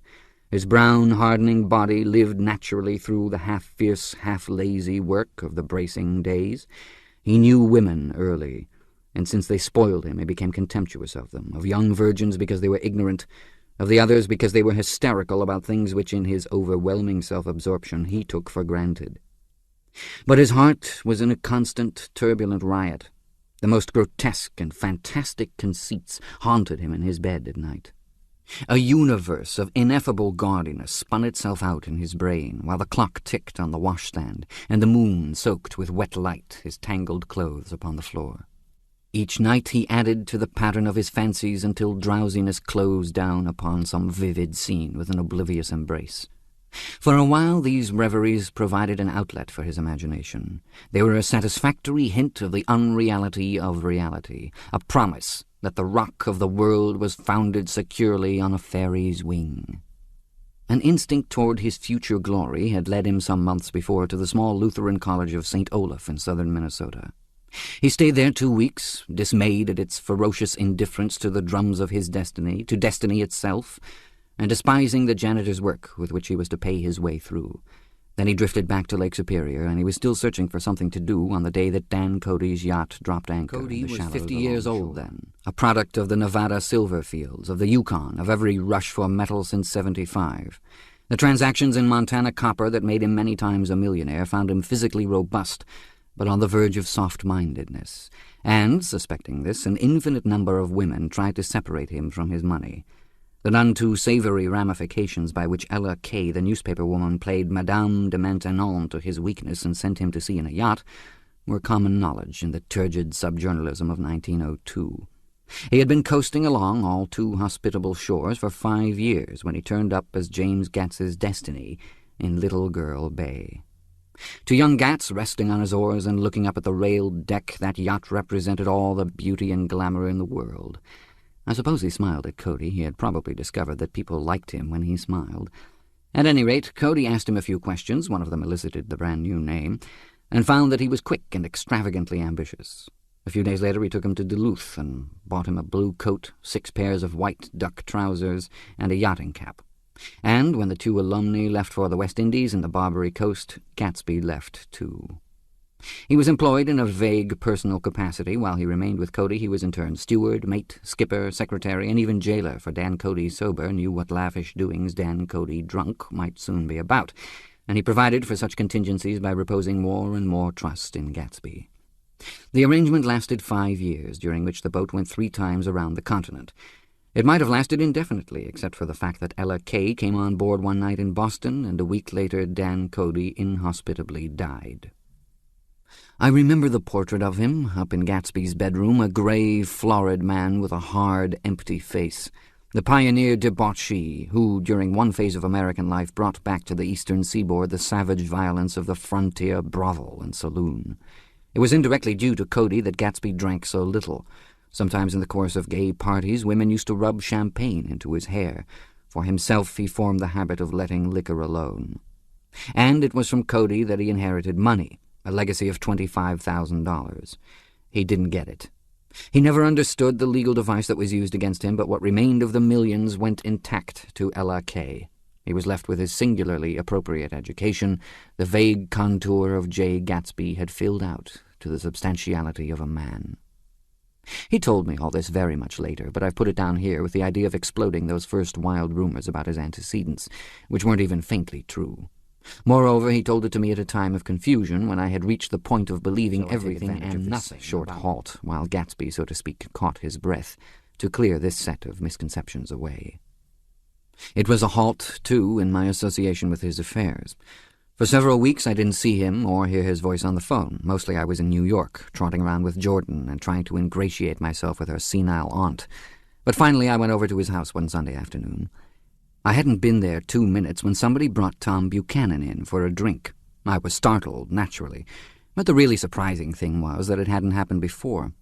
They were a party of 3 on horseback, Tom and a man named Sloane and a pretty woman in a brown riding habit who had been there previously. "I'm delighted to see you," said Gatsby, standing on his porch. "I'm delighted that you dropped in." As though they cared. "Sit right down. Have a cigarette or a cigar." He walked around the room quickly, ringing bells. "I'll have something for you to drink in just a minute." He was profoundly affected by the fact that Tom was there, but he would be uneasy anyhow until he had given them something, realizing in a vague way that that was all they came for. Mr. Sloane wanted nothing. A lemonade? No, thanks. A little champagne? Nothing at all, thanks. I'm sorry. "Did you have a nice ride?" "Very good roads around here." "I suppose the automobiles—" "Yeah." Moved by an irresistible impulse, Gatsby turned to Tom, who had accepted the introduction as a stranger. "I believe we've met somewhere before, Mr. Buchanan." "Oh, yes," said Tom, gruffly polite, but obviously not remembering. "So we did. I remember very well." "About 2 weeks ago." "That's right. You were with Nick here." "I know your wife," continued Gatsby, almost aggressively. "That's so." Tom turned to me. "You live near here, Nick?" "Next door." "That's so."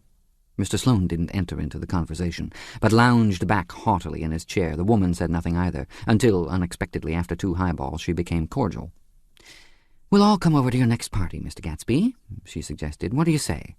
"Certainly. I'd be delighted to have you." "Be very nice," said Mr. Sloane without gratitude. "Well, think ought to be starting home." "Please don't hurry," Gatsby urged them. He had control of himself now, and he wanted to see more of Tom. Why don't you stay for supper? I wouldn't be surprised if some other people dropped in from New York." "You come to supper with me," said the lady enthusiastically. "Both of you." This included me. Mr. Sloane got to his feet. "Come along," he said, but to her only. "I mean it," she insisted. "I'd love to have you. Lots of room." Gatsby looked at me questioningly. He wanted to go, and he didn't see that Mr. Sloane had determined he shouldn't. "I'm afraid I won't be able to," I said. "Well, you come," she urged, concentrating on Gatsby. Mr. Sloane murmured something close to her ear. "We won't be late if we start now," she insisted aloud. "I haven't got a horse," said Gatsby. "I used to ride in the army, but I've never bought a horse. I'll have to follow you in my car. Excuse me for just a minute." The rest of us walked out on the porch, where Sloane and the lady began an impassioned conversation aside. "My God, I believe the man's coming," said Tom. "Doesn't he know she doesn't want him?" "She says she does want him." "She has a big dinner party, and he won't know a soul there." He frowned. "I wonder where in the devil he met Daisy. By God, I may be old-fashioned in my ideas, but women run around too much these days to suit me. They meet all kinds of crazy fish." Suddenly Mr. Sloane and the lady walked down the steps and mounted their horses. "Come on," said Mr. Sloane to Tom. "We're late. We've got to go." And then to me, "Tell him we couldn't wait, will you?" Tom and I shook hands. The rest of us exchanged a cool nod, and they trotted quickly down the drive, disappearing under the August foliage, just as Gatsby, with hat and light overcoat in hand, came out, evidently perturbed at Daisy's running around alone, for on the following Saturday night he came with her to Gatsby's party. Perhaps his presence gave the evening its peculiar quality of oppressiveness. It stands out in my memory from Gatsby's other parties that summer. There were the same people, or at least the same sort of people, the same profusion of champagne, the same many-coloured, many-keyed commotion.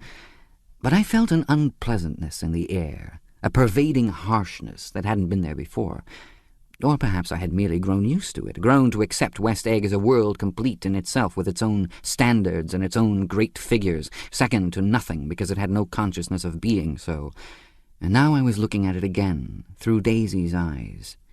It is invariably saddening to look through new eyes at things upon which you have expended your own powers of adjustment. They arrived at twilight, and as we strolled out among the sparkling hundreds, Daisy's voice was playing murmurous tricks in her throat. "These things excite me so," she whispered. "If you want to kiss me at any time during the evening, Nick, just let me know, and I'll be glad to arrange it for you. Just mention my name, or present a green card. I'm giving out green—" "Look around," suggested Gatsby. "I'm looking around. I'm having a marvelous—" "You must see the faces of many people you've heard about." Tom's arrogant eyes roamed the crowd. "We don't go around very much," he said. "In fact, I was just thinking I don't know a soul here." "Perhaps you know that lady." Gatsby indicated a gorgeous, scarcely human orchid of a woman who sat in state under a white plum tree. Tom and Daisy stared with that peculiarly unreal feeling that accompanies the recognition of a hitherto ghostly celebrity of the movies. "She's lovely," said Daisy. The man bending over her is her director. He took them ceremoniously from group to group. Mrs. Buchanan and Mr. Buchanan. After an instant's hesitation he added, "the polo player." "Oh, no," objected Tom quickly, "not me." But evidently the sound of it pleased Gatsby, for Tom remained the polo player for the rest of the evening. "I've never met so many celebrities," Daisy exclaimed. "I liked that man. What was his name? With a sort of blue nose." Gatsby identified him, adding that he was a small producer. "Well, I liked him anyhow." "I'd a little rather not be the polo player," said Tom pleasantly. "I'd rather look at all these famous people in oblivion." Daisy and Gatsby danced. I remember being surprised by his graceful conservative foxtrot. I had never seen him dance before. Then they sauntered over to my house and sat on the steps for half an hour, while at her request I remained watchfully in the garden.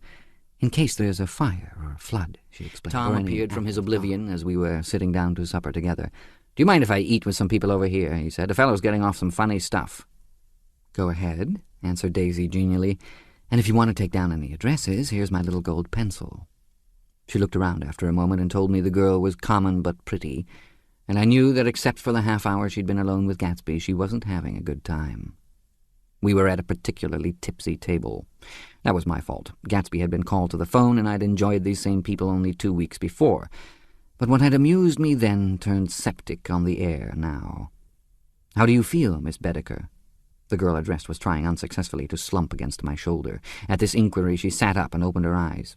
"What?" A massive and lethargic woman who had been urging Daisy to play golf with her at the local club tomorrow spoke in Miss Bedecker's defense. "Oh, she's all right now. When she's had 5 or 6 cocktails, she always starts screaming like that. I tell her she ought to leave it alone." "I do leave it alone," affirmed the accused hollowly. "We heard you yelling, so I said to Doc Civet here, 'There's somebody that needs your help, Doc.'" "She's much obliged, I'm sure," said another friend without gratitude. "But you got her dress all wet when you stuck her head in the pool." "Anything I hate is to get my head stuck in a pool," mumbled Miss Bedecker. "They almost drowned me once over in New Jersey." "Then you ought to leave it alone," countered Dr. Civet. "Speak for yourself," cried Miss Bedecker violently. "Your hand shakes. I wouldn't let you operate on me." It was like that. Almost the last thing I remember was standing with Daisy and watching the moving picture director and his star. They were still under the white plum tree, and their faces were touching, except for a pale, thin ray of moonlight between. It occurred to me that he had been very slowly bending toward her all evening to attain this proximity, and even while I watched I saw him stoop one ultimate degree and kiss at her cheek. "I like her," said Daisy. "I think she's lovely." But the rest offended her, and inarguably, because it wasn't a gesture but an emotion. She was appalled by West Egg, this unprecedented place that Broadway had begotten upon a Long Island fishing village, appalled by its raw vigor that chafed under the old euphemisms, and by the too obtrusive fate that herded its inhabitants along a shortcut from nothing to nothing. She saw something awful in the very simplicity she failed to understand. I sat on the front steps with them while they waited for their car.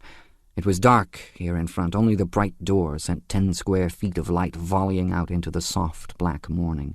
Sometimes a shadow moved against the dressing-room blind above, gave way to another shadow, an indefinite procession of shadows that rouged and powdered. "Who is this Gatsby anyhow?" demanded Tom suddenly. "Some big bootlegger?"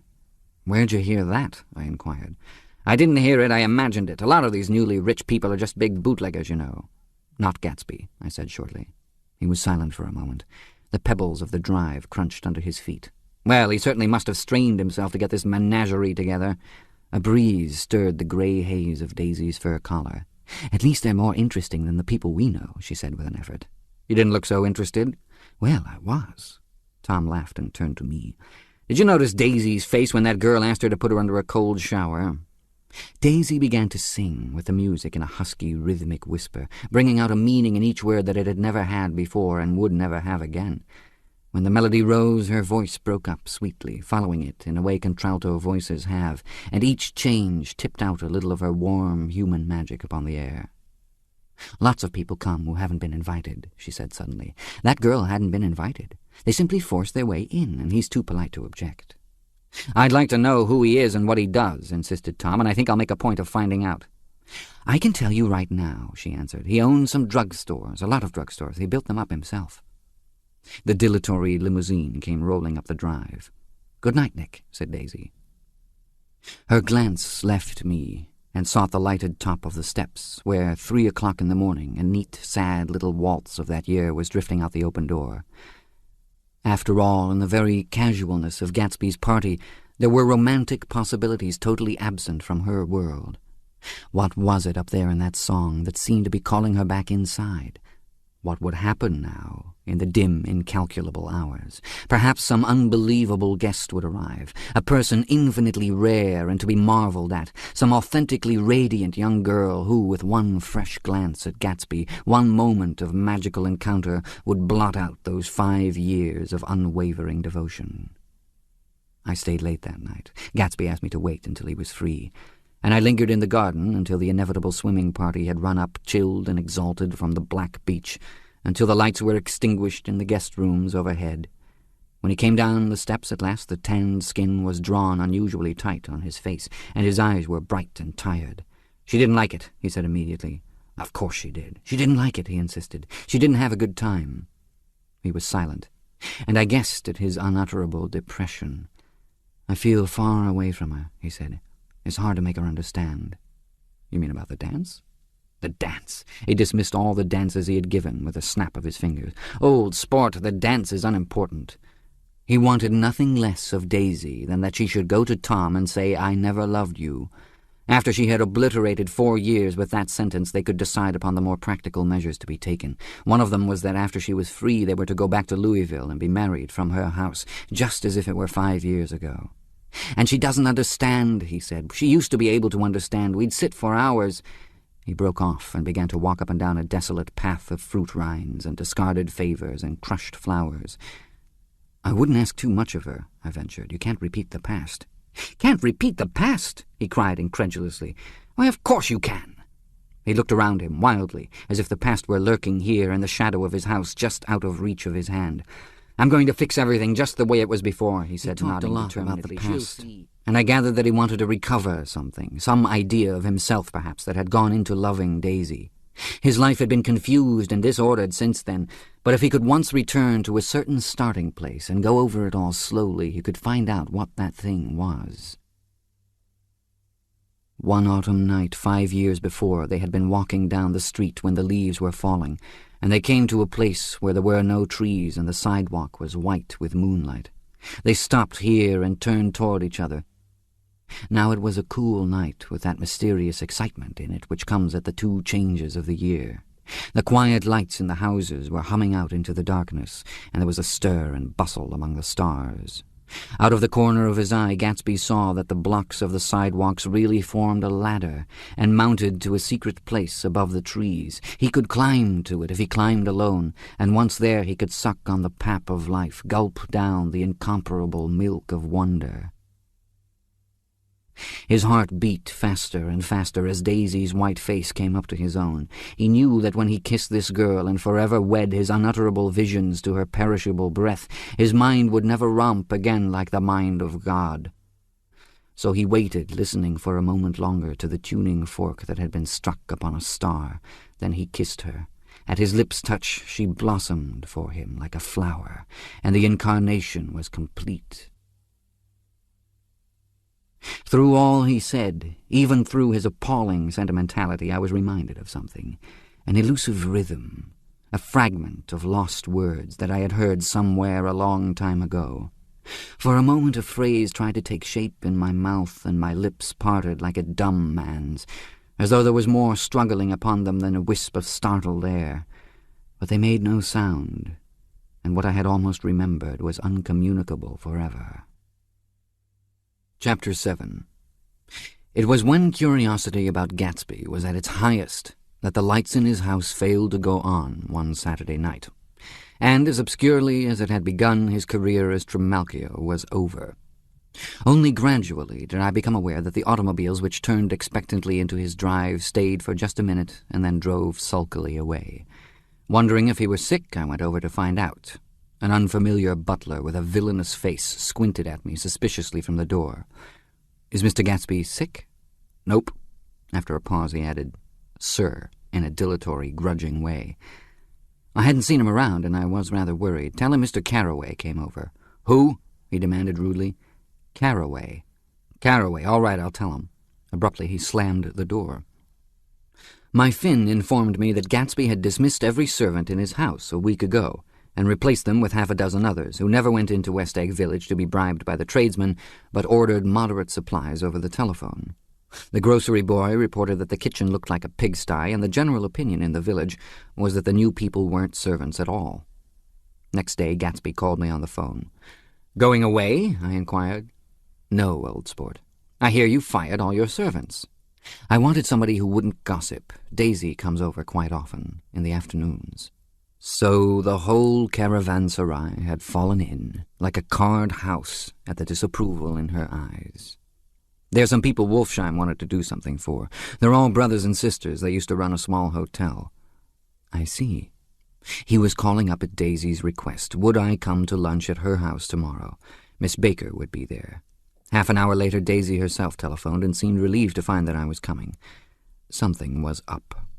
And yet I couldn't believe that they would choose this occasion for a scene, especially for the rather harrowing scene that Gatsby had outlined in the garden. The next day was broiling, almost the last, certainly the warmest of the summer. As my train emerged from the tunnel into sunlight, only the hot whistles of the National Biscuit Company broke the simmering hush at noon. The straw seats of the car hovered on the edge of combustion. The woman next to me perspired delicately for a while into her white shirtwaist, and then, as her newspaper dampened under her fingers, lapsed despairingly into deep heat with a desolate cry. Her pocketbook slapped to the floor. "Oh, my," she gasped. I picked it up with a weary bend and handed it back to her, holding it at arm's length and by the extreme tip of the corners to indicate that I had no designs upon it, but everyone nearby, including the woman, suspected me just the same. "Hot," said the conductor to familiar faces. "Some weather." "Hot. Hot. Hot. Is it hot enough for you? Is it hot? Is it—" My commutation ticket came back to me with a dark stain from his hand. That anyone should care in this heat whose flushed lips he kissed, whose head made damp the pajama pocket over his heart. Through the hall of the Buchanan's house blew a faint wind, carrying the sound of the telephone bell out to Gatsby and me as we waited at the door. "The master's body," roared the butler into the mouthpiece. "I'm sorry, madame, but we can't furnish it. It's far too hot to touch this noon." What he really said was, "Yes, yes, and came toward us, glistening slightly, to take our stiff straw hats. "Madame expects you in the salon," he cried, needlessly indicating the direction. In this heat, every extra gesture was an affront to the common store of life. The room, shadowed well with awnings, was dark and cool. Daisy and Jordan lay upon an enormous couch, like silver idols, weighing down their own white dresses against the singing breeze of the fans. "We can't move," they said together. Jordan's fingers, powdered white over their tan, rested for a moment in mine. "And Mr. Thomas Buchanan, the athlete?" I inquired. Simultaneously I heard his voice, gruff, muffled, husky, at the hall telephone. Gatsby stood in the center of the crimson carpet and gazed around with fascinated eyes. Daisy watched him and laughed her sweet, exciting laugh. A tiny gust of powder rose from her bosom into the air. "The rumor is," whispered Jordan, "that that's Tom's girl on the telephone." We were silent. The voice in the hall rose high with annoyance. "Very well, then I won't sell you the car at all. I'm under no obligations to you at all. And as for your bothering me about it at lunchtime, I won't stand that at all." "Holding down the receiver," said Daisy cynically. "No, he's not," I assured her. "It's a bona fide deal. I happen to know about it." Tom flung open the door, blocked out its space for a moment with his thick body, and hurried into the room. "Mr. Gatsby," he put out his broad, flat hand with well-concealed dislike. "I'm glad to see you, sir. Nick?" "Make us a cold drink," cried Daisy. As he left the room again, she got up and went over to Gatsby and pulled his face down, kissing him on the mouth. "You know I love you," she murmured. "You forget there's a lady present," said Jordan. Daisy looked around doubtfully. "You kiss Nick, too? What a low, vulgar girl." "I don't care," cried Daisy, and began to clog on the brick fireplace. Then she remembered the heat and sat down guiltily on the couch, just as a freshly laundered nurse leading a little girl came into the room. "Blessed, precious," she crooned, holding out her arms. "Come to your own mother that loves you." The child, relinquished by the nurse, rushed across the room and rooted shyly into her mother's dress. "The blessed, precious. Did Mother get powder on your old yellowy hair? Stand up now and say howdy-do." Gatsby and I, in turn, leaned down and took the small, reluctant hand. Afterward he kept looking at the child with surprise. I don't think he had ever really believed in its existence before. "I got dressed before luncheon," said the child, turning eagerly to Daisy. "That's because your mother wanted to show you off." Her face bent into the single wrinkle of the small white neck. "You dream, you absolute little dream." "Yes," admitted the child calmly. "Aunt Jordan's got on a white dress, too." "How do you like Mother's friends?" Daisy turned her round so that she faced Gatsby. "Do you think they're pretty?" "Where's Daddy?" "She doesn't look like her father," explained Daisy. "She looks like me. She's got my hair and shape of the face." Daisy sat back upon the couch. The nurse took a step forward and held out her hand. "Come, Pammy." "Goodbye, sweetheart." With a reluctant backward glance, the well-disciplined child held to her nurse's hand and was pulled out the door, just as Tom came back, preceding 4 gin rickeys that clicked full of ice. Gatsby took up his drink. "They certainly look cool," he said with visible tension. We drank in long, greedy swallows. "I read somewhere that the sun's getting hotter every year," said Tom genially. "It seems that pretty soon the Earth's going to fall into the sun's getting colder every year." "Come outside," he suggested to Gatsby. "I'd like you to have a look at the place." I went with them out to the veranda. On the green Sound, stagnant in the heat, one small sail crawled slowly toward the fresher sea. Gatsby's eyes followed it momentarily. He raised his hand and pointed across the bay. "I'm right across from you." "So you are." Our eyes lifted over the rose beds and the hot lawn and the weedy refuse of the dog days along shore. Slowly the white wings of the boat moved against the blue, cool limit of the sky. Ahead lay the scalloped ocean and the abounding, blessed isles. "There's sport for you," said Tom, nodding. "I'd like to be out there with him for about an hour." We had luncheon in the dining room, darkened too against the heat, and drank down nervous gaiety with the cold ale. "What'll we do with ourselves this afternoon?" cried Daisy, "and the day after that, and the next 30 years?" "Don't be morbid," Jordan said. "Life starts all over again when it gets crisp in the fall." "But it's so hot," insisted Daisy on the verge of tears, "and everything's so confused. Let's all go to town." Her voice struggled on through the heat, beating against it, moulding its senselessness into forms. "I've heard of making a garage out of a stable," Tom was saying to Gatsby, "but I'm the first man who ever made a stable out of a garage." "Who wants to go to town?" demanded Daisy insistently. Gatsby's eyes floated toward her. "Ah," she cried, "you look so cool." Their eyes met, and they stared together at each other alone in space. With an effort she glanced down at the table. "You always look so cool," she repeated. She had told him that she loved him, and Tom Buchanan saw. He was astounded. His mouth opened a little, and he looked at Gatsby and then back at Daisy, as if he had just recognized her as someone he knew a long time ago. "You resemble the advertisement of the man," she went on innocently. "You know the advertisement of the man—" "All right," broke in Tom quickly. "I'm perfectly willing to go to town. Come on, we're all going to town." He got up, his eyes still flashing between Gatsby and his wife. No one moved. "Come on!" His temper cracked a little. "What's the matter anyhow? If we're going to town, let's start." His hand, trembling with his effort at self-control, bore to his lips the last of his glass of ale. Daisy's voice got us to our feet and out onto the blazing gravel drive. "Are we just going to go?" she objected. "Like this? Aren't we going to let anyone smoke a cigarette first?" Everybody smoked all through lunch. "Oh, let's have fun," she begged him. "It's too hot to fuss." He didn't answer. "Have it your own way," she said. "Come on, Jordan." They went upstairs to get ready, while we 3 men stood there shuffling the hot pebbles with our feet. A silver curve of the moon hovered already in the western sky. Gatsby started to speak, changed his mind, but not before Tom wheeled and faced him expectantly. "Have you got your stables here?" asked Gatsby with an effort. "About a quarter of a mile down the road." "I don't see the idea of going to town," broke out Tom savagely. "Women get these notions in their heads." "Shall we take anything to drink?" called Daisy from an upper window. "I'll get some whiskey," answered Tom. He went inside. Gatsby turned to me rigidly. "I can't say anything in his household, sport." "She's got an indiscreet voice," I remarked. "It's full of—" I hesitated. "Her voice is full of money," he said suddenly. That was it. I'd never understood before. It was full of money. That was the inexhaustible charm that rose and fell in it, the jingle of it, the cymbal song of it. High in a white palace, the king's daughter, the golden girl. Tom came out of the house, wrapping a quart bottle in a towel, followed by Daisy and Jordan, wearing small, tight hats of metallic cloth and carrying light capes over their arms. "Shall we all go in my car?" suggested Gatsby.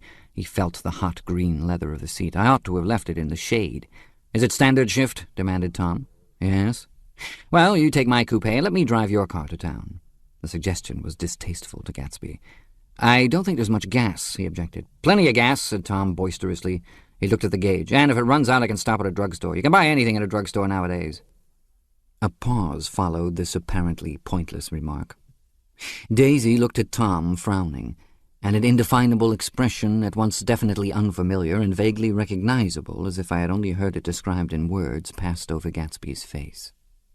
"Come on, Daisy," said Tom, pressing her with his hand towards Gatsby's car. "I'll take you in this circus wagon." He opened the door, but she moved out from the circle of his arm. "You take Nick and Jordan. We'll follow you in the coupe." She walked close to Gatsby, touching his coat with her hand. Jordan and Tom and I got into the front seat of Gatsby's car. Tom pushed the unfamiliar gears tentatively, and we shot off into the oppressive heat, leaving them out of sight behind. "Did you see that?" demanded Tom. "See what?" He looked at me keenly, realizing that Jordan and I must have known all along. "You think I'm pretty dumb, don't you?" he suggested. "Maybe I am, but I have almost a second sight sometimes that tells me what to do. Maybe you don't believe that, but science—" He paused. The immediate contingency overtook him, pulled him back from the edge of the theoretical abyss. "I've made a small investigation of this fellow," he continued. "I could have gone deeper if I'd known—" "Do you mean you've been to a medium?" inquired Jordan humorously. "What?" Confused, he stared at us as we laughed. "A medium? About Gatsby." "About Gatsby? No, I haven't. I said I'd been making a small investigation of his past." "And you found he was an Oxford man," said Jordan helpfully. "An Oxford man?" He was incredulous. "Like hell he is. He wears a pink suit." "Nevertheless, he's an Oxford man." "Oxford, New Mexico," snorted Tom contemptuously. "Listen, Tom, if you're such a snob, why did you invite him to lunch?" demanded Jordan crossly. "Daisy invited him. She knew him before we were married, God knows where." We were all irritable now with the fading ale, and aware of it as we drove for a while in silence. Then, as Dr. T.J. Eckelberg's faded eyes came into sight down the road, I remembered Gatsby's caution about gasoline. "We've got enough to get us to town," said Tom. "But there's a garage right here," objected Jordan. "I don't want to get stalled in this baking heat." Tom threw on both brakes impatiently, and we slid to an abrupt, dusty stop under Wilson's sign. After a moment the proprietor emerged from the interior of his establishment and gazed, hollow-eyed, at the car. "Let's have some gas," cried Tom roughly. "What do you think we stopped for, to admire the view?" "I'm sick," said Wilson without moving. "Been sick all day." "What's the matter?" "I'm all run down." "Well, shall I help myself?" Tom demanded. "You sounded well enough on the phone." With an effort, Wilson left the shade in support of the doorway and, breathing hard, unscrewed the cap of the tank. In the sunlight, his face was green. "I didn't mean to interrupt your lunch," he said, "but I need money pretty bad, and I was wondering what you were going to do with your old car." "How do you like this one?" inquired Tom. "I bought it last week." "It's a nice yellow one," said Wilson as he strained at the handle. "Like to buy it?" "Big chance," Wilson smiled faintly. "No, but I could make some money on the other." "What do you want money for all of a sudden?" "I've been here too long. I want to get away. My wife and I want to go west." "Your wife does?" exclaimed Tom, startled. "She's been talking about it for 10 years. He rested for a moment against the pump, shading his eyes. "And now she's going whether she wants to or not. I'm going to get her away." The coupe flashed by us with a flurry of dust and the flash of a waving hand. "What do I owe you?" demanded Tom harshly. "I just got wised up to something funny the last 2 days," remarked Wilson. "That's why I want to get away. That's why I've been bothering you about the car." "What do I owe you?" $1.20. The relentless beating heat was beginning to confuse me, and I had a bad moment there before I realized that so far his suspicions hadn't alighted on Tom. He had discovered that Myrtle had some sort of life apart from him in another world, and the shock had made him physically sick. I stared at him and then at Tom, who had made a parallel discovery less than an hour before, and it occurred to me that there was no difference between men in intelligence or race so profound as the difference between the sick and the well. Wilson was so sick that he looked guilty, unforgivably guilty, as if he had just got some poor girl with child. "I'll let you have that car," said Tom. "I'll send it over tomorrow afternoon." That locality was always vaguely disquieting, even in the broad glare of afternoon, and now I turned my head as though I had been warned of something behind. Over the ash heaps, the giant eyes of Dr. T.J. Eckelberg kept their vigil, but I perceived after a moment that other eyes were regarding us with peculiar intensity from less than 20 feet away. In one of the windows over the garage, the curtains had been moved aside a little, and Myrtle Wilson was peering down at the car. So engrossed was she that she had no consciousness of being observed, and one emotion after another crept into her face like objects into a slowly developing picture. Her expression was curiously familiar. It was an expression I had often seen on women's faces, but on Myrtle Wilson's face it seemed purposeless and inexplicable, until I realized that her eyes, wide with jealous terror, were fixed not on Tom, but on Jordan Baker, whom she took to be his wife. There is no confusion like the confusion of a simple mind, and as we drove away Tom was feeling the hot whips of panic. His wife and his mistress, until an hour ago secure and inviolate, were slipping precipitately from his control. Instinct made him step on the accelerator with the double purpose of overtaking Daisy and leaving Wilson behind, and we sped along towards Astoria at 50 miles an hour until, among the spidery girders of the elevated, we came in sight of the easy-going blue coupe. "Those big movies around 50th Street are cool," suggested Jordan. "I love New York on summer afternoons when everyone's away. There's something very sensuous about it. Overripe, as if all sorts of funny fruits were going to fall into your hands." The word sensuous had the effect of further disquieting Tom, but before he could invent a protest, the coupe came to a stop, and Daisy signaled us to draw up alongside. "Where are we going?" she cried. "How about the movies?" "It's so hot," she complained. "You go. We'll ride around and meet you after." With an effort, her wit rose faintly. "We'll meet you on some corner. I'll be the man smoking 2 cigarettes." "We can't argue about it here," Tom said impatiently as a truck gave out a cursing whistle behind us. "You follow me to the south side of Central Park in front of the plaza." Several times he turned his head and looked back for their car, and if the traffic delayed them, he slowed up until they came into sight. I think he was afraid they would dart down a side street and out of his life forever. But they didn't, and we all took the less explicable step of engaging the parlor of a suite in the Plaza Hotel. The prolonged and tumultuous argument that ended by herding us into that room eludes me, though I have a sharp physical memory that in the course of it my underwear kept climbing like a damp snake around my legs, and intermittent beads of sweat raced cool across my back. The notion originated with Daisy's suggestion that we hire 5 bathrooms and take cold baths, and then assumed a more tangible form as a place to have a mint julep. Each of us said over and over that it was a crazy idea. We all talked at once to a baffled clerk and thought or pretended to think. The room was large and stifling, and though it was already 4 o'clock, opening the windows admitted only a gust of hot shrubbery from the park. Daisy went to the mirror and stood with her back to us, fixing her hair. "It's a swell suite," whispered Jordan respectfully, and everyone laughed. "Open another window," commanded Daisy without turning around. "There aren't any more." "Well, we'd better telephone for an axe." "The thing to do is to forget about the heat," said Tom impatiently. "You make it 10 times worse by crabbing about it." He unrolled the bottle of whiskey from the towel and put it on the table. "Why not let her alone, old sport?" remarked Gatsby. "You're the one that wanted to come to town." There was a moment of silence. The telephone book slipped from its nail and splashed to the floor, whereupon Jordan whispered, "Excuse me," but this time no one laughed. "I'll pick it up," I offered. "I've got it." Gatsby examined the parted string, muttered, "Hum," in an interested way, and tossed the book on a chair. "That's a great expression of yours, isn't it?" said Tom sharply. "What is?" "All this old sport business. Where'd you pick that up?" "Now see here, Tom," said Daisy, turning around from the mirror. "If you're going to make personal remarks, I won't stay here a minute. Call up and order some ice for the mint julep." As Tom took up the receiver, the compressed heat exploded into sound, and we were listening to the portentous chords of Mendelssohn's Wedding March from the ballroom below. "Imagine marrying anybody in this heat," cried Jordan dismally. "Still, I was married in the middle of June," Daisy remembered. "Louisville in June. Somebody fainted. Who was it fainted, Tom?" "Biloxi," he answered shortly. "A man named Biloxi. Blocks Biloxi. And he made boxes. That's a fact. And he was from Biloxi, Tennessee." "They carried him into my house," appended Jordan, "because we lived just 2 doors from the church. And he stayed 3 weeks, until Daddy told him he had to get out. The day after he left, Daddy died." After a moment she added, as if she might have sounded irreverent, "There wasn't any connection." "I used to know a Bill Biloxi from Memphis," I remarked. "That was his cousin. I knew his whole family history before he left. He gave me an aluminum putter that I use today." The music had died down as the ceremony began, And now a long cheer floated in at the window, followed by intermittent cries of "yeah, yeah, yeah," and finally by a burst of jazz as the dancing began. "We're getting old," said Daisy. "If we were young, we'd rise and dance." "Remember Biloxi?" Jordan warned her. "Where'd you know him, Tom?" "Biloxi?" He concentrated with an effort. "I didn't know him. He was a friend of Daisy's." "He was not," she denied. "I'd never seen him before. He came down in the private car." "Well, he said he knew you. He said he was raised in Louisville. Asa Bird brought him around at the last minute and asked if we had room for him." Jordan smiled.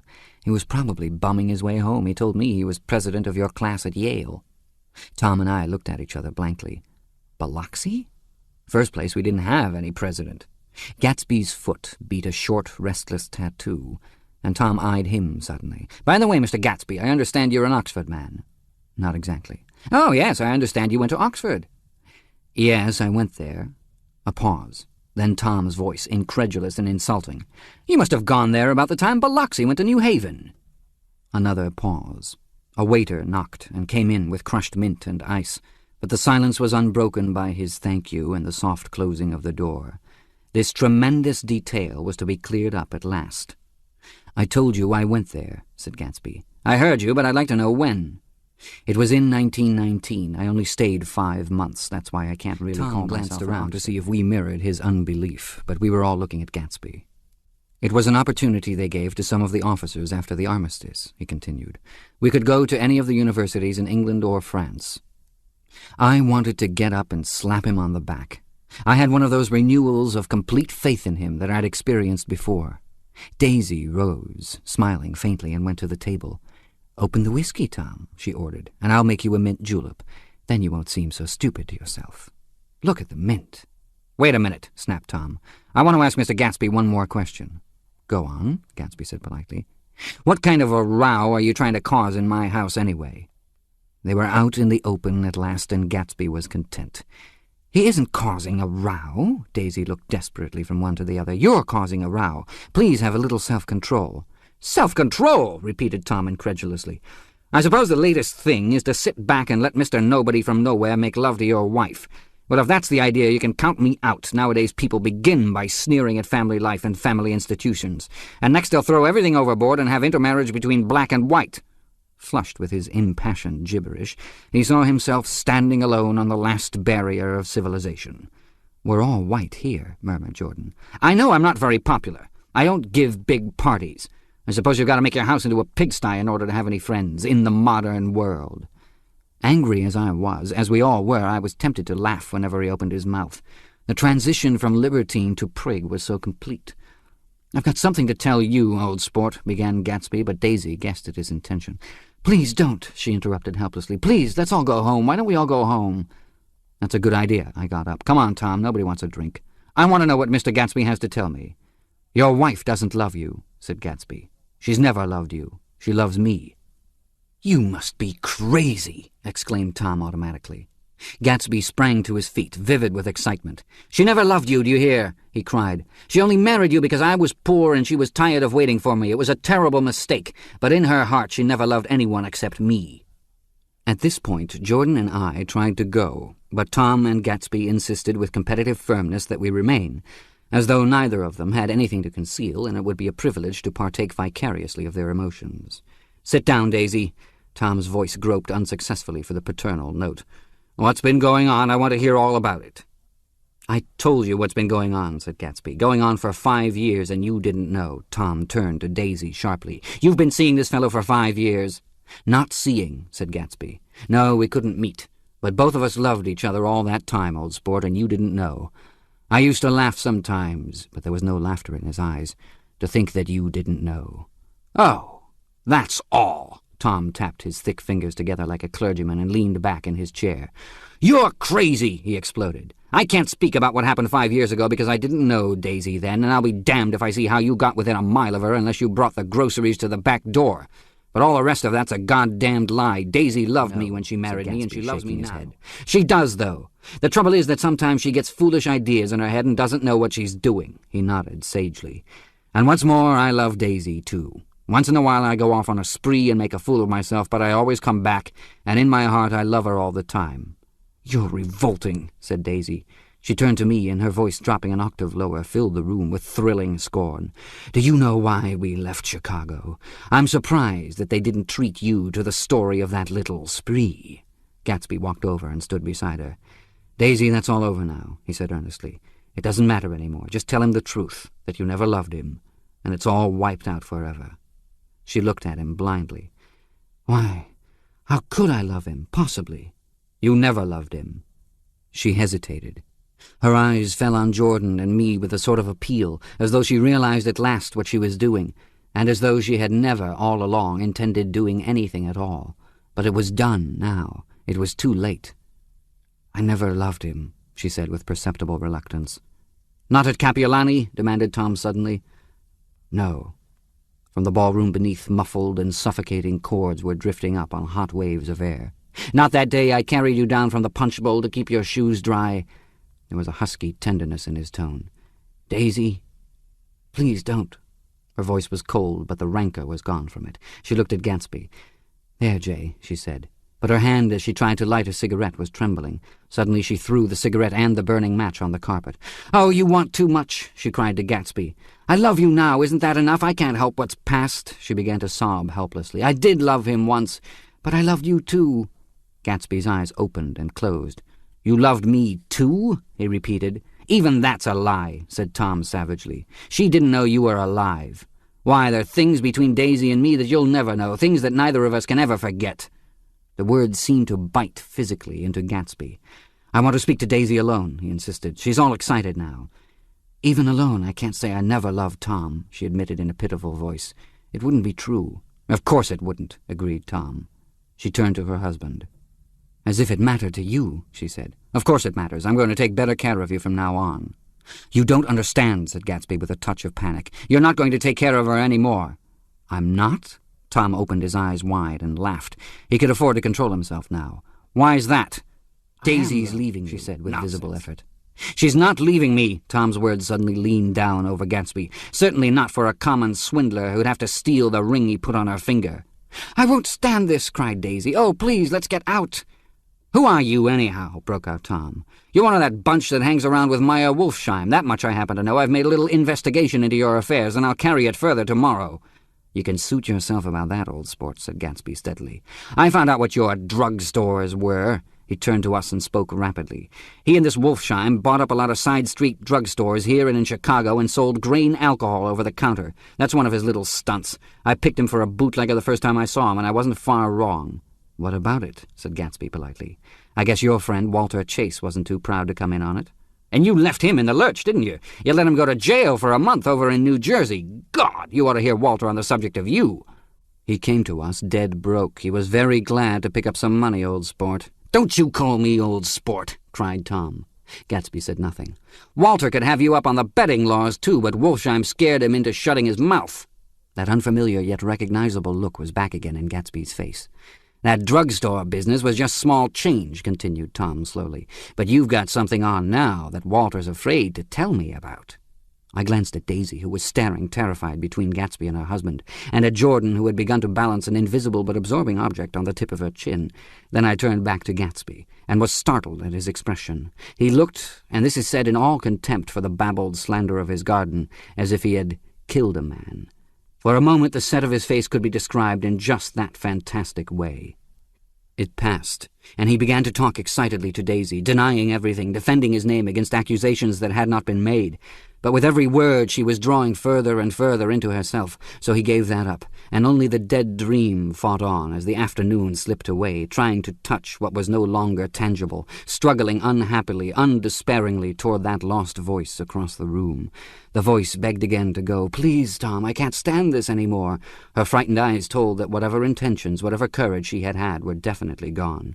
"You two start on home, Daisy," said Tom, "in Mr. Gatsby's car." She looked at Tom, alarmed now, but he insisted with magnanimous scorn. "Go on, he won't annoy you. I think he realizes that his presumptuous little flirtation is over." They were gone, without a word, snapped out, made accidental, isolated, like ghosts, even from our pity. After a moment, Tom got up and began wrapping the unopened bottle of whiskey in the towel.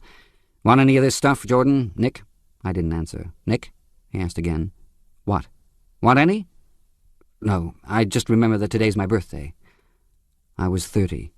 Before me stretched the portentous, menacing road of a new decade. It was 7 o'clock when we got into the coupe with him and started for Long Island. Tom talked incessantly, exulting and laughing, but his voice was as remote from Jordan and me as the foreign clamor on the sidewalk or the tumult of the elevated overhead. Human sympathy has its limits, and we were content to let all their tragic arguments fade with the city lights behind. 30. The promise of a decade of loneliness, a thinning list of single men to know, a thinning briefcase of enthusiasm, thinning hair. But there was Jordan beside me, who, unlike Daisy, was too wise ever to carry well-forgotten dreams from age to age. As we passed over the dark bridge, her wan face fell lazily against my coat's shoulder, and the formidable stroke of 30 died away with the reassuring pressure of her hand. So we drove on toward death through the cooling twilight. The young Greek, Michaelis, who ran the coffee joint beside the ash-heaps, was the principal witness at the inquest. He had slept through the heat until after 5, when he strolled over to the garage and found George Wilson sick in his office. Really sick, pale as his own pale hair and shaking all over. Michaelis advised him to go to bed, but Wilson refused, saying that he'd miss a lot of business if he did. While his neighbor was trying to persuade him, a violent racket broke out overhead. "I've got my wife locked in up there," explained Wilson calmly. "She's going to stay there till the day after tomorrow, and then we're going to move away." Michaelis was astonished. They had been neighbors for 4 years, and Wilson had never seemed faintly capable of such a statement. Generally, he was one of these worn-out men. When he wasn't working, he sat on a chair in the doorway and stared at the people in the cars that passed along the road. When anyone spoke to him, he invariably laughed in an agreeable, colorless way. He was his wife's man, and not his own. So, naturally, Michaelis tried to find out what had happened, but Wilson wouldn't say a word. Instead, he began to throw curious, suspicious glances at his visitor and ask him what he'd been doing at certain times on certain days. Just as the latter was getting uneasy, some workmen came past the door, bound for his restaurant, and Michaelis took the opportunity to get away, intending to come back later. But he didn't. He supposed he forgot to, that's all. When he came outside again, a little after 7, he was reminded of the conversation, because he heard Mrs. Wilson's voice, loud and scolding, downstairs in the garage. "Beat me," he heard her cry. "Throw me down and beat me, you dirty little coward." A moment later she rushed out into the dusk, waving her hands and shouting. Before he could move from his door, the business was over. The death car, as the newspapers called it, didn't stop. It came out of the gathering darkness, wavered tragically for a moment, and then disappeared around the next bend. Michaelis wasn't even sure of its color. He told the first policeman that it was light green. The other car, the one going toward New York, came to rest 100 yards beyond, and its driver hurried back to where Myrtle Wilson, her life violently extinguished, knelt in the road and mingled her thick, dark blood with the dust. Michaelis and this man reached her first, but when they had torn open her shirtwaist, still damp with perspiration, they saw that her left breast was swinging loose like a flap, and there was no need to listen for the heart beneath. The mouth was wide open and ripped at the corners, as though she had choked a little in giving up the tremendous vitality she had stored so long. This ends Disc 3. Great Gatsby, Disc 4. We saw the 3 or 4 automobiles in the crowd when we were still some distance away. "Wreck," said Tom. "That's good. Wilson will have a little business at last." He slowed down, but still without any intention of stopping, until, as we came nearer, the hushed, intent faces of the people at the garage door made him automatically put on the brakes. "We'll take a look," he said doubtfully, "just a look." I became aware now of a hollow, wailing sound which issued incessantly from the garage, a sound which, as we got out of the coupe and walked toward the door, resolved itself into the words, "Oh, my God," uttered over and over in a gasping moan. "There's some bad trouble here," said Tom excitedly. He reached up on tiptoes and peered over a circle of heads into the garage, which was lit only by a yellow light in a swinging wire basket overhead. Then he made a harsh sound in his throat, and with a violent thrusting movement of his powerful arms pushed his way through. The circle closed up again, with a running murmur of expostulation. It was a minute before I could see anything at all. Then new arrivals deranged the line, and Jordan and I were pushed suddenly inside. Myrtle Wilson's body wrapped in a blanket and then in another blanket as though she suffered from a chill in the hot night, lay on a work table by the wall, and Tom, with his back to us, was bending over it motionless. Next to him stood a motorcycle policeman taking down names with much sweat and correction in a little book.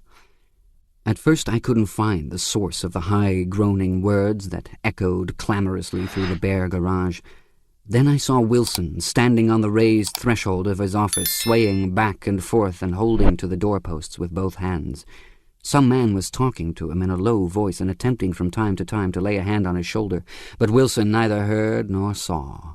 His eyes would drop slowly from the swinging light to the laden table by the wall, and then jerk back to the light again, and he gave out incessantly his high, horrible call.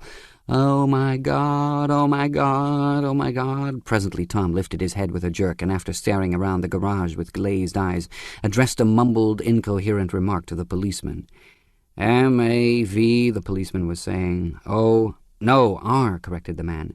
"M-A-V-R-O." "Listen to me," muttered Tom fiercely.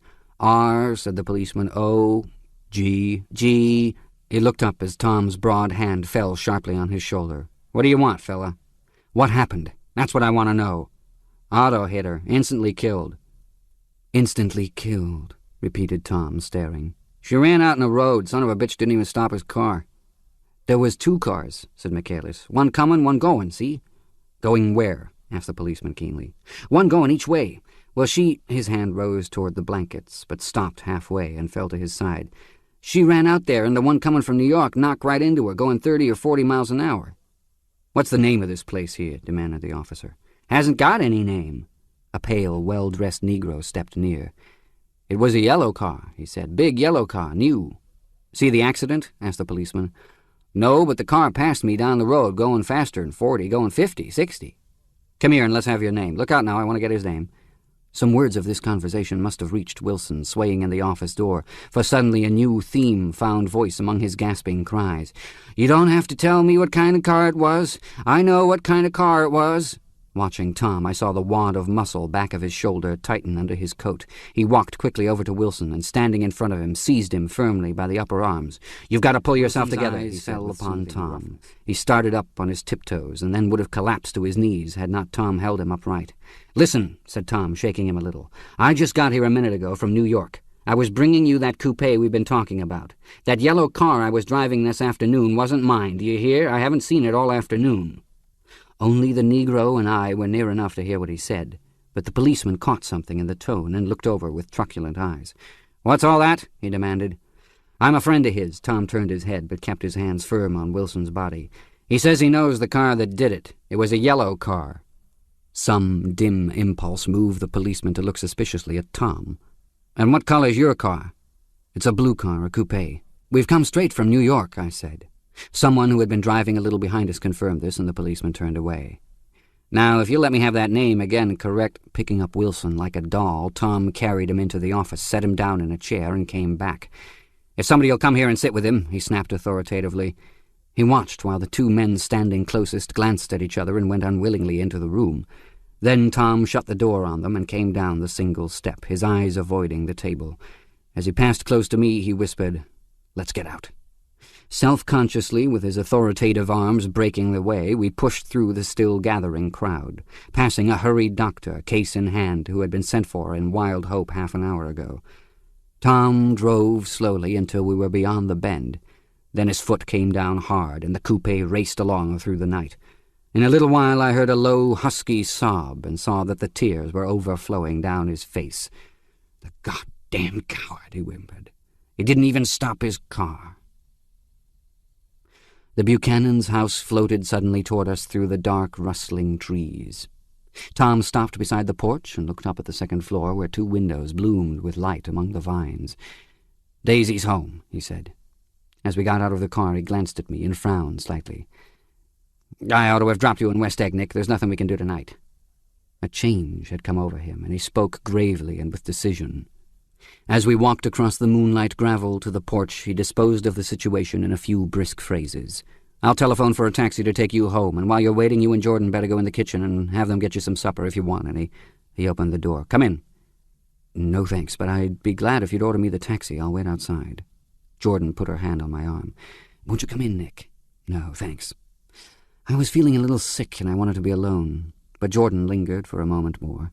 "It's only 9:30, she said. I'd be damned if I go in. I'd had enough of all of them for one day, and suddenly that included Jordan, too. She must have seen something of this in my expression, for she turned abruptly away and ran up the porch steps into the house. I sat down for a few minutes with my head in my hands, until I heard the phone taken up inside and the butler's voice calling a taxi. Then I walked slowly down the drive away from the house, intending to wait by the gate. I hadn't gone 20 yards when I heard my name, and Gatsby stepped from between two bushes into the path. I must have felt pretty weird by that time, because I could think of nothing except the luminosity of his pink suit under the moon. "What are you doing?" I inquired. "Just standing here, old sport." Somehow that seemed a despicable occupation. For all I knew, he was going to rob the house in a moment. I wouldn't have been surprised to see sinister faces, the faces of Wolfsheim's people behind him in the dark shrubbery. "Did you see any trouble on the road?" he asked after a minute. "Yes." He hesitated. "Was she killed?" "I thought so. Yes." I told Daisy I thought so. "It's better that the shock should all come at once. She stood it pretty well." He spoke as if Daisy's reaction was the only thing that mattered. "I got to West Egg by a side road," he went on, "and left the car in my garage. I don't think anybody saw us, but of course I can't be sure." I disliked him so much by this time that I didn't find it necessary to tell him he was wrong. "Who was the woman?" he inquired. "Her name was Wilson. Her husband owns the garage. How the devil did it happen?" "Well, I tried to swing the wheel—" He broke off, and suddenly I guessed at the truth. "Was Daisy driving?" "Yes," he said after a moment. "But of course I'll say I was. You see, when we left New York she was very nervous, and she thought it would steady her to drive, and this woman rushed out at us just as we were passing a car coming the other way. It all happened in a minute, but it seemed to me that she wanted to speak to us, thought we were somebody she knew. Well, first Daisy turned away from the woman toward the other car, and then she lost her nerve and turned back. The second my hand reached the wheel, I felt the shock. It must have killed her instantly." It ripped her open. "Don't tell me, old sport." He winced. "Anyhow, Daisy stepped on it. I tried to make her stop, but she couldn't, so I pulled on the emergency brake. Then she fell over into my lap, and I drove on." "She'll be all right tomorrow," he said presently. "I'm just going to wait here and see if he tries to bother her about that unpleasantness this afternoon. She's locked herself into a room, and if he tries any brutality, she's going to turn the light out and on again." "He won't touch her," I said. "He's not thinking about her." "I don't trust him, old sport." "How long are you going to wait?" "All night, if necessary. Anyhow, till they all go to bed." A new point of view occurred to me. Suppose Tom found out that Daisy had been driving. He might think he saw a connection in it. He might think anything. I looked at the house. There were 2 or 3 bright windows downstairs and the pink glow from Daisy's room on the second floor. "You wait here," I said. "I'll see if there's any sign of a commotion."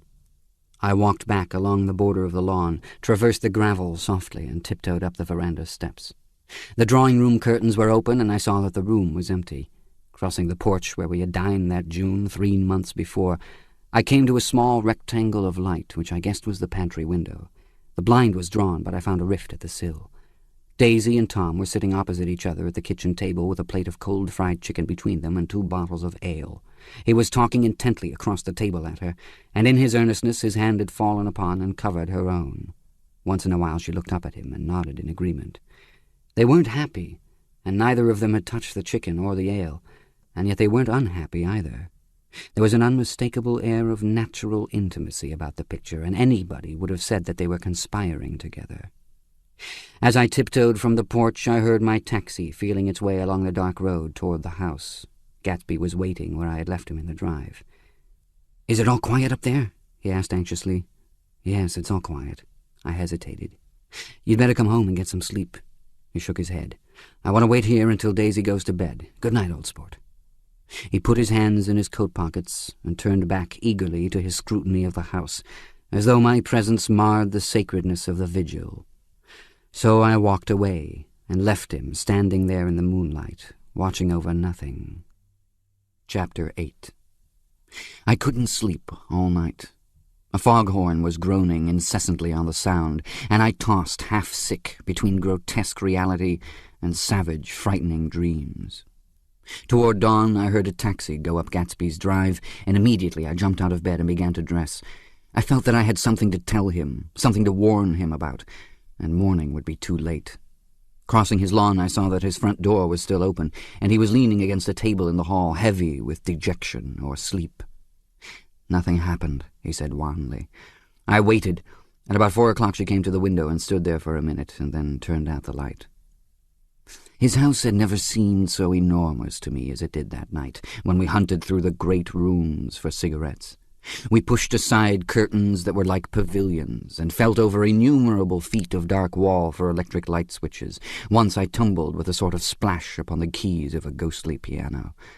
There was an inexplicable amount of dust everywhere, and the rooms were musty, as though they hadn't been aired for many days.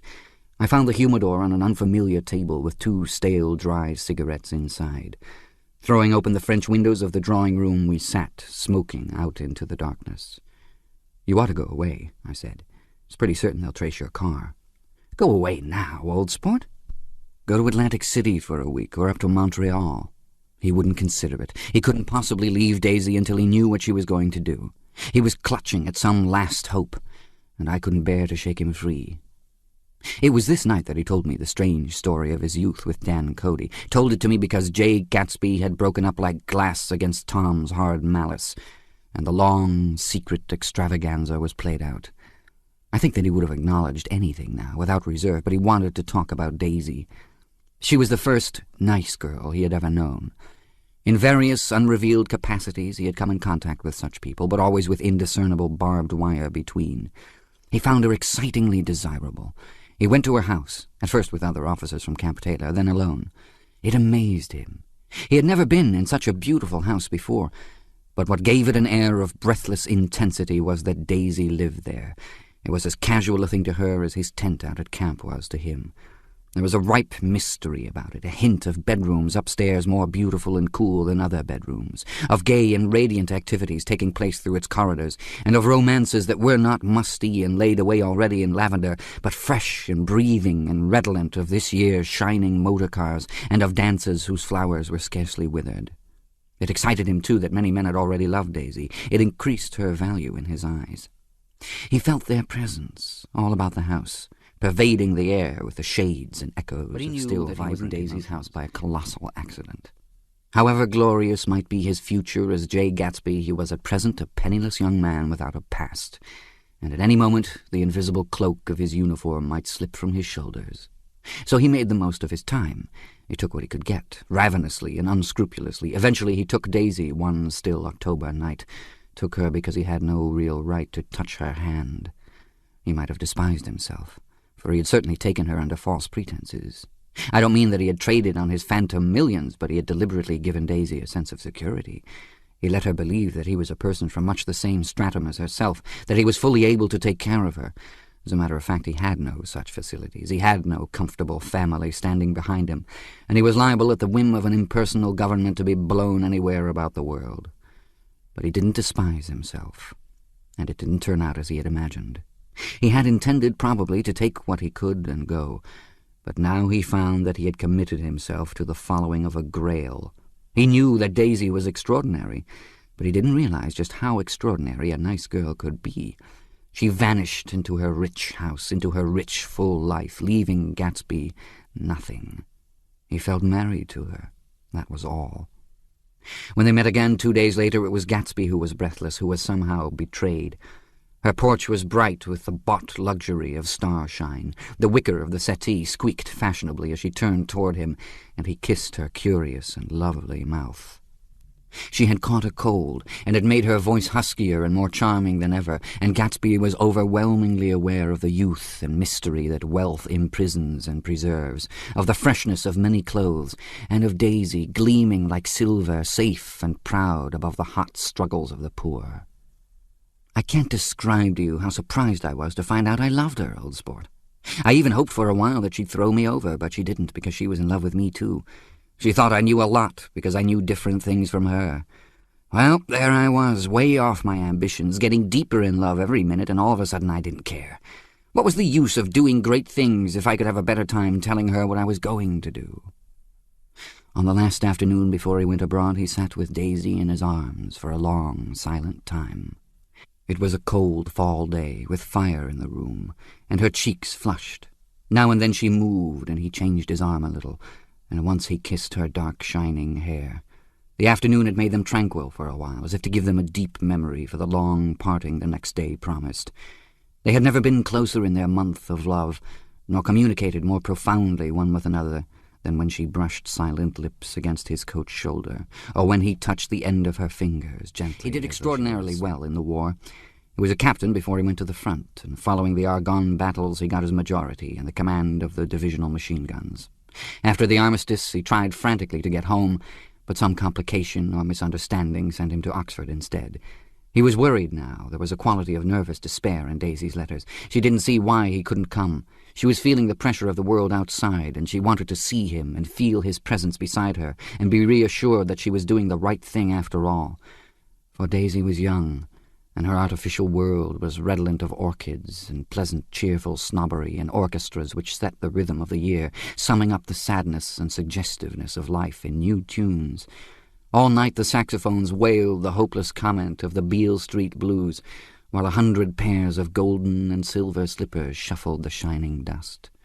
At the grey tea hour there were always rooms that throbbed incessantly with this low, sweet fever, while fresh faces drifted here and there like rose petals blown by the sad horns around the floor. Through this twilight universe, Daisy began to move again with the season. Suddenly she was again keeping 6 dates a day with 6 men, and drowsing asleep at dawn with the beads and chiffon of an evening dress tangled among dying orchids on the floor beside her bed. And all the time something within her was crying for a decision. She wanted her life shaped now, immediately, and the decision must be made by some force, of love, of money, of unquestionable practicality that was close at hand. That force took shape in the middle of spring with the arrival of Tom Buchanan. There was a wholesome bulkiness about his person and his position, and Daisy was flattered. Doubtless there was a certain struggle and a certain relief. The letter reached Gatsby while he was still at Oxford. It was dawn now on Long Island, and we went about opening the rest of the windows downstairs, filling the house with grey-turning, gold-turning light. The shadow of a tree fell abruptly across the dew, and ghostly birds began to sing among the blue leaves. There was a slow, pleasant movement in the air, scarcely a wind, promising a cool, lovely day. "I don't think she ever loved him." Gatsby turned around from a window and looked at me challengingly. "You must remember, old sport, she was very excited this afternoon. He told her those things in a way that frightened her, that made it look as if I was some kind of cheap sharper, and the result was she hardly knew what she was saying." He sat down gloomily. "Of course she might have loved him for just a minute when they were first married, and loved me more even then," his remark. "In any case," he said, "it was just personal." And what could you make of that, except to suspect some intensity in his conception of the affair that couldn't be measured? He came back from France when Tom and Daisy were still on their wedding trip, and made a miserable but irresistible journey to Louisville on the last of his army pay. He stayed there a week, walking the streets where their footsteps had clicked together through the November night, and revisiting the out-of-the-way places to which they had driven in her white car. Just as Daisy's house had always seemed to him more mysterious and gay than other houses, so his idea of the city itself, even though she was gone from it, was pervaded with a melancholy beauty. He left feeling that if he had searched harder he might have found her, that he was leaving her behind. The day coach, he was penniless now, was hot. He went out to the open vestibule and sat down on a folding chair, and the station slid away and the backs of unfamiliar buildings moved by. Then out into the spring fields, where a yellow trolley raced them for a minute, with people in it who might once have seen the pale magic of her face along the casual street. The track curved, and now it was going away from the sun, which, as it sank lower, seemed to spread itself in benediction over the vanishing city where she had drawn her breath. He stretched out his hand desperately, as if to snatch only a wisp of air, to save a fragment of the spot that she had made lovely for him. But it was all going by too fast now for his blurred eyes, and he knew that he had lost that part of it, the freshest and the best, forever. It was 9 o'clock when we finished breakfast and went out on the porch. The night had made a sharp difference in the weather, and there was an autumn flavor in the air. The gardener, the last one of Gatsby's former servants, came to the foot of the steps. "I'm going to drain the pool today, Mr. Gatsby. Leaves will start falling pretty soon, and then there's always trouble with the pipes." "Don't do it today," Gatsby answered. He turned to me apologetically.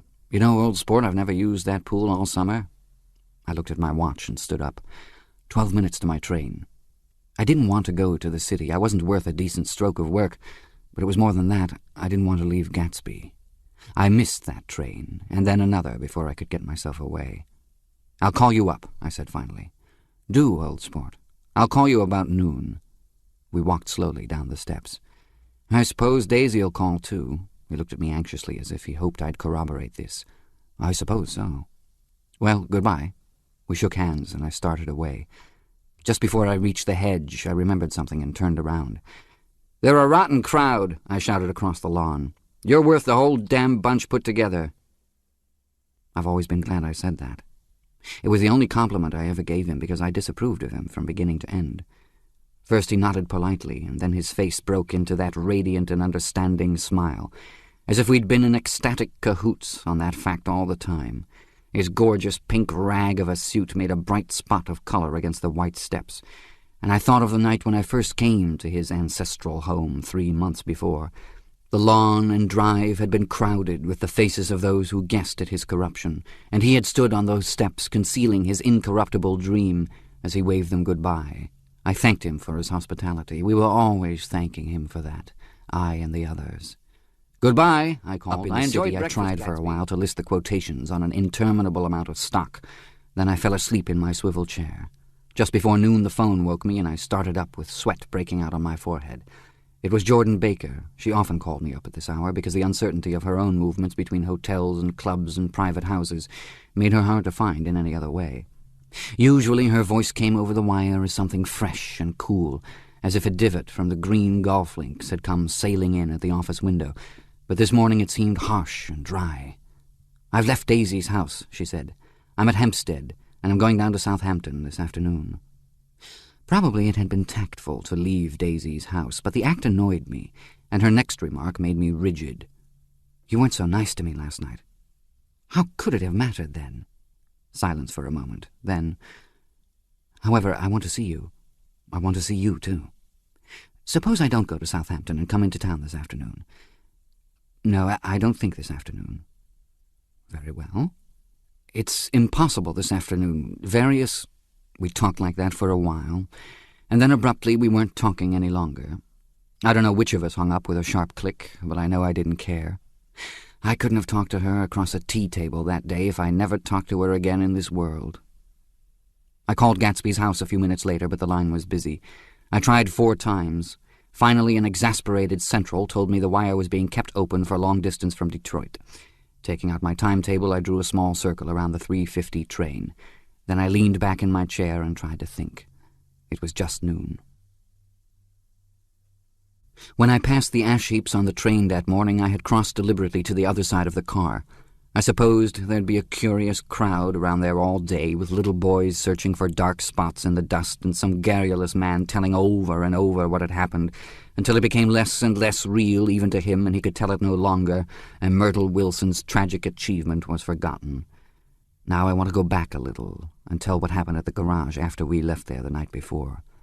They had difficulty in locating the sister, Catherine.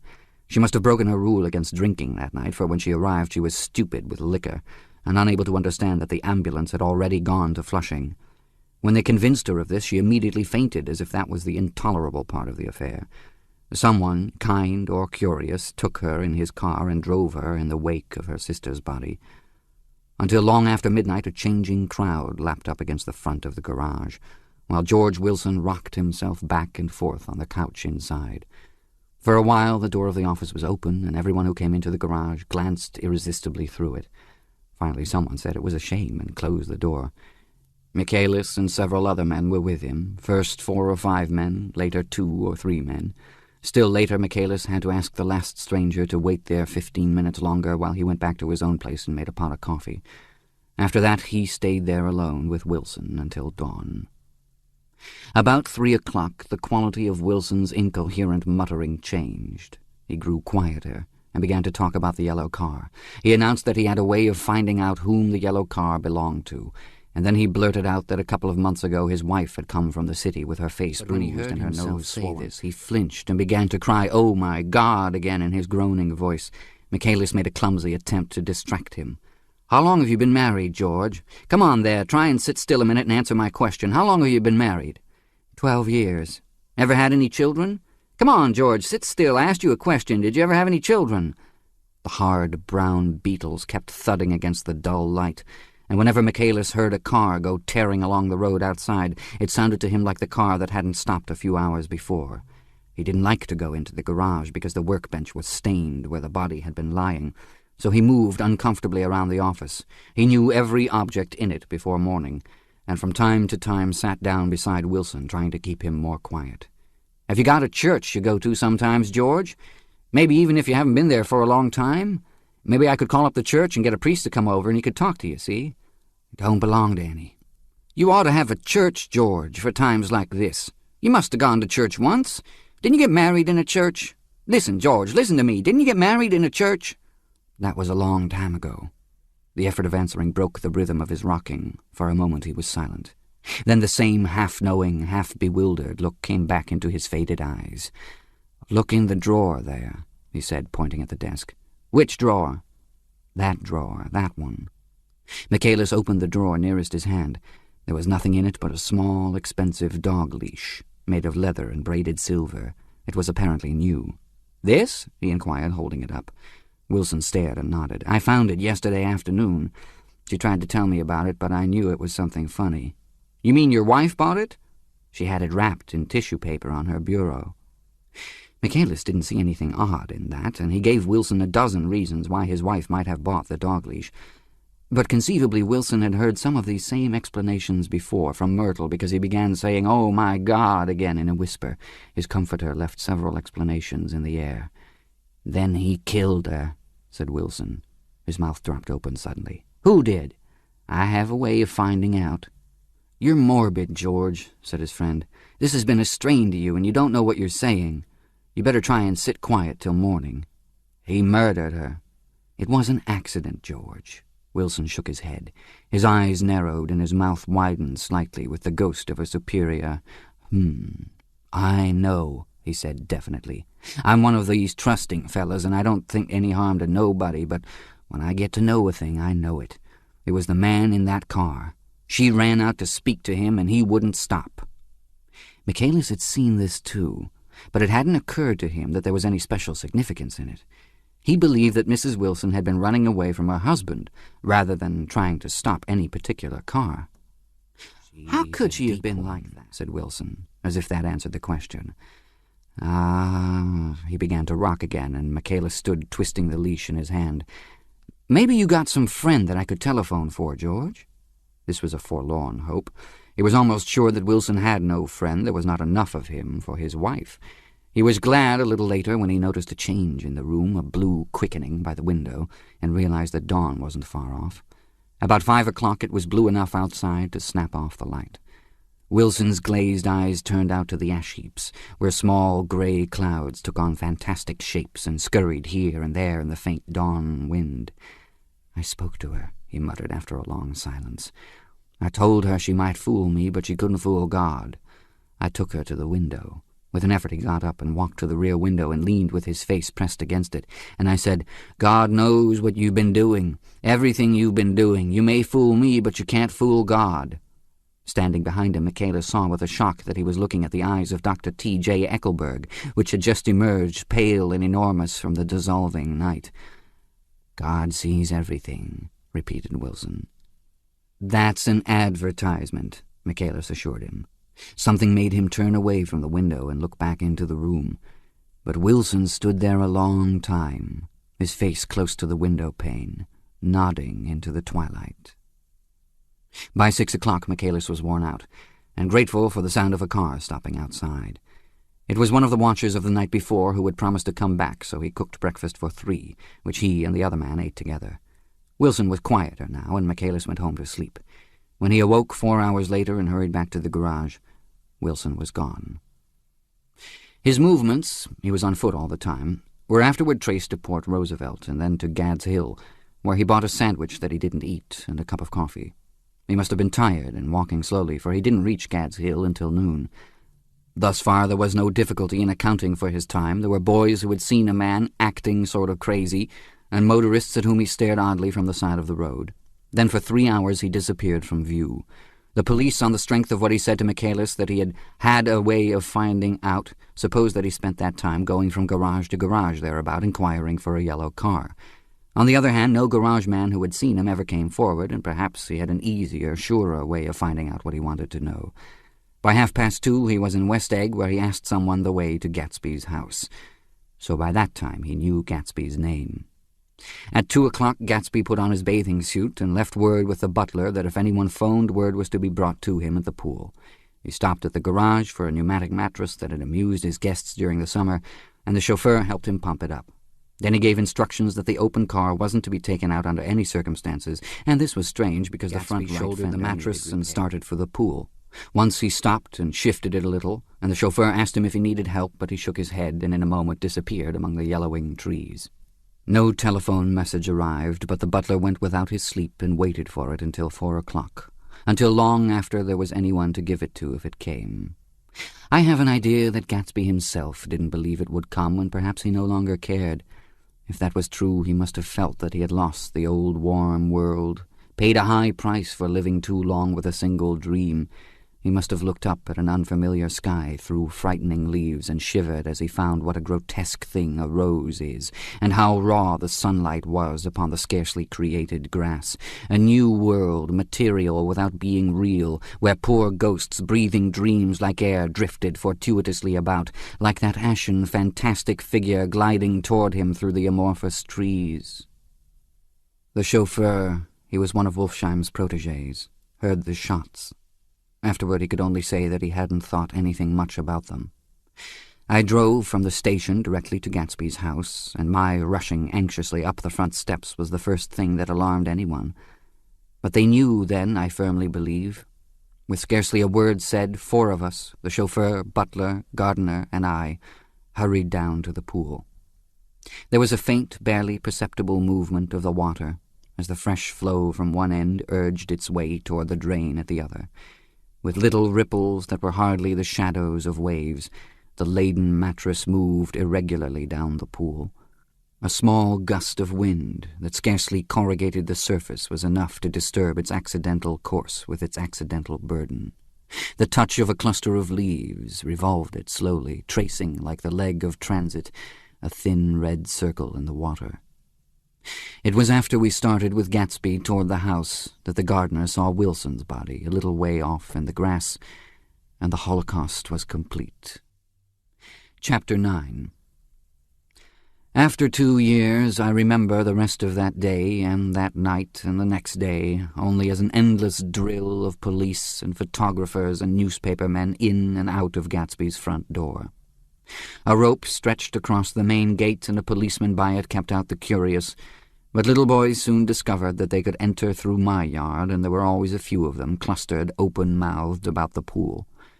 Someone with a positive manner, perhaps a detective, used the expression madman as he bent over Wilson's body that afternoon, and the adventitious authority of his voice set the key for the newspaper reports next morning.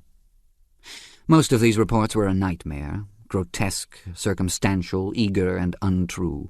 When Michaelis's testimony at the inquest brought to light Wilson's suspicions of his wife, I thought the whole tale would shortly be served up in racy pasquinade. But Catherine, who might have said anything, didn't say a word.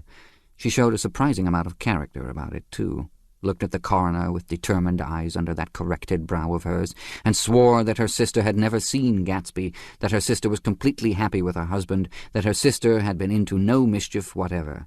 She convinced herself of it, and cried into her handkerchief as if the very suggestion was more than she could endure. So Wilson was reduced to a man deranged by grief, in order that the case might remain in its simplest form, and it rested there. But all this part of it seemed remote and unessential. I found myself on Gatsby's side and alone. From the moment I telephoned news of the catastrophe to West Egg, every surmise about him and every practical question was referred to me. At first I was surprised and confused. Then, as he lay in his house and didn't move or breathe or speak hour upon hour, it grew upon me that I was responsible because no one else was interested. Interested, I mean, with that intense personal interest to which everyone has some vague right at the end. I called up Daisy, half an hour after we found him, called her instinctively and without hesitation. But she and Tom had gone away early that afternoon and taken baggage with them. Left no address? No. Say when they'd be back? No. Any idea where they are, how I could reach them? I don't know, can't say. I wanted to get somebody for him. I wanted to go into the room where he lay and reassure him, "I'll get somebody for you, Gatsby. Don't worry, just trust me and I'll get somebody for you." Meyer Wolfsheim's name wasn't in the phone book. The butler gave me his office address on Broadway and I called information, but by the time I had the number it was long after 5 and no one answered. I've rung them 3 times. It's very important. Sorry, I'm afraid no one's there. I went back to the drawing room and thought for an instant that they were chance visitors, all these official people who suddenly filled it. But as they drew back the sheet and looked at Gatsby with unmoved eyes, his protest continued in my brain. "Look here, old sport, you've got to get somebody for me. You've got to try hard. I can't go through this alone." Someone started to ask me questions, but I broke away and going upstairs looked hastily through the unlocked parts of his desk. He'd never told me definitely that his parents were dead. But there was nothing, only the picture of Dan Cody, a token of forgotten violence, staring down from the wall. Next morning I sent the butler to New York with a letter to Wolfsheim, which asked for information and urged him to come out on the next train. That request seemed superfluous when I wrote it. I was sure he'd start when he saw the newspapers, just as I was sure there'd be a wire from Daisy before noon. But neither a wire nor Mr. Wolfsheim arrived. No one arrived, except more police and photographers and newspapermen. When the butler brought back Wolfsheim's answer, I began to have a feeling of defiance, of scornful solidarity between Gatsby and me against them all. "Dear Mr. Carraway, this has been one of the most terrible shocks of my life to me. I can hardly believe that it is true at all. Such a mad act as that man did should make us all think. I cannot come down now as I am tied up some very important business and cannot get mixed up in this thing now. If there is anything I can do a little later, let me know in a letter by Edgar. I hardly know where I am when I hear about a thing like this, and am completely knocked down and out. Yours truly, Meyer Wolfsheim." And then hasty addenda beneath. "Let me know about the funeral, etc. Do not know his family at all." When the phone rang that afternoon and long distance said Chicago was calling, I thought this would be Daisy at last, but the connection came through as a man's voice, very thin and far away. "This is Slagle speaking." Yes, the name was unfamiliar. "Hell of a note, isn't it? Get my wire?" There haven't been any wires. "Young Park's in trouble," he said rapidly. "They picked him up when he handed the bonds over the counter. They got a circular from New York giving him the numbers just 5 minutes before. What do you know about that, hey? You can never tell in these hick towns." "Hello," I interrupted breathlessly. "Look here. This isn't Mr. Gatsby. Mr. Gatsby's dead." There was a long silence on the other end of the wire, followed by an exclamation, then a quick squawk as the connection was broken. I think it was on the 3rd day that a telegram signed Henry C. Gatz arrived from a town in Minnesota. It said only that the sender was leaving immediately and to postpone the funeral until he came. It was Gatsby's father, a solemn old man, very helpless and dismayed, bundled up in a long, cheap ulster against the warm September day. His eyes leaked continuously with excitement, and when I took the bag and umbrella from his hands he began to pull so incessantly at his sparse grey beard that I had difficulty in getting off his coat. He was on the point of collapse, so I took him into the music room and made him sit down while I sent for something to eat. But he wouldn't eat, and the glass of milk spilled from his trembling hand. "I saw it in the Chicago newspaper," he said. "It was all in the Chicago newspaper. I started right away. I didn't know how to reach you." His eyes, seeing nothing, moved ceaselessly about the room. "It was a madman," he said. "He must have been mad." "Wouldn't you like some coffee?" I urged him. "I don't want anything. I'm all right now, Mr. Carraway." "Well, I'm all right now. Where have they got Jimmy?" I took him into the drawing room where his son lay and left him there. Some little boys had come up on the steps and were looking into the hall. When I told them who had arrived, they went reluctantly away. After a little while, Mr. Gatz opened the door and came out, his mouth ajar, his face flushed slightly, his eyes leaking isolated and unpunctual tears.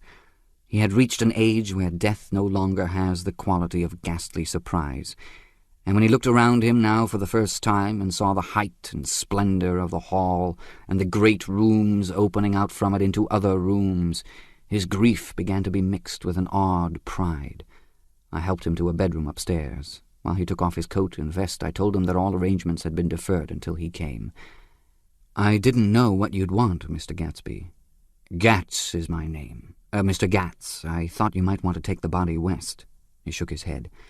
"Jimmy always liked it better down east. He rose up to his position in the east. Were you a friend of my boy's, Mr.—" "We were close friends." "He had a big future before him, you know. He was only a young man, but he had a lot of brain power here." He touched his head impressively, and I nodded. "If he'd have lived, he'd have been a great man. A man like James J. Hill. He'd have helped build up the country." "That's true," I said uncomfortably. He fumbled at the embroidered coverlet, trying to take it from the bed, and lay down stiffly, was instantly asleep. That night an obviously frightened person called up and demanded to know who I was before he would give his name. "This is Mr. Carroway," I said. "Oh," he sounded relieved. "This is Klipspringer." I was relieved too, for that seemed to promise another friend at Gatsby's grave. I didn't want it to be in the papers and draw a sightseeing crowd, so I'd been calling up a few people myself. They were hard to find. "The funeral's tomorrow," I said. 3 o'clock here at the house. I wish you'd tell anybody who'd be interested." "Oh, I will," he broke out hastily. "Of course, I'm not likely to see anybody, but if I do—" His tone made me suspicious. "Of course you'll be there yourself." "Well, I'll certainly try. What I called up about is—" "Wait a minute," I interrupted. "How about saying you'll come?" "Well, the fact is, the truth of the matter is that I'm staying with some people up here in Greenwich, and they'd rather expect me to be with them tomorrow. In fact, there's a sort of picnic or something. Of course, I'll do my very best to get away." I ejaculated an unrestrained, "Huh," and he must have heard me, for he went on nervously. "What I called up about was a pair of shoes I left there. I wonder if it'd be too much trouble to have the butler send them on. You see, they're tennis shoes, and I'm sort of helpless without them. My address is care of B.F. I didn't hear the rest of the name because I hung up the receiver. After that, I felt a certain shame for Gatsby. One gentleman to whom I telephoned implied that he had got what he deserved. However, that was my fault, for he was one of those who used to sneer most bitterly at Gatsby on the courage of Gatsby's liquor, and I should have known better. The morning of the funeral, I went up to New York to see Meyer Wolfsheim. I couldn't seem to reach him any other way. The door that I pushed open on the advice of an elevator boy was marked the Swastika Holding Company, and at first there didn't seem to be anyone inside. But when I'd shouted "hello" several times in vain, an argument broke out behind a partition, and presently a lovely Jewess appeared at an interior door and scrutinized me with black, hostile eyes. "Nobody's in," she said. "Mr. Wolfsheim's gone to Chicago." The first part of this was obviously untrue, for someone had begun to whistle "The Rosary" tunelessly inside. "Please say that Mr. Carroway wants to see him. I can't get him back from Chicago, can I?" At this moment a voice, unmistakably Wolfsheim's, called "Stella" from the other side of the door. "Leave your name on the desk," she said quickly. "I'll give it to him when he gets back." "But I know he's there." She took a step toward me and began to slide her hands indignantly up and down her hips. "You young men think you can force your way in here any time," she scolded. "We're getting sick and tired of it. When I say he's in Chicago, he's in Chicago." I mentioned Gatsby. "Oh," she looked at me over again. "Will you just— what was your name?" She vanished. In a moment Meyer Wolfsheim stood solemnly in the doorway, holding out both hands. He drew me into his office, remarking in a reverent voice that it was a sad time for us all, and offered me a cigar. "My memory goes back to when I first met him," he said. "A young major, just out of the army and covered over with medals he got in the war. He was so hard up he had to keep on wearing his uniform because he couldn't buy some regular clothes. First time I saw him was when he come into Weinbrenner's pool room at 43rd Street and asked for a job. He hadn't eaten anything for a couple of days. 'Come on, have some lunch with me,' I said. He ate more than $4 worth of food in half an hour." "Did you start him in business?" I inquired. "Start him? I made him." "Oh." "I raised him up out of nothing, right out of the gutter. I saw right away he was a fine-appearing, gentlemanly young man, and when he told me he was in Oxford, I knew I could use him good. I got him to join up in the American Legion, and he used to stand high there. Right off he did some work for a client of mine up to Albany. We were so sick, like that and everything." He held up 2 bulbous fingers. "Always together." I wondered if this partnership had included the World Series transaction in 1919. "Now he's dead," I said after a moment. "You were his closest friend, so I know you'll want to come to his funeral this afternoon." "I'd like to come." "Well, come then." The hair in his nostrils quivered slightly, and as he shook his head his eyes filled with tears. "I can't do it. I can't get mixed up in it," he said. "There's nothing to get mixed up in. It's all over now. When a man gets killed, I never like to get mixed up in it in any way. I keep out. When I was a young man, it was different. If a friend of mine died, no matter how, I stuck with them to the end. You may think that's sentimental, but I mean it. For some reason of his own, he was determined not to come, so I stood up. "Are you a college man?" he inquired suddenly. For a moment I thought he was going to suggest a connection, but he only nodded and shook my hand. "Let us learn to show our friendship for a man when he is alive, and not after he is dead," he suggested. "After that, my own rule is to let everything alone." When I left his office, the sky had turned dark, and I got back to West Egg in a drizzle. After changing my clothes, I went next door and found Mr. Gatz walking up and down excitedly in the hall. His pride in his son and in his son's possessions was continually increasing, and now he had something to show me. "Jimmy sent me this picture." He took out his wallet with trembling fingers. "Look there." It was a photograph of the house, cracked in the corners and dirty with many hands. He pointed out every detail to me eagerly. "Look there," and then sought admiration from my eyes. He had shown it so often that I think it was more real to him now than the house itself. "Jimmy sent it to me. I think it's a very pretty picture. It shows up well." "Very well. Had you seen him lately?" "He come out to see me 2 years ago and bought me the house I live in now. Of course, we was broke up when he run off from home, but I see now there was a reason for it. He knew he had a big future in front of him, and ever since he made a success he was very generous with me." He seemed reluctant to put away the picture, held it for another minute lingeringly before my eyes. Then he returned the wallet and pulled from his pocket a ragged old copy of a book called Hopalong Cassidy. "Look here, this is a book he had when he was a boy. It just shows you." He opened it at the back cover and turned it around for me to see.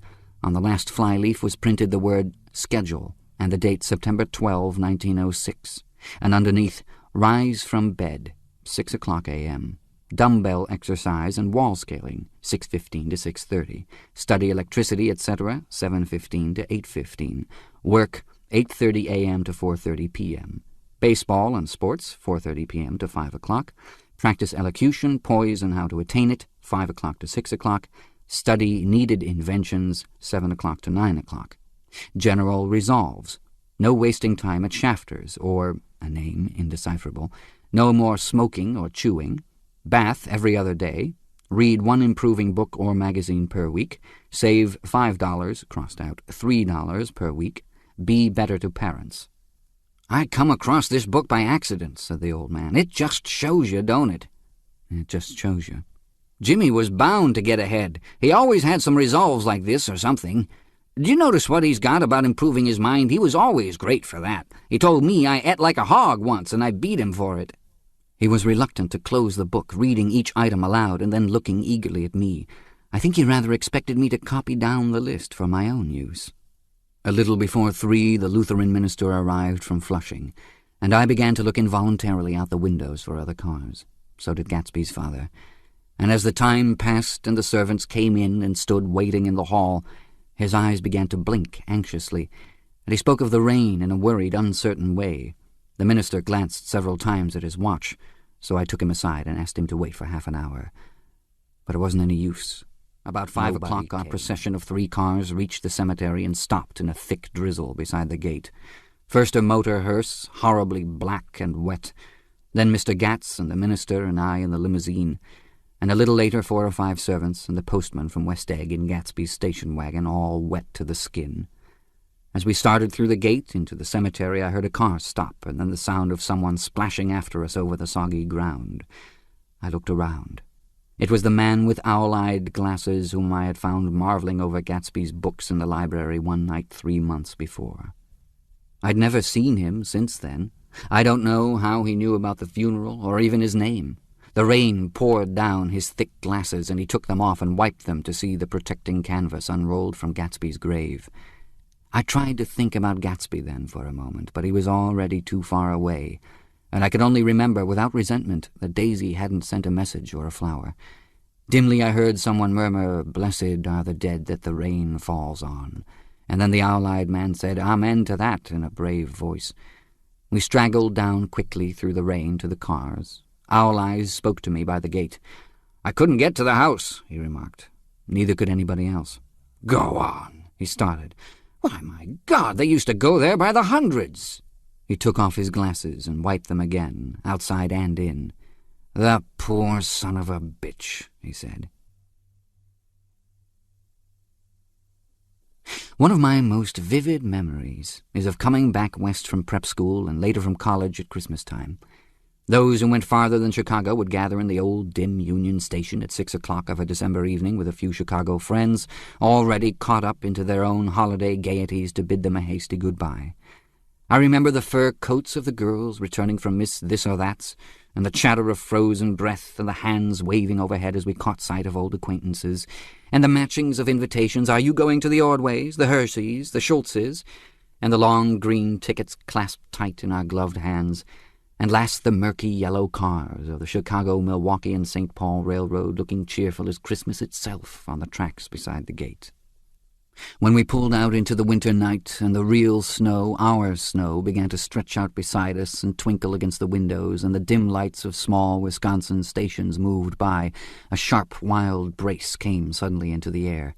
We drew in deep breaths of it as we walked back from dinner through the cold vestibules, unutterably aware of our identity with this country for one strange hour before we melted indistinguishably into Middle West. Not the wheat or the prairies or the lost Swede towns, but the thrilling, returning trains of my youth, and the street lamps and sleigh bells in the frosty dark, and the shadows of holly wreaths thrown by lighted windows on the snow. I am part of that, a little solemn with the feel of those long winters, a little complacent from growing up in the Caraway house in a city where dwellings are still called through decades by a family's name. I see now that this has been a story of the West, after all. Tom and Gatsby, Daisy and Jordan and I were all Westerners, and perhaps we possessed some deficiency in common, which made us subtly unadaptable to Eastern life. Even when the East excited me most, even when I was most keenly aware of its superiority to the bored, sprawling, swollen towns beyond the Ohio, with their interminable inquisitions which spared only the children and the very old, even then it had always for me a quality of distortion. West Egg, especially, still figures in my more fantastic dreams. I see it as a night scene by El Greco, 100 houses, at once conventional and grotesque, crouching under a sullen, overhanging sky and a lustreless moon. In the foreground, 4 solemn men in dress suits are walking along the sidewalk with a stretcher, on which lies a drunken woman in a white evening dress. Her hand, which dangles over the side, sparkles cold with jewels. Gravely the men turn in at a house, the wrong house, but no one knows the woman's name and no one cares. After Gatsby's death, the East was haunted for me like that, distorted beyond my eyes' power of correction. So when the blue smoke of brittle leaves was in the air and the wind blew the wet laundry stiff on the line, I decided to come back home. There was one thing to be done before I left, an awkward, unpleasant thing, that perhaps had better have been let alone. But I wanted to leave things in order, and not just trust that obliging and indifferent sea to sweep my refuse away. I saw Jordan Baker and talked over and around what had happened to us together, and what had happened afterward to me, and she lay perfectly still, listening in a big chair. She was dressed to play golf, and I remember thinking she looked like a good illustration, her chin raised a little jauntily, her hair the color of an autumn leaf, her face the same brown tint as the fingerless glove on her knee. When I had finished, she told me without comment that she was engaged to another man. I doubted that, though there were several she could have married at a nod of her head, but I pretended to be surprised. For just a minute I wondered if I wasn't making a mistake. Then I thought it all over again. "Nevertheless, you did throw me over," said Jordan suddenly. "You threw me over on the telephone. I don't give a damn about you now, but it was a new experience for me, and I felt a little dizzy for a while." We shook hands. "Oh, and do you remember," she added, "a conversation we had once about driving a car?" "Why, not exactly." "You said a bad driver was only safe until she met another bad driver." "Well, I met another bad driver, didn't I?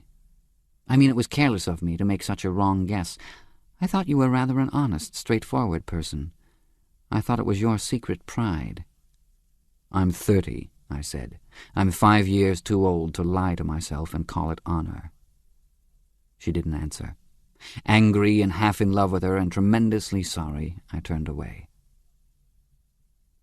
One afternoon late in October, I saw Tom Buchanan. He was walking ahead of me along Fifth Avenue in his alert, aggressive way, his hands out a little from his body as if to fight off interference, his head moving sharply here and there, adapting itself to his restless eyes.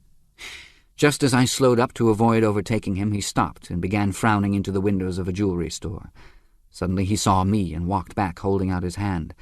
"What's the matter, Nick? Do you object to shaking hands with me?" "Yes. You know what I think of you." "You're crazy, Nick," he said quickly. "Crazy as hell. I don't know what's the matter with you." "Tom," I inquired, "what did you say to Wilson that afternoon?"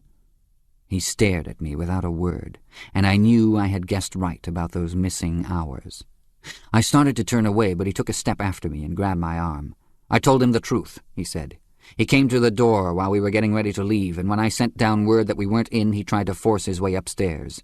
He was crazy enough to kill me if I hadn't told him who owned the car. His hand was on a revolver in his pocket every minute he was in the house," he broke off defiantly. "What if I did tell him? That fellow had it coming to him. He threw dust into your eyes just like he did in Daisy's, but he was a tough one. He ran over Myrtle like you'd run over a dog and never even stopped his car." There was nothing I could say, except the one unutterable fact that it wasn't true. "And if you think I didn't have my share of suffering... Look here, when I went to give up that flat and saw that damn box of dog biscuits sitting there on the sideboard, I sat down and cried like a baby. By God, it was awful." I couldn't forgive him or like him, but I saw that what he had done was to him entirely justified. It was all very careless and confused.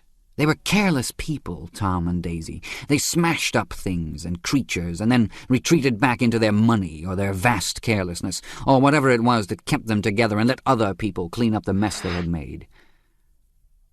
I shook hands with him.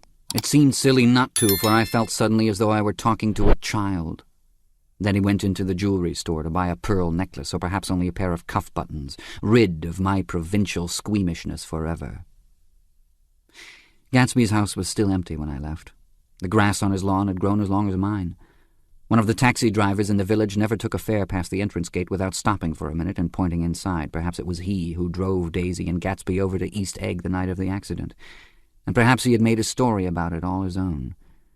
I didn't want to hear it, and I avoided him. I spent my Saturday nights in New York, because those gleaming, dazzling parties of his were with me so vividly that I could still hear the music and the laughter, faint and incessant, from his garden, and the cars going up and down his drive. One night I did hear a material car there, and saw its lights stop at his front steps, but I didn't investigate. Probably it was some final guest who had been away at the ends of the earth and didn't know that the party was over. On the last night, with my trunk packed and my car sold to the grocer, I went over and looked at that huge, incoherent failure of a house once more. On the white steps, an obscene word scrawled by some boy with a piece of brick stood out clearly in the moonlight, and I erased it, drawing my shoe raspingly along the stone. Then I wandered down to the beach and sprawled out on the sand. Most of the big shore places were closed now, and there were hardly any lights except the shadowy, moving glow of a ferryboat across the Sound.